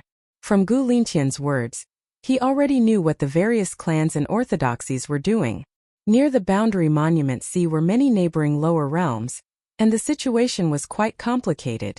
From time to time there would be surging realm waves with shocking momentum. Although it was dangerous, there were many opportunities. There was the ancient emperor's inheritance, the immortal's legacy, the supreme being's insights, the sage's handwritten notes. There were countless of them. This battle was an excellent opportunity for him. When the time comes, I can let the Great Dao treasure bottle condense some more. Before that, I'll let Yinmei take over the Tang clan's matters. I'll be more assured to let her handle the business alliance of 10,000 paths. After thinking for a while, Wuxia started to write on a piece of paper. He told Yinmei some things to pay attention to. The Tang clan's matters were controlled by him using the wedding dress immortal technique. Although they were separated by a great distance, he could still control their life and death in an instant. This was why he was not worried that they would cause any trouble. Besides this, Wuxia thought for a while and sent the Blood Monster Great Emperor's Pseudo-Emperor artifact. Yinmei had an outstanding talent in cultivation, but she did not put her focus on it. Instead, she helped him develop his forces secretly and shared his burdens. This was why her cultivation was much lower than the geniuses of her generation. A pseudo-emperor artifact was more than enough to protect her. After arranging this matter properly, he started to think about Zhangchan, Chu Hao, and Qin Wuya. Zhangchan had the demonic technique puppet with him, while Qin Wuya had Tang Wan with him. He did not care about their whereabouts. However, Chu Hao was hiding in the most supreme cave heaven. He should be preparing to break through to the Supreme Venerable State. He was already at the peak of the prospective Supreme Venerable State when he was in the ancient country of Vermilion Bird. Since then, he had been working hard. He should be breaking through to the Supreme Venerable State soon. If Wuxia was right, Chu Hao and others would definitely go to attack the 10 Desolation Fields this time. After all, the most supreme cave heaven would help him build momentum. He could also make a name for himself through this matter. As the future lord of the most supreme cave heaven, Chu Hao was already a supreme venerable at only a few hundred years old. This news would definitely cause an uproar. I can take advantage of this opportunity to harvest all the leaks I have accumulated. Then Wuxia sent a message to Yanji to ask about Xiao Ruoyin. He also sent the pseudo-emperor artifact he got from another monster emperor to him. He did not favor one over the other. He did not find the weapon of the 6 great monster emperors of the monster realm, except the weapon of the monster emperor killed by the Red Cloud monster emperor. The rest of the weapons had fallen into his hands. Of course, she left the Dark Moon monster emperor's Dark Moon Wheel for Empress Xiyao. The immortal divine robe that could defend against the attacks of the monarch realm was her final trump card. Other than that, Wuxia did not find any trace of the Red Cloud monster emperor's Red Cloud spear. When the Red Cloud monster emperor entered the mirror world, he left it for his descendants. Wuxia sent people to look for it, but they found that the Red Cloud monster emperor's descendants had left the monster realm 6,000 years ago. They were nowhere to be found now. That was why he gave up. After giving these instructions, Wuxia took some time to visit the Purple Pole Pill sect to see Lin Chohan. She was different from the past. She was the young sect master of the Purple Pole Pill sect. Her talent in alchemy was terrifying. Many elders had already admitted defeat to her. However, when Wuxia went, she was in seclusion to deduce an ancient elixir recipe. So he left some things behind and left without waiting for her to come out. After dealing with these trivial matters, Gu Qingyi, who had gone to the demon burial abyss, returned to the Gu family. According to Gu Chang'e's instructions, she looked at the seal. The existence sealed inside will break out in at most half a year. This was her answer to Gu Chang'e. Half a year. Gu Chang'e's expression did not change much. In other words, he still had half a year to prepare. Half a year was more than enough for him to achieve his goal. In the next few days, horns were blown on the many divine islands and mountains of the Longevity Gu family. Immortal fog filled the air, ethereal and lofty. Powerful figures came out of seclusion. Their qi and blood soared into the sky and covered the world. They began to gather their clansmen. In the vast and boundless territory, many of the Longevity Gu family's subordinate forces also received orders. Between the giant cities, spirit fog rose. Many experts appeared with their subordinates, riding divine rainbows and ancient warships. In the bronze palace that represented the supreme power of the Longevity Gu family, divine light shone. The aura was simple and ancient. Many experts with blurry faces and terrifying auras appeared. Their bodies were surrounded by chaotic qi. Their eyes were like heavenly blades clanging. They were more serious than the last battle with the Z Mansion. This time the Gu family will send 10 million troops to conquer the 10 regions. Gu Lintian was at the head, and his aura was like an abyss. He held a seal in his hand and wrote a divine decree. Every word on it was like a star, emitting a terrifying aura. Then he stamped the divine seal and sent it out. Many elders looked at this scene with solemn expressions. In merely an instant, a simple and supreme aura suffused the surroundings, and it swept out from the ground and charged into outer space. Terrifying fluctuations were vast and mighty in the sky, spreading for millions of miles and shaking the endless territories. In the territory where the Gu family was located, countless creatures and cultivators knelt down respectfully and piously in the direction of the decree. They kept kowtowing and trembling from the bottom of their souls. It's already been a long time since the Longevity Gu family issued this type of supreme decree. Even when they attacked the Z Mansion last time, it wasn't like this. Could it be related to the conquest of the 8 Desolates' 10 regions this time? This is definitely a gathering of experts. Between the mountain peaks were ancient halls and palaces. Experts walked out from within, their faces solemn and shaken, their hearts full of reverence. This was the decree of the higher realm's most ancient long-life family. There was previously a decree that crossed through many great eras, and now it appeared in this world, containing unmatched divine might. Within was the support of the Longevity Gu family's terrifying backing. Even those who achieved the Tao were alarmed, not daring to face it head-on. They could only watch as the decree broke through the region, announcing it to the world. Now, this type of decree appeared again, the Longevity Gu family's imprint on it. They began to gather the experts of their respective territories. This time the Longevity Gu family was going to send 10 million troops to conquer the 8 Desolates' 10 regions. Wang.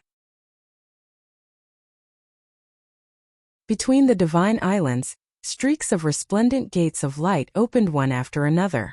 Immortal mists overflowed, the power of transport pervading the air. Ancient soldiers rushed out from the gates of light, as if they had come from mountains of corpses and seas of blood. The powerful immortal soldiers that had once made a name for themselves in the Purple Mansion's longevity battle, gathered once again with overflowing blood energy. Rumble! As the decree spread to all directions, large numbers of ancient warships and flying ships gathered in giant cities. Strange beasts galloped, and birds of prey flew into the sky, blotting out the sky and covering the sun. Divine light rushed into the clouds, appearing incomparably magnificent. Apart from that, there were also many knights and soldiers heading over. They were densely packed, numbering as many as 1 million.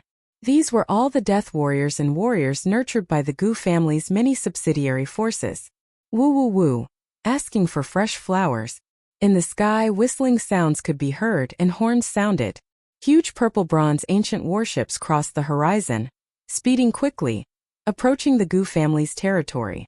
A large number of cultivators and warriors gathered on the ancient purple bronze warships. Killing intent surged, and their auras surged into the sky. The people of the Taichu divine sect had arrived. Further away, warships were like clouds covering the sky. Thousands of large ships and millions of cultivators were ready to set off. Endless black shadows covered the sky. This was a vast and shocking scene. This is the decree of the Gu family. We command the world and no one disobeys. One day, we will spread our decree throughout the world and show the might of the Gu family. There was a platform on an extremely majestic divine mountain in the Gu family. Many young geniuses stood on it. They were all the geniuses of this generation of the Gu family. They were shrouded in precious light, and colorful clouds surrounded their bodies. They were in high spirits. At this moment, looking at this scene, everyone's blood boiled. They only wanted to rush to the 8 Desolation 10 regions and fight there. The 8 Desolation 10 regions is just the last hiding place of a group of defeated people. How can it stop the cavalry of the Gu family? Wait for us to go and flatten the 8 Desolation 10 regions. Many young geniuses had innate arrogance on their faces. They were all direct descendants of the Gu family and had noble identities. They had all kinds of powerful talents and divine abilities. Their combat strength was powerful, and they were incomparably confident. As they talked, they couldn't help but look at the young man standing on the peak of the divine mountain with deep respect and fanaticism. It was the same for both young men and women. As direct descendants of the Gu family, their blood was noble, and the most ancient blood of the upper realm flowed in them. They didn't even take the successors of other orthodoxies seriously. They were very arrogant and confident. However, only when facing the young master of the Gu family would they show a willingness to submit. I heard that the young master won't go with us this time. He has other things to do. He's only here to send us off. Someone couldn't help but say in a low voice. Now even the elders can't see through the young master's strength. They even said that they are no longer a match for the young master. The person next to him nodded. The young master is only in his 20s. He's already made the elders, who are supreme beings, say such words. It's too unbelievable. In the current upper realm, no, even in the countless eras of the past, who can stand shoulder to shoulder with the young master? They were full of respect and fanaticism as they looked at the young man standing on the peak of the divine mountain with his back facing everyone. At this time the horn sounded again. All the young people moved, turning into divine rainbows, bringing their servants and followers towards the ancient warship. They were going to break through space and head to the boundary monument sea. I wonder if there will be any changes in this war. Although the 8 desolates and 10 regions have been losing, there are always many changes in this kind of time. On the contrary, the upper realm seems to have a good chance of winning, but there are hidden dangers. I keep feeling that something is wrong. Hearing the horn, Guchanga came back to his senses from his thoughts. He looked over with a calm expression. Looking at the large number of clan members leaving through the space passage, he moved and disappeared. The so-called sending off was actually unnecessary. It was nothing more than encouraging the young clan members. Now Guchanga's name had spread throughout the world. His name was no longer just a symbol of status. In the eyes of many young people, it was a supreme honor, unparalleled and invincible. Since ancient times, there was no one in the younger generation who could stand shoulder to shoulder with him. Soon what happened in the Longevity Gu clan's territory shook the upper realm. The battle of the 8 desolates in 10 regions attracted the attention of the world. Many orthodoxies had already sent their clan members over. Now that the Longevity Gu clan was coming, many orthodoxies in the upper realm were shocked. Many orthodoxies formed an alliance, planning to invade the 8 desolates in 10 regions together. However, the boundary monument sea was not peaceful. Although there were traces of drying, there was still a remnant of the power of no violation. A few super powerhouses at the level of Dao attainment rushed there, trying to resist this power and open up a path for the army behind. However, they were hit by the waves of the boundary monument sea.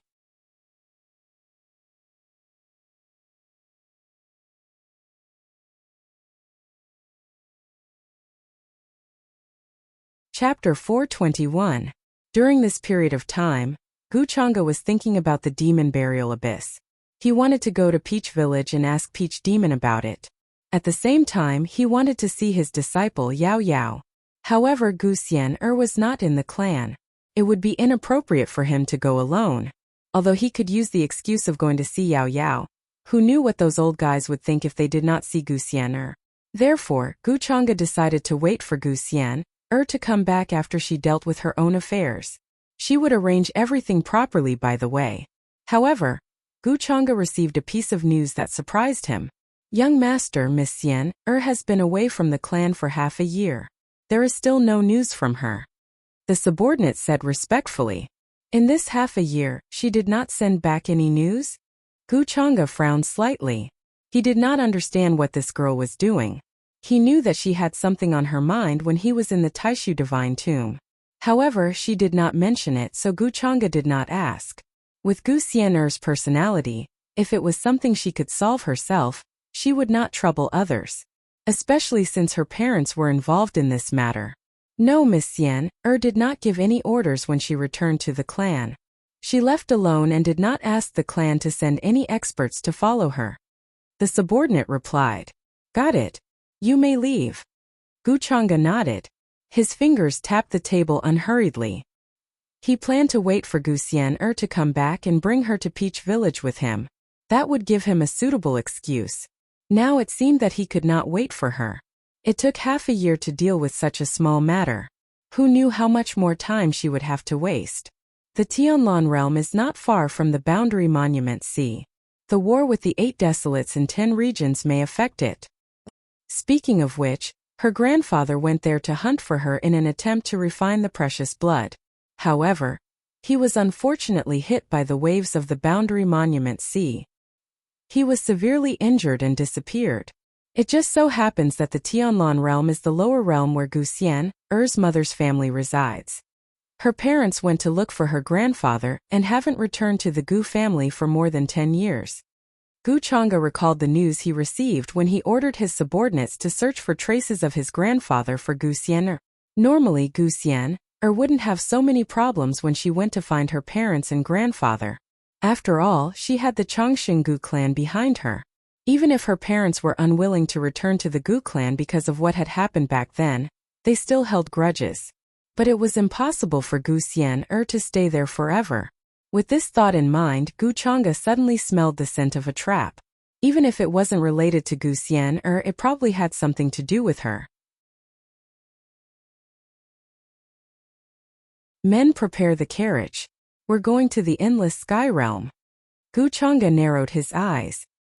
His expression was somewhat thought-provoking as he instructed. He felt that the Tianlan realm would definitely bear the brunt of the battle of 8 desolates in 10 regions.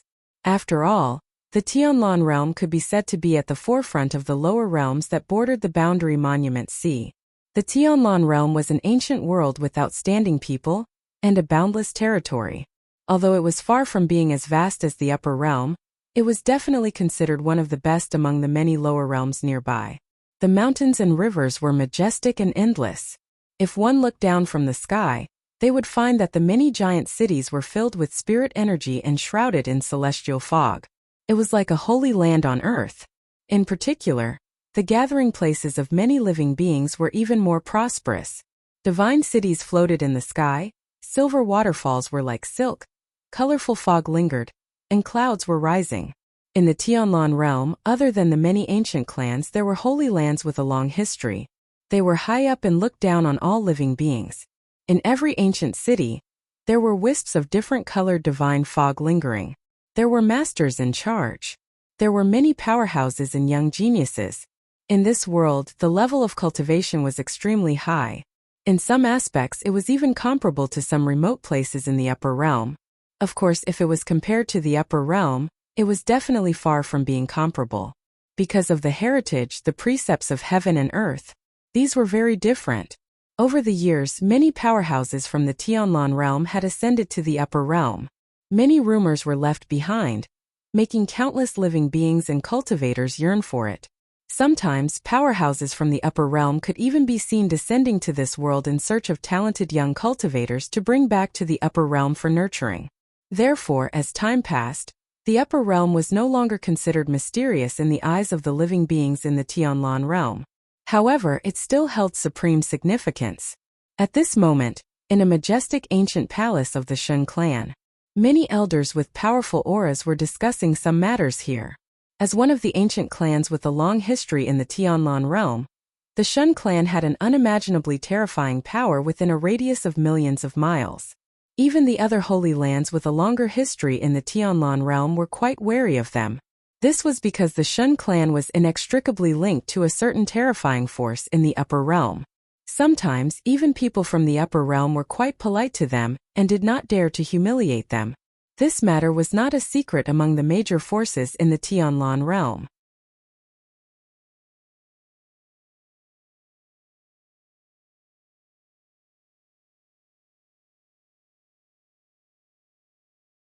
Her skin was white and delicate, like the most flawless white jade. Her expression was cold, and she had a celestial aura that stood aloof from worldly affairs. She was Gu Xian'er. This matter was decided by your sister herself, so you don't have to worry. Your sister's personality is very similar to yours, but she only has the great path in her heart. Back then, your grandfather and grandfather shouldn't have arranged this marriage for her. This couple was naturally Gu Xian'er's parents. At this moment, the two of them sighed and mentioned Shan Xian'er's matter, telling Gu Xian'er not to worry about it. I know Xian'er's matter is her own decision, and no one can force her. Gu Xian'er nodded. In front of her parents, she appeared very mature and steady, like an older sister. Although she said so, she was still a little worried. Half a year ago, she received news that something had happened to her mother's family. She was a little worried, so she came to the Tianlan realm alone. After Guchanga helped her find traces of her parents, she found out that during the years she was missing, her parents thought that something had happened to her and were heartbroken. In addition, they wanted to keep a descendant, so they gave birth to a younger sister for her. She was 3 years younger than her, and her name was Shan Xian'er. However, because of what happened back then, her parents held a grudge against the Gu family, and all these years they were unwilling to go back. Even the child's name was Shun, not following the surname Gu. This matter had never been mentioned to the Gu family. If Gu Xian'er had not come here personally, she would not have known that she had a younger sister. She had also never mentioned these things to the Gu family, because her parents had told her not to tell them. As for Shan Xian'er, although her personality was similar to hers, she was only focused on cultivating the Great Path, and had no other thoughts. Her talent for cultivation was also extremely outstanding, and she was the best among her peers. Even if she went to the upper realm, she could shine brightly and become an invincible young supreme being. Gu Xian'er only found out about these things after she came to the Shun clan. As for the marriage agreement, it had to be explained from more than 10 years ago. At that time, her grandfather went to the Boundary Monument Sea to hunt, and tried to catch those ferocious beasts with special talents to refine her precious blood for cultivation. However, he did not expect to encounter the waves of the Boundary Monument Sea, and was slapped into a dangerous place, and he was seriously injured. When her parents found out about this, they brought their people to search for him. Gu Xian'er's parents searched for a long time, but they could not find any trace of him. Then, when they heard the shocking news from the Gu family, they were heartbroken and desperate, and returned to the Shun clan to live in seclusion. In the Shun clan, after Gu Xian'er's grandfather came out of seclusion and found out about this, he also brought powerhouses to try to find traces of her grandfather. Coincidentally, at that time, her younger sister was born. Unfortunately, she had found the person she was looking for. However, her grandfather and grandfather were trapped together in that place. Both of them were trapped in the dangerous place for many years, and their lives were in danger. Fortunately, at the critical moment, a mysterious old man suddenly appeared and saved both of them, and treated their injuries. This old man was accompanied by a young child. This young child was called Li Xiu, and the old man and the young child were very mysterious. In order to thank the old man for his kindness, and in consideration of his extraordinary means, Gu Xian'er's grandfather and her grandfather discussed and told them their background, and promised to repay the old man's kindness in the future. At the same time, they planned to let the newly born Shan Xian'er become his disciple. Unfortunately, the old man did not agree, and said that he would not accept a disciple. Then the two changed their minds. Seeing that the young child was not young anymore, they agreed to the marriage, and the old man did not hesitate. This was how the marriage between Shen Xian'er and Li Xiu came about. Originally, the Shen clan had almost forgotten about this matter, because when the old man agreed, he left with the young child, and no one knew where he went. Even when the Shen clan asked around, they could not find any clues or traces. This matter was originally thought to be just a joke, and no one took it seriously. However, 3 years ago, a young man called Li Xiu suddenly came to the door, and with the letter written by Gu Xian'er's grandfather and grandfather, he requested to fulfill the marriage contract. This matter shocked the Shen clan, and they did not expect that what happened back then was actually true. Considering that they were indebted to him, the Shen clan did not make things difficult for Li Xiu. Not only did they allow him to live in, but they also found a way to help him repair his broken spirit ocean. As for the mysterious old man, the Shen clan did not see him, and suspected that Li Xiu was his disciple, so they did not neglect him. However, Li Xiu's spirit ocean was very special. Not only was it broken, but it could not gather any spirit qi. No matter how many spiritual medicines were used, it was like a clay ox entering the sea, and there was no sign of recovery. Over time it became a joke in the neighborhood. The Shen clan had a useless son-in-law. This matter made the Shen clan feel very embarrassed. However, they made a promise back then and it was not good to go back on it. However, Shen Xian'er was a person who only cared about cultivation, and was very disgusted by these things. In these 3 years, she had only seen Li Xiu a few times. Li Xiu's temperament is not simple. For the past 3 years, he has been raising flowers and planting grass in that courtyard every day. He doesn't care about anything else. This kind of leisure is not something an ordinary person can compare to. Mother Shen sighed and said, if there was no problem with his spirit ocean, it would be fine. However, he is a useless person who cannot cultivate. Sometimes I even feel like he is an old monster who has seen through the vicissitudes of life. Isn't this hard on Xian'er? Father and the others should not have made such a promise casually. Of all things to repay, they had to use Xian'er's marriage. Hearing this, Father Gu smiled bitterly and said, it is useless to talk about this now. Let's see how the clan will deal with this. After all, no one dares to force Xian. Gu Xian'er nodded and said coldly, this matter is indeed wrong, but the Shen clan has spent a lot of resources in these 3 years.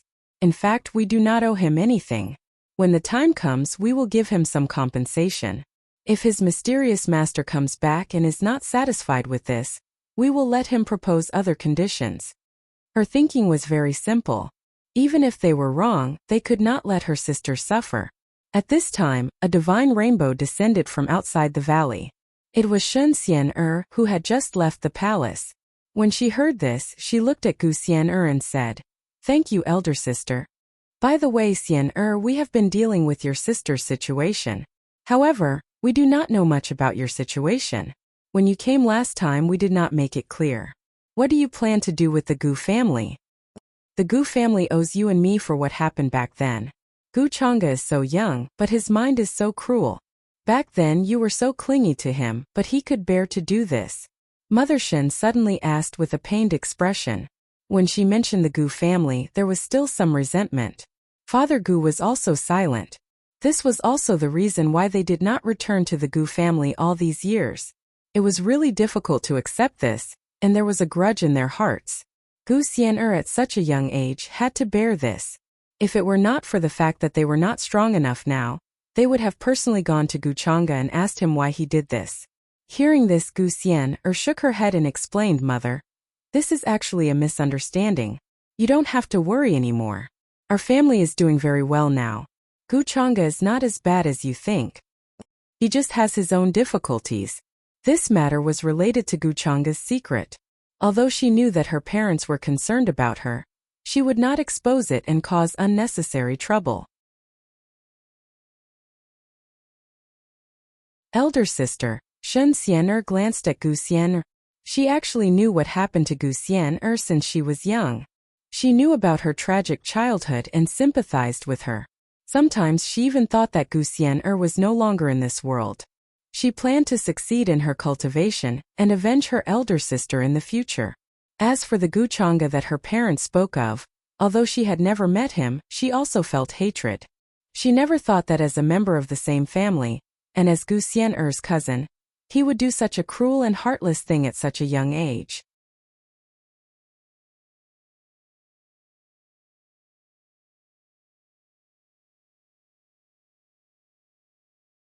Chapter 422. The Shun clan was very big and occupied a vast area. Between the mountain peaks, one could see the spiritual spring and waterfall. At this moment, in a rather quiet courtyard, a young man with long hair, wearing a long robe and an elegant and natural face, was bending down to water the flowers and plants in front of him. He looked very young and his features were regular. He was only in his 20s. Although there wasn't any magic power fluctuation on his body, his every movement seemed to be one with the surrounding mountain environment. Many spiritual birds flew over because of his movements. Colorful butterflies flew and stopped on the flowers and plants in the courtyard. Second elder, there is no need to say more. When the time is right, I will naturally leave the Shun clan, but not now. The young man's back was facing an elder in front of the courtyard. His voice was calm and natural and did not change because the person behind him was the second elder of the Shan clan. His expression was very serious as he carefully watered every flower and plant. At the same time, he bent down to pick up some of the dead leaves. It was as if the person behind him was not as important as the flowers and plants in front of him. The second elder of the Shun clan was the elder in the palace who insisted on Shan Xia, breaking the engagement.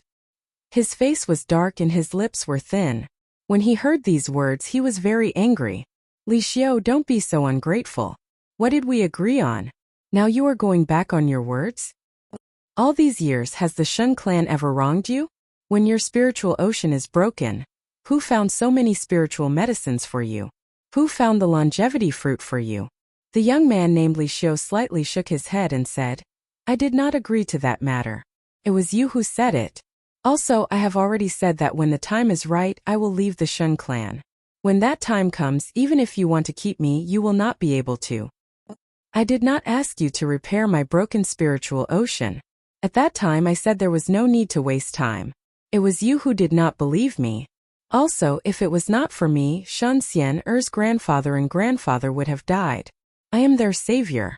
Is this how the Shun clan treats its savior? He smiled faintly. His tone was natural, but there was a hint of mockery. It was as if he was talking about a small matter like eating and drinking. But this kind of belittling attitude made the second elder of the Shun clan even angrier. Less nonsense. His expression was gloomy as he said, You have to break this engagement. You're a cripple of unknown origin. How can you be a match for my Shun clan's heavenly daughter? Don't be delusional. Xian'er will never marry you. If you know what's good for you, leave the Shun clan. We can still part on good terms. Even if your mysterious master were to appear, this old man's words will not change. He knew that Li Xiao's mysterious master was very powerful, and was able to rescue Shan Xian'er's grandfather and grandfather from that dangerous place. Moreover, according to what the two of them said afterward, Li Xiao's master had broken the chaotic rules of the boundary monument sea with a casual wave of his hand. Only those who were at least at the Supreme Martial Saint realm or above would be able to do such a thing. That was why they decided to befriend him. This was also the reason why many of the elders of the Shun clan objected. After all, although Li Xiao's mysterious master had not appeared in the past 3 years, no one knew whether he was still alive or not. A cultivator who surpassed the supremacy realm was in existence that stood at the pinnacle of the Tianlan realm. Who would dare to offend him? Hearing this, Li Xiao only smiled faintly and did not seem to care.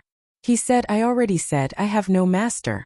Also, if Shan Xian'er wants to break the engagement, you can ask her to come in person. Perhaps in your eyes Shan Xian'er is bright and dazzling. But to me she's just a so. If it weren't for her grandfather's pleading, do you think I would have agreed? He was speaking the truth. How could Shan Xian'er be worth his attention? It was just that the other party wanted to break the engagement without even seeing him. This made him feel uncomfortable. Since when had he fallen to the point where he had to break off his engagement and break his promise? What arrogance! Since you say so, then I will ask Xian'er to come here and let her say it in front of you. The second elder of the Shun clan was so angry at Li Xiu's words that he laughed. This was the first time he met someone so arrogant. Before this, he did not know that Li Xiu's tone was so arrogant. Did he really think that because he had an old monster as his master, he could look down on everyone? Hearing this, Li Xiu only glanced at him indifferently. Then, he bent down and continued watering. He was very relaxed and indifferent. The second elder of the Shun clan huffed coldly and then strode out of the place. But when he reached the outside of the courtyard, an ancient communication talisman suddenly lit up. Seeing this, his expression changed. He became extremely cautious and even a little nervous. Only then did he take out the communication talisman. What? That young existence, he wants to come to the Tianlan realm. Seeing the content of the communication talisman, the second elder of the Shun clan was stunned. Then he was extremely shocked. Even his voice was trembling. He was very excited and could not keep calm. The communication talisman in his hand almost fell to the ground. Compared to how he acted in front of Li Xiu, he was like a completely different person. Seeing him like this, Li Xiu raised an eyebrow. He seemed to be quite surprised. The second elder of the Shun clan was a person who fawned over others. He understood what happened to make him so respectful and even tremble. Young existence?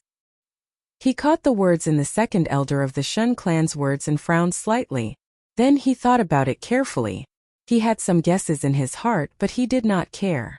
A frog at the bottom of a well who doesn't know the immensity of heaven and earth. This time, I'll let you see what a true dragon of the 9 heavens is. The second elder of the Shun clan sneered and glanced at Li Xiu. Then he hurriedly left. He planned to tell the rest of the clan about this matter, and let everyone welcome him. Many people did not know that he had already come into contact with people from the upper realm some time ago. Back then, he learned that a certain powerful and unparalleled young existence of that clan was looking for someone with the surname Gu. Taking advantage of this opportunity, he established a relationship with the upper realm. Now, he suddenly received news that the young existence was coming to the Tianlan realm. This made his heart tremble. He quickly guessed the purpose. It should be related to Gu Xian, so he did not dare to delay and hurriedly went to discuss it with the other elders.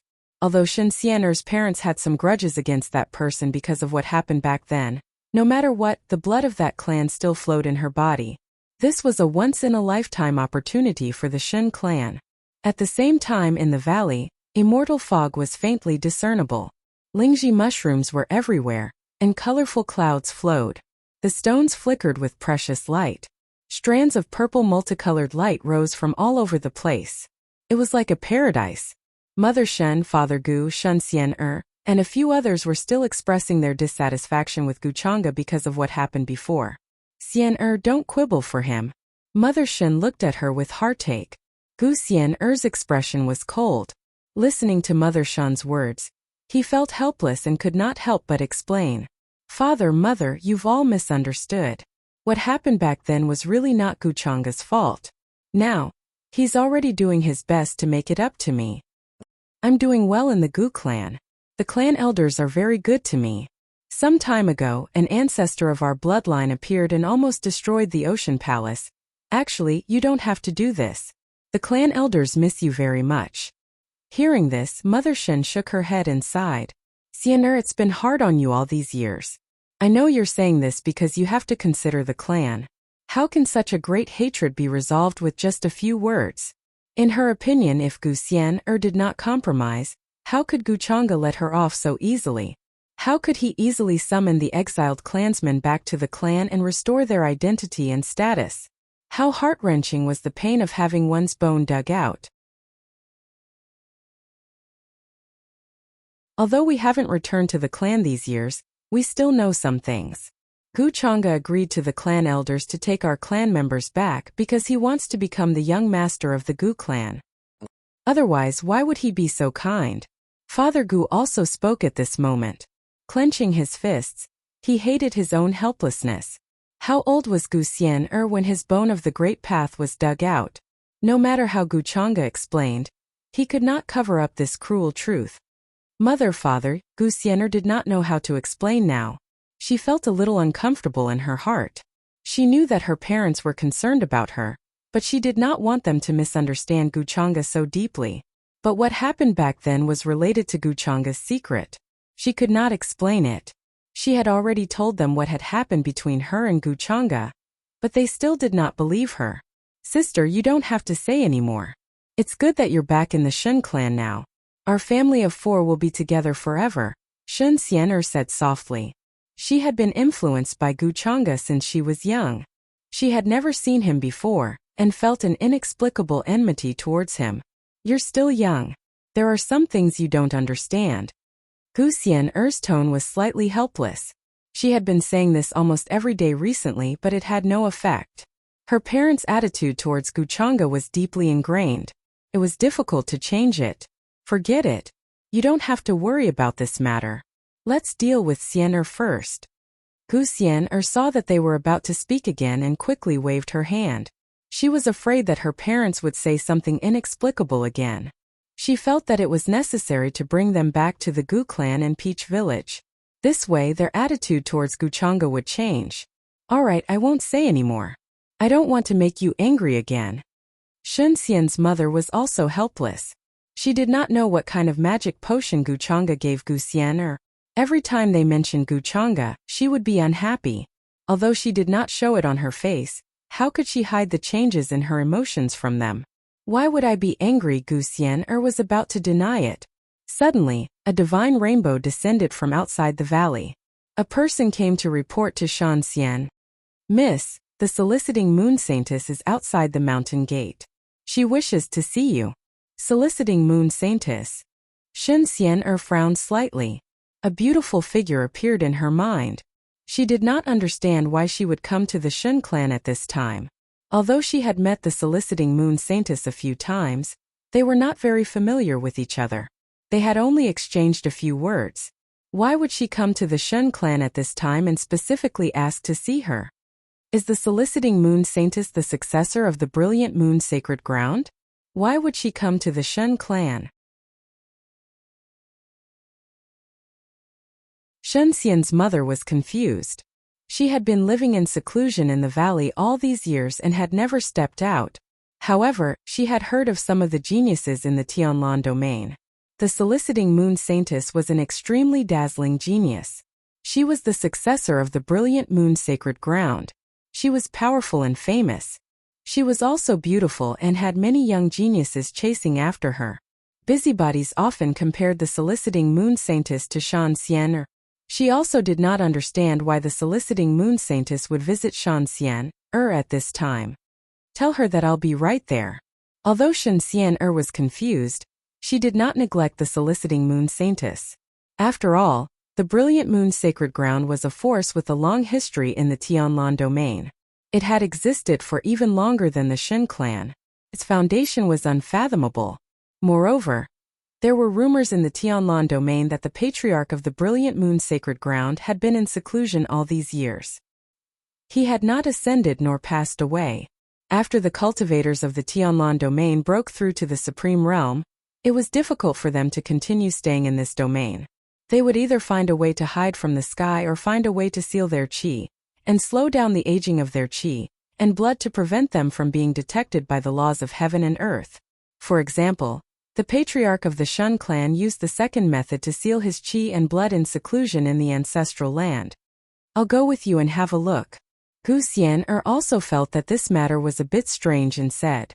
Shun Xian'er nodded.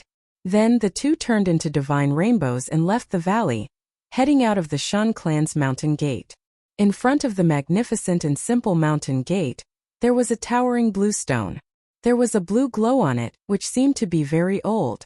Many of the Shun clan's people came and went, looking in front of them in surprise. A beautiful woman in a red dress was standing in front of the mountain gate. She emitted a faint light, and there was a jade flute on her waist, which made her look very charming. There were many followers behind her, men and women, old and young. Many of them were very powerful and unpredictable. Your Highness, are we just going to wait here? What if Shan Xian'er refuses to see us? At this moment, an old man with white hair and beard behind the woman in red could not help but ask. The woman in red was the soliciting moon saintess. She said without changing her expression. Shen Xian will see me. We just need to wait. She was very confident and was not worried that Shen Xian would refuse to see them. As she spoke, the soliciting moon saintess looked at the Shen clan with a complicated expression, but there was more respect hidden deep in her heart. It was as if there was a terrifying existence hiding in the Shen clan. At this moment, two divine rainbows suddenly streaked across the sky and landed in the Shen clan's mountain gate. They were Gu Xian'er and Shen Xian.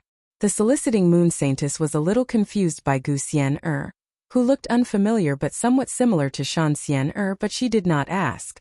What brings you here, soliciting moon saintess? Shen Xian'er glanced at the soliciting moon saintess and the others. Her voice was very calm and she went straight to the point. She was focused on Tao and had no distractions. She did not care about the ways of the world, so her words were not polite. This made the people behind the soliciting moon saintess a little angry. After all, they had been waiting here for a while. Shen Xian'er's attitude was the same. She did not invite them to have a chat.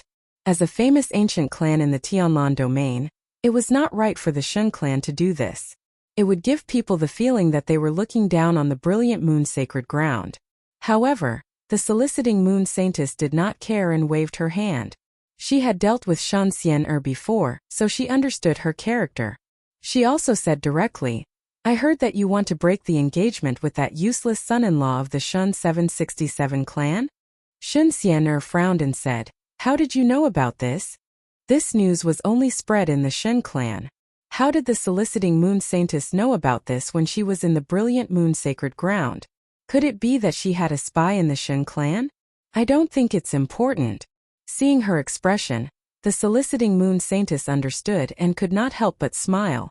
I'm already outside the mountain gate, but Miss Xian'er did not invite me in. No matter what, the Shen clan is one of the top clans in the Tianlan domain. Don't tell me you don't even have this little bit of magnanimity? What do you want? Shen Xian'er's tone was still rude. At the same time, she was more and more confused. Why would the soliciting moon saintess ask about her useless fiancé? She did not have anything against Li Xiu. It was just that she did not plan to marry and have children. She only wanted to pursue Tao. Even if Li Xiu was not a useless person, she would not agree to this engagement. I'm just very curious.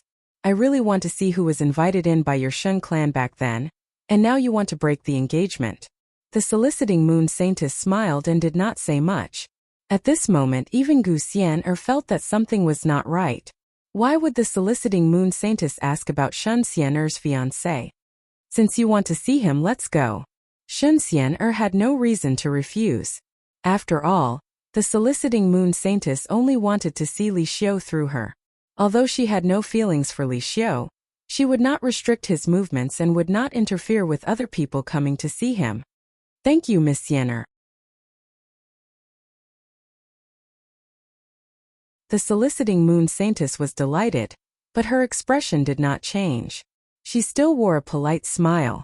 Then she followed behind Shen Xian'er. Her red dress swayed in the wind as she walked into the depths of the Shen clan. What is she trying to do? Gu Xian'er, who had been watching from the side, suddenly had a strong feeling that something was wrong. The soliciting moon saintess seemed to have an ulterior motive. But at this moment, a mighty aura suddenly rose from the Shen clan. In the center of the palace, the lights flickered and shone brightly. Then a powerful aura swept across the sky. This was an ancient and powerful aura.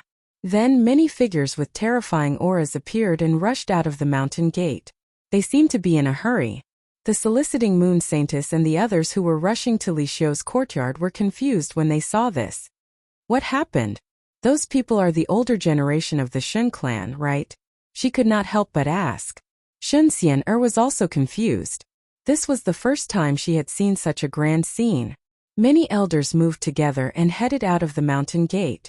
Even if they were facing a strong enemy, they would not be like this. Did something big happen? Why are all the elders here? She could not help but shake her head gently.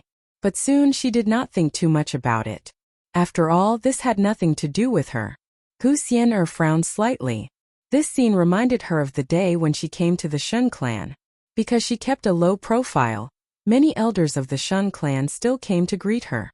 They did not dare to neglect her. This situation, don't tell me that guy came here personally. She suddenly had a strange feeling but felt that it was impossible. Why would Guchanga care about such a small matter? Not to mention coming to the Tianlan realm personally.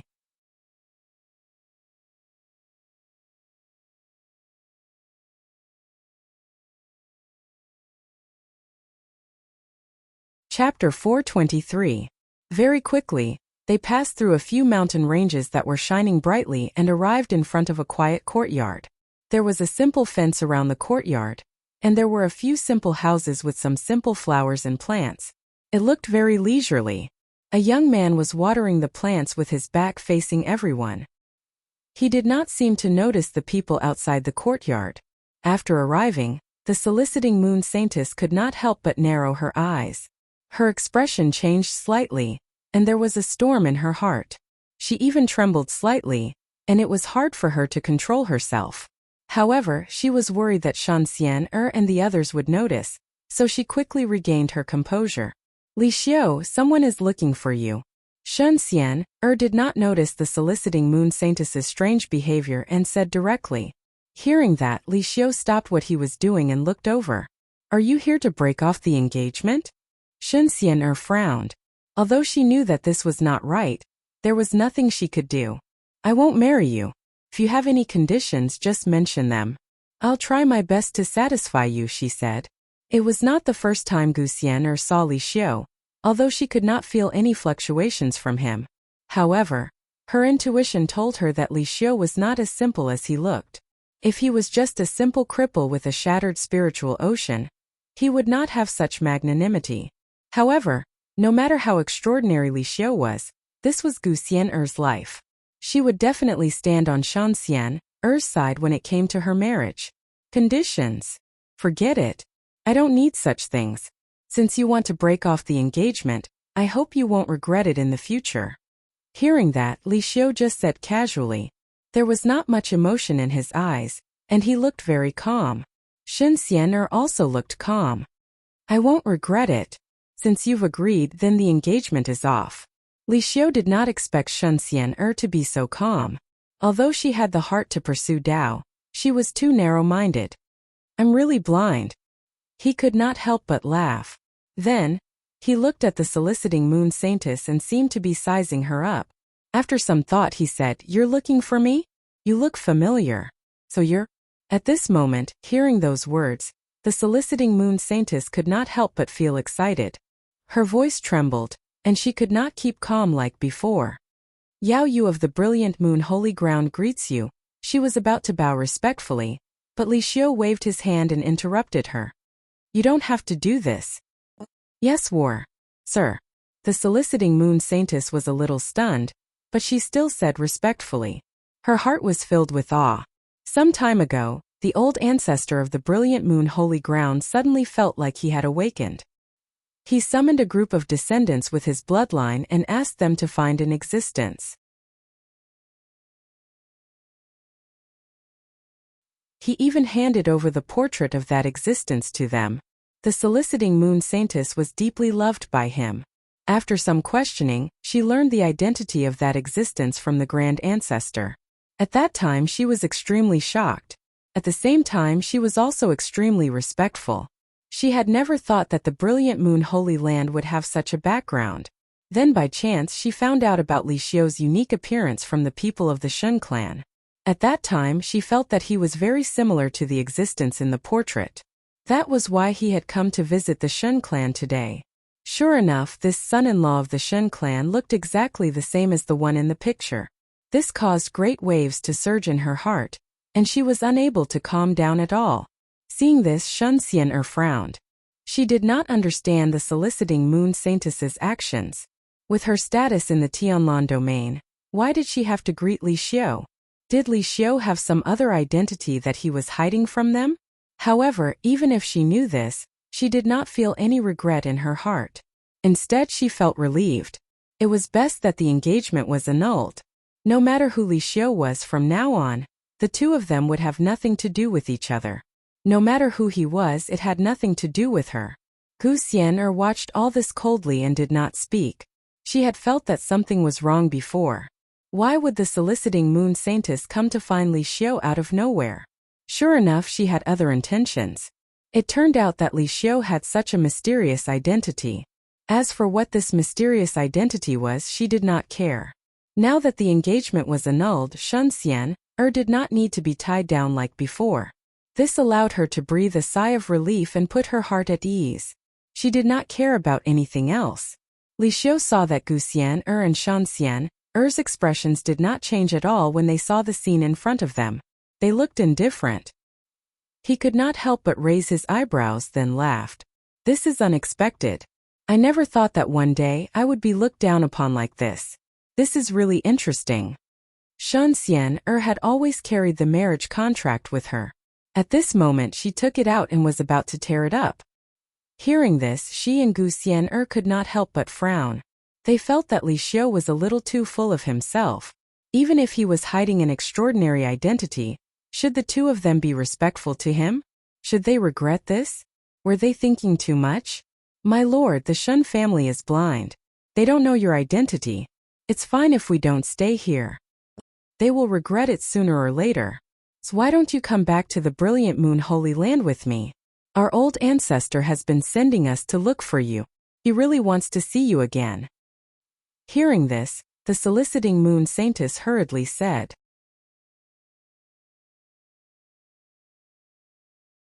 She did not act like a saintess in front of the Shen family's mountain gate. She was full of respect for Li Xiu and dared not slight him. Shen Xian'er, if I were you, I would apologize to my lord immediately. Otherwise, you won't be able to bear the consequences if the elders of your clan blame you. My lord's identity is far more terrifying than you can imagine. It's an honor for the Shen family that he has stayed in the Shen family for 3 years. You have a marriage contract with my lord, but you don't cherish it. You even want to tear it up. I feel sorry for you. If it were someone else, my lord would not even take a look at them even if they offered all their savings and resources. Tell me, why are you doing this? At the same time, the soliciting moon saintess glanced at the marriage contract in Shen Xian'er's hand. Her tone was not as polite as before. There was a hint of mockery in her voice. After all, she had this lord standing behind her.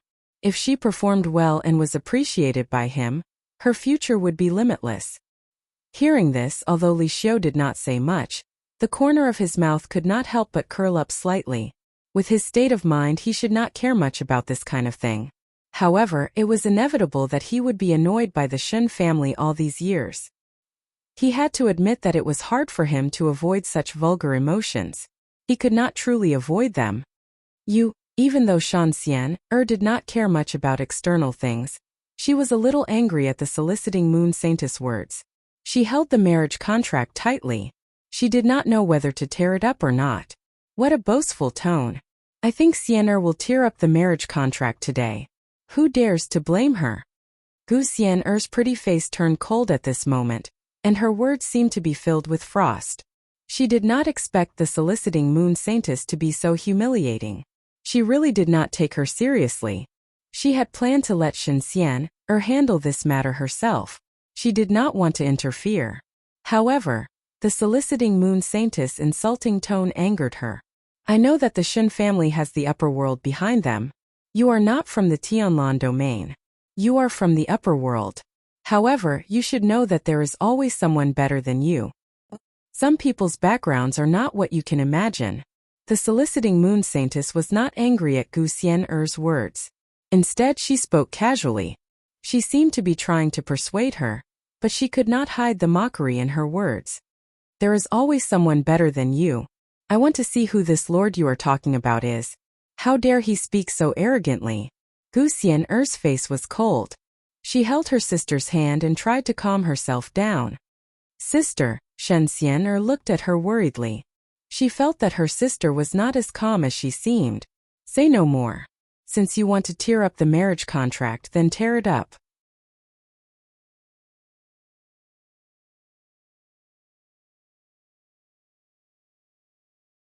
Mother Shen hesitated for a moment and quickly chased after him. Young Master Chang'e, Miss Xian'er has been staying in the Shen family for this period of time. She hasn't gone anywhere. If Miss Xian'er wants to go out, we will send a large number of powerhouses to follow her. We won't let anything happen to her. So please don't worry. On the golden path, the old ancestor of the Shun clan had a smile on his face as he carefully accompanied them while wiping away the cold sweat on his forehead. His heart was filled with shock and horror. He was a supreme, but beside Guchanga, he still felt a sense of suffocation. This could only mean that Guchanga's strength was much more terrifying than his. It was far from enough to describe him as unfathomable. Is that so? This girl left the upper realm for half a year and didn't send back any news. I thought she died somewhere. Guchanga smiled faintly and said, "Looks like she's still alive and kicking. I'm relieved." The golden path descended from the sky and landed in front of Li Xiu's courtyard. Gu Xian'er, who was watching Guchanga's arrival in a daze, felt dizzy and caught off guard. Suddenly heard his words. The joy in her heart instantly disappeared. This guy's mouth was still so poisonous. Who would say words of concern in such a way? The patriarch of the Shun family did not dare to respond to Guchanga's words. He only dared to wipe the sweat on his forehead. However, it could be seen that Guchanga cared a lot about Gu Xian'er. Otherwise, he would not have come down to the lower realm to look for her when she did not send back any news for half a year. After Guchanga and the patriarch of the Shun family landed, the many elders of the Shun family behind them dared to follow them. However, they did not dare to get too close and had a respectful expression on their faces. This is the soliciting moon saintess of the brilliant moon holy ground.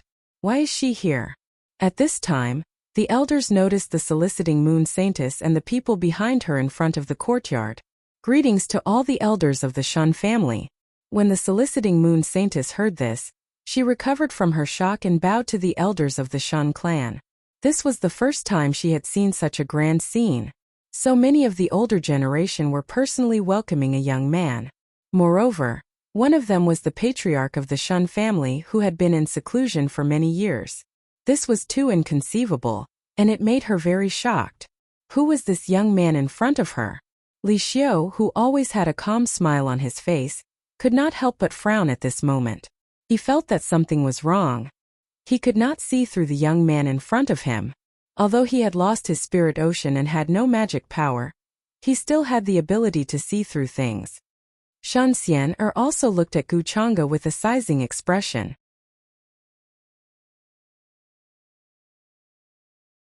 She guessed that the young man in front of her should be the one who had dug out her sister's great pathbone, the young master of the longevity Gu family, Guchanga. Today he was the most powerful young man in the upper realm. He was known as the leader of his generation. He was so powerful that no one could stand shoulder to shoulder with him. The aura of his every move was really frightening. Even in the Tianlan realm, she had heard some rumors about him. Such a person came to the Tianlan realm because of Gu Xian'er. If this spread, it would cause an unimaginable sensation. For a moment, she did not know what kind of existence her sister Gu Xian'er was in Guchanga's eyes. Could it be that all the things Gu Xian'er said during this period were true? What are you doing in the Tianlan realm? And why are you staring at me? Gu Xian'er felt that Guchanga was sizing her up. She could not stand his gaze, so she turned her head away. Her tone was somewhat dissatisfied. I'm taking a closer look. I'm worried that you'll die here. Why? Are you unhappy to see me here? Guchanga smiled and said, next time, if you dare to hide from me for more than half a year and don't even send a message back, do you think I will find a dungeon and lock you up? I'm not your pet. Why do you care where I go? Gu Xian'er could not help but mutter. However, she could still hear the concern in Guchanga's voice. After all, she had left the Gu family without a word. She did not expect that Guchanga would come here personally to look for her. This still made her very happy. I'm relieved to see that you're alive and kicking. Now that the upper world is fighting in the 8 desolates in 10 regions, the Tianlan realm is the first to bear the brunt. How can I not worry when you come here like this? If you die here, I won't have a lot of fun in the future. Guchanga said with a slightly serious expression. After saying so much, I feel that your last sentence is the truth. Gu Xian'er glared at him. Guchanga smiled, then looked at Shan Xian'er Li Xiu, the soliciting moon maiden and the others. When he was talking to Gu Xian'er, the others were silent and did not dare to interrupt. At this moment, the soliciting moon maiden suddenly felt a little regretful. However, she could not help but look at Li Xiu. Seeing that his expression did not change much, she sighed in relief. No matter how terrifying this young man's identity was, the existence behind her was not simple at all. What happened just now? Who made my Xian'er unhappy? Gu Chang's eyes flashed with a strange light. He glanced at Li Xiu, then asked as if he already knew the answer. Who's your Xian? Gu Xian'er glared at him. He was very angry about what the soliciting moon maiden said just now. At this moment, hearing Gu Chang's inquiry, he naturally wouldn't hide anything. He didn't exaggerate and simply explained the ins and outs of the matter. How dare you? What a good, there's always someone better than you. After hearing this, the expressions of the many elders of the Shun clan, including the Shun clan leader, changed dramatically. They were a little angry. Others did not know Gu Xian'er's identity, but they did. Who in this world dared to say this to her? This soliciting moon maiden was courting death. You're just the son-in-law of the Shun clan. How dare you talk so big? Do you know that Xian'er has the blood of her other half? She's someone you can't afford to offend. The second elder of the Shun clan looked at Li Xiu angrily. Although he was a little shocked that Li Xiu had another mysterious identity, he had nothing to worry about in front of Gu Chang'e. Since you want Xian'er to know that there's always someone better than you? Sure, let me take a look. Men, go and destroy the brilliant moon holy ground. Who dares to stop me? After hearing this, Gu Chang'e could not help but laugh. Then, he withdrew his smile and said casually. His expression was as calm as if he was ordering someone to kill an ant. Everyone could not help but feel a chill down their backs. What? The soliciting moon maiden did not expect things to turn out this way.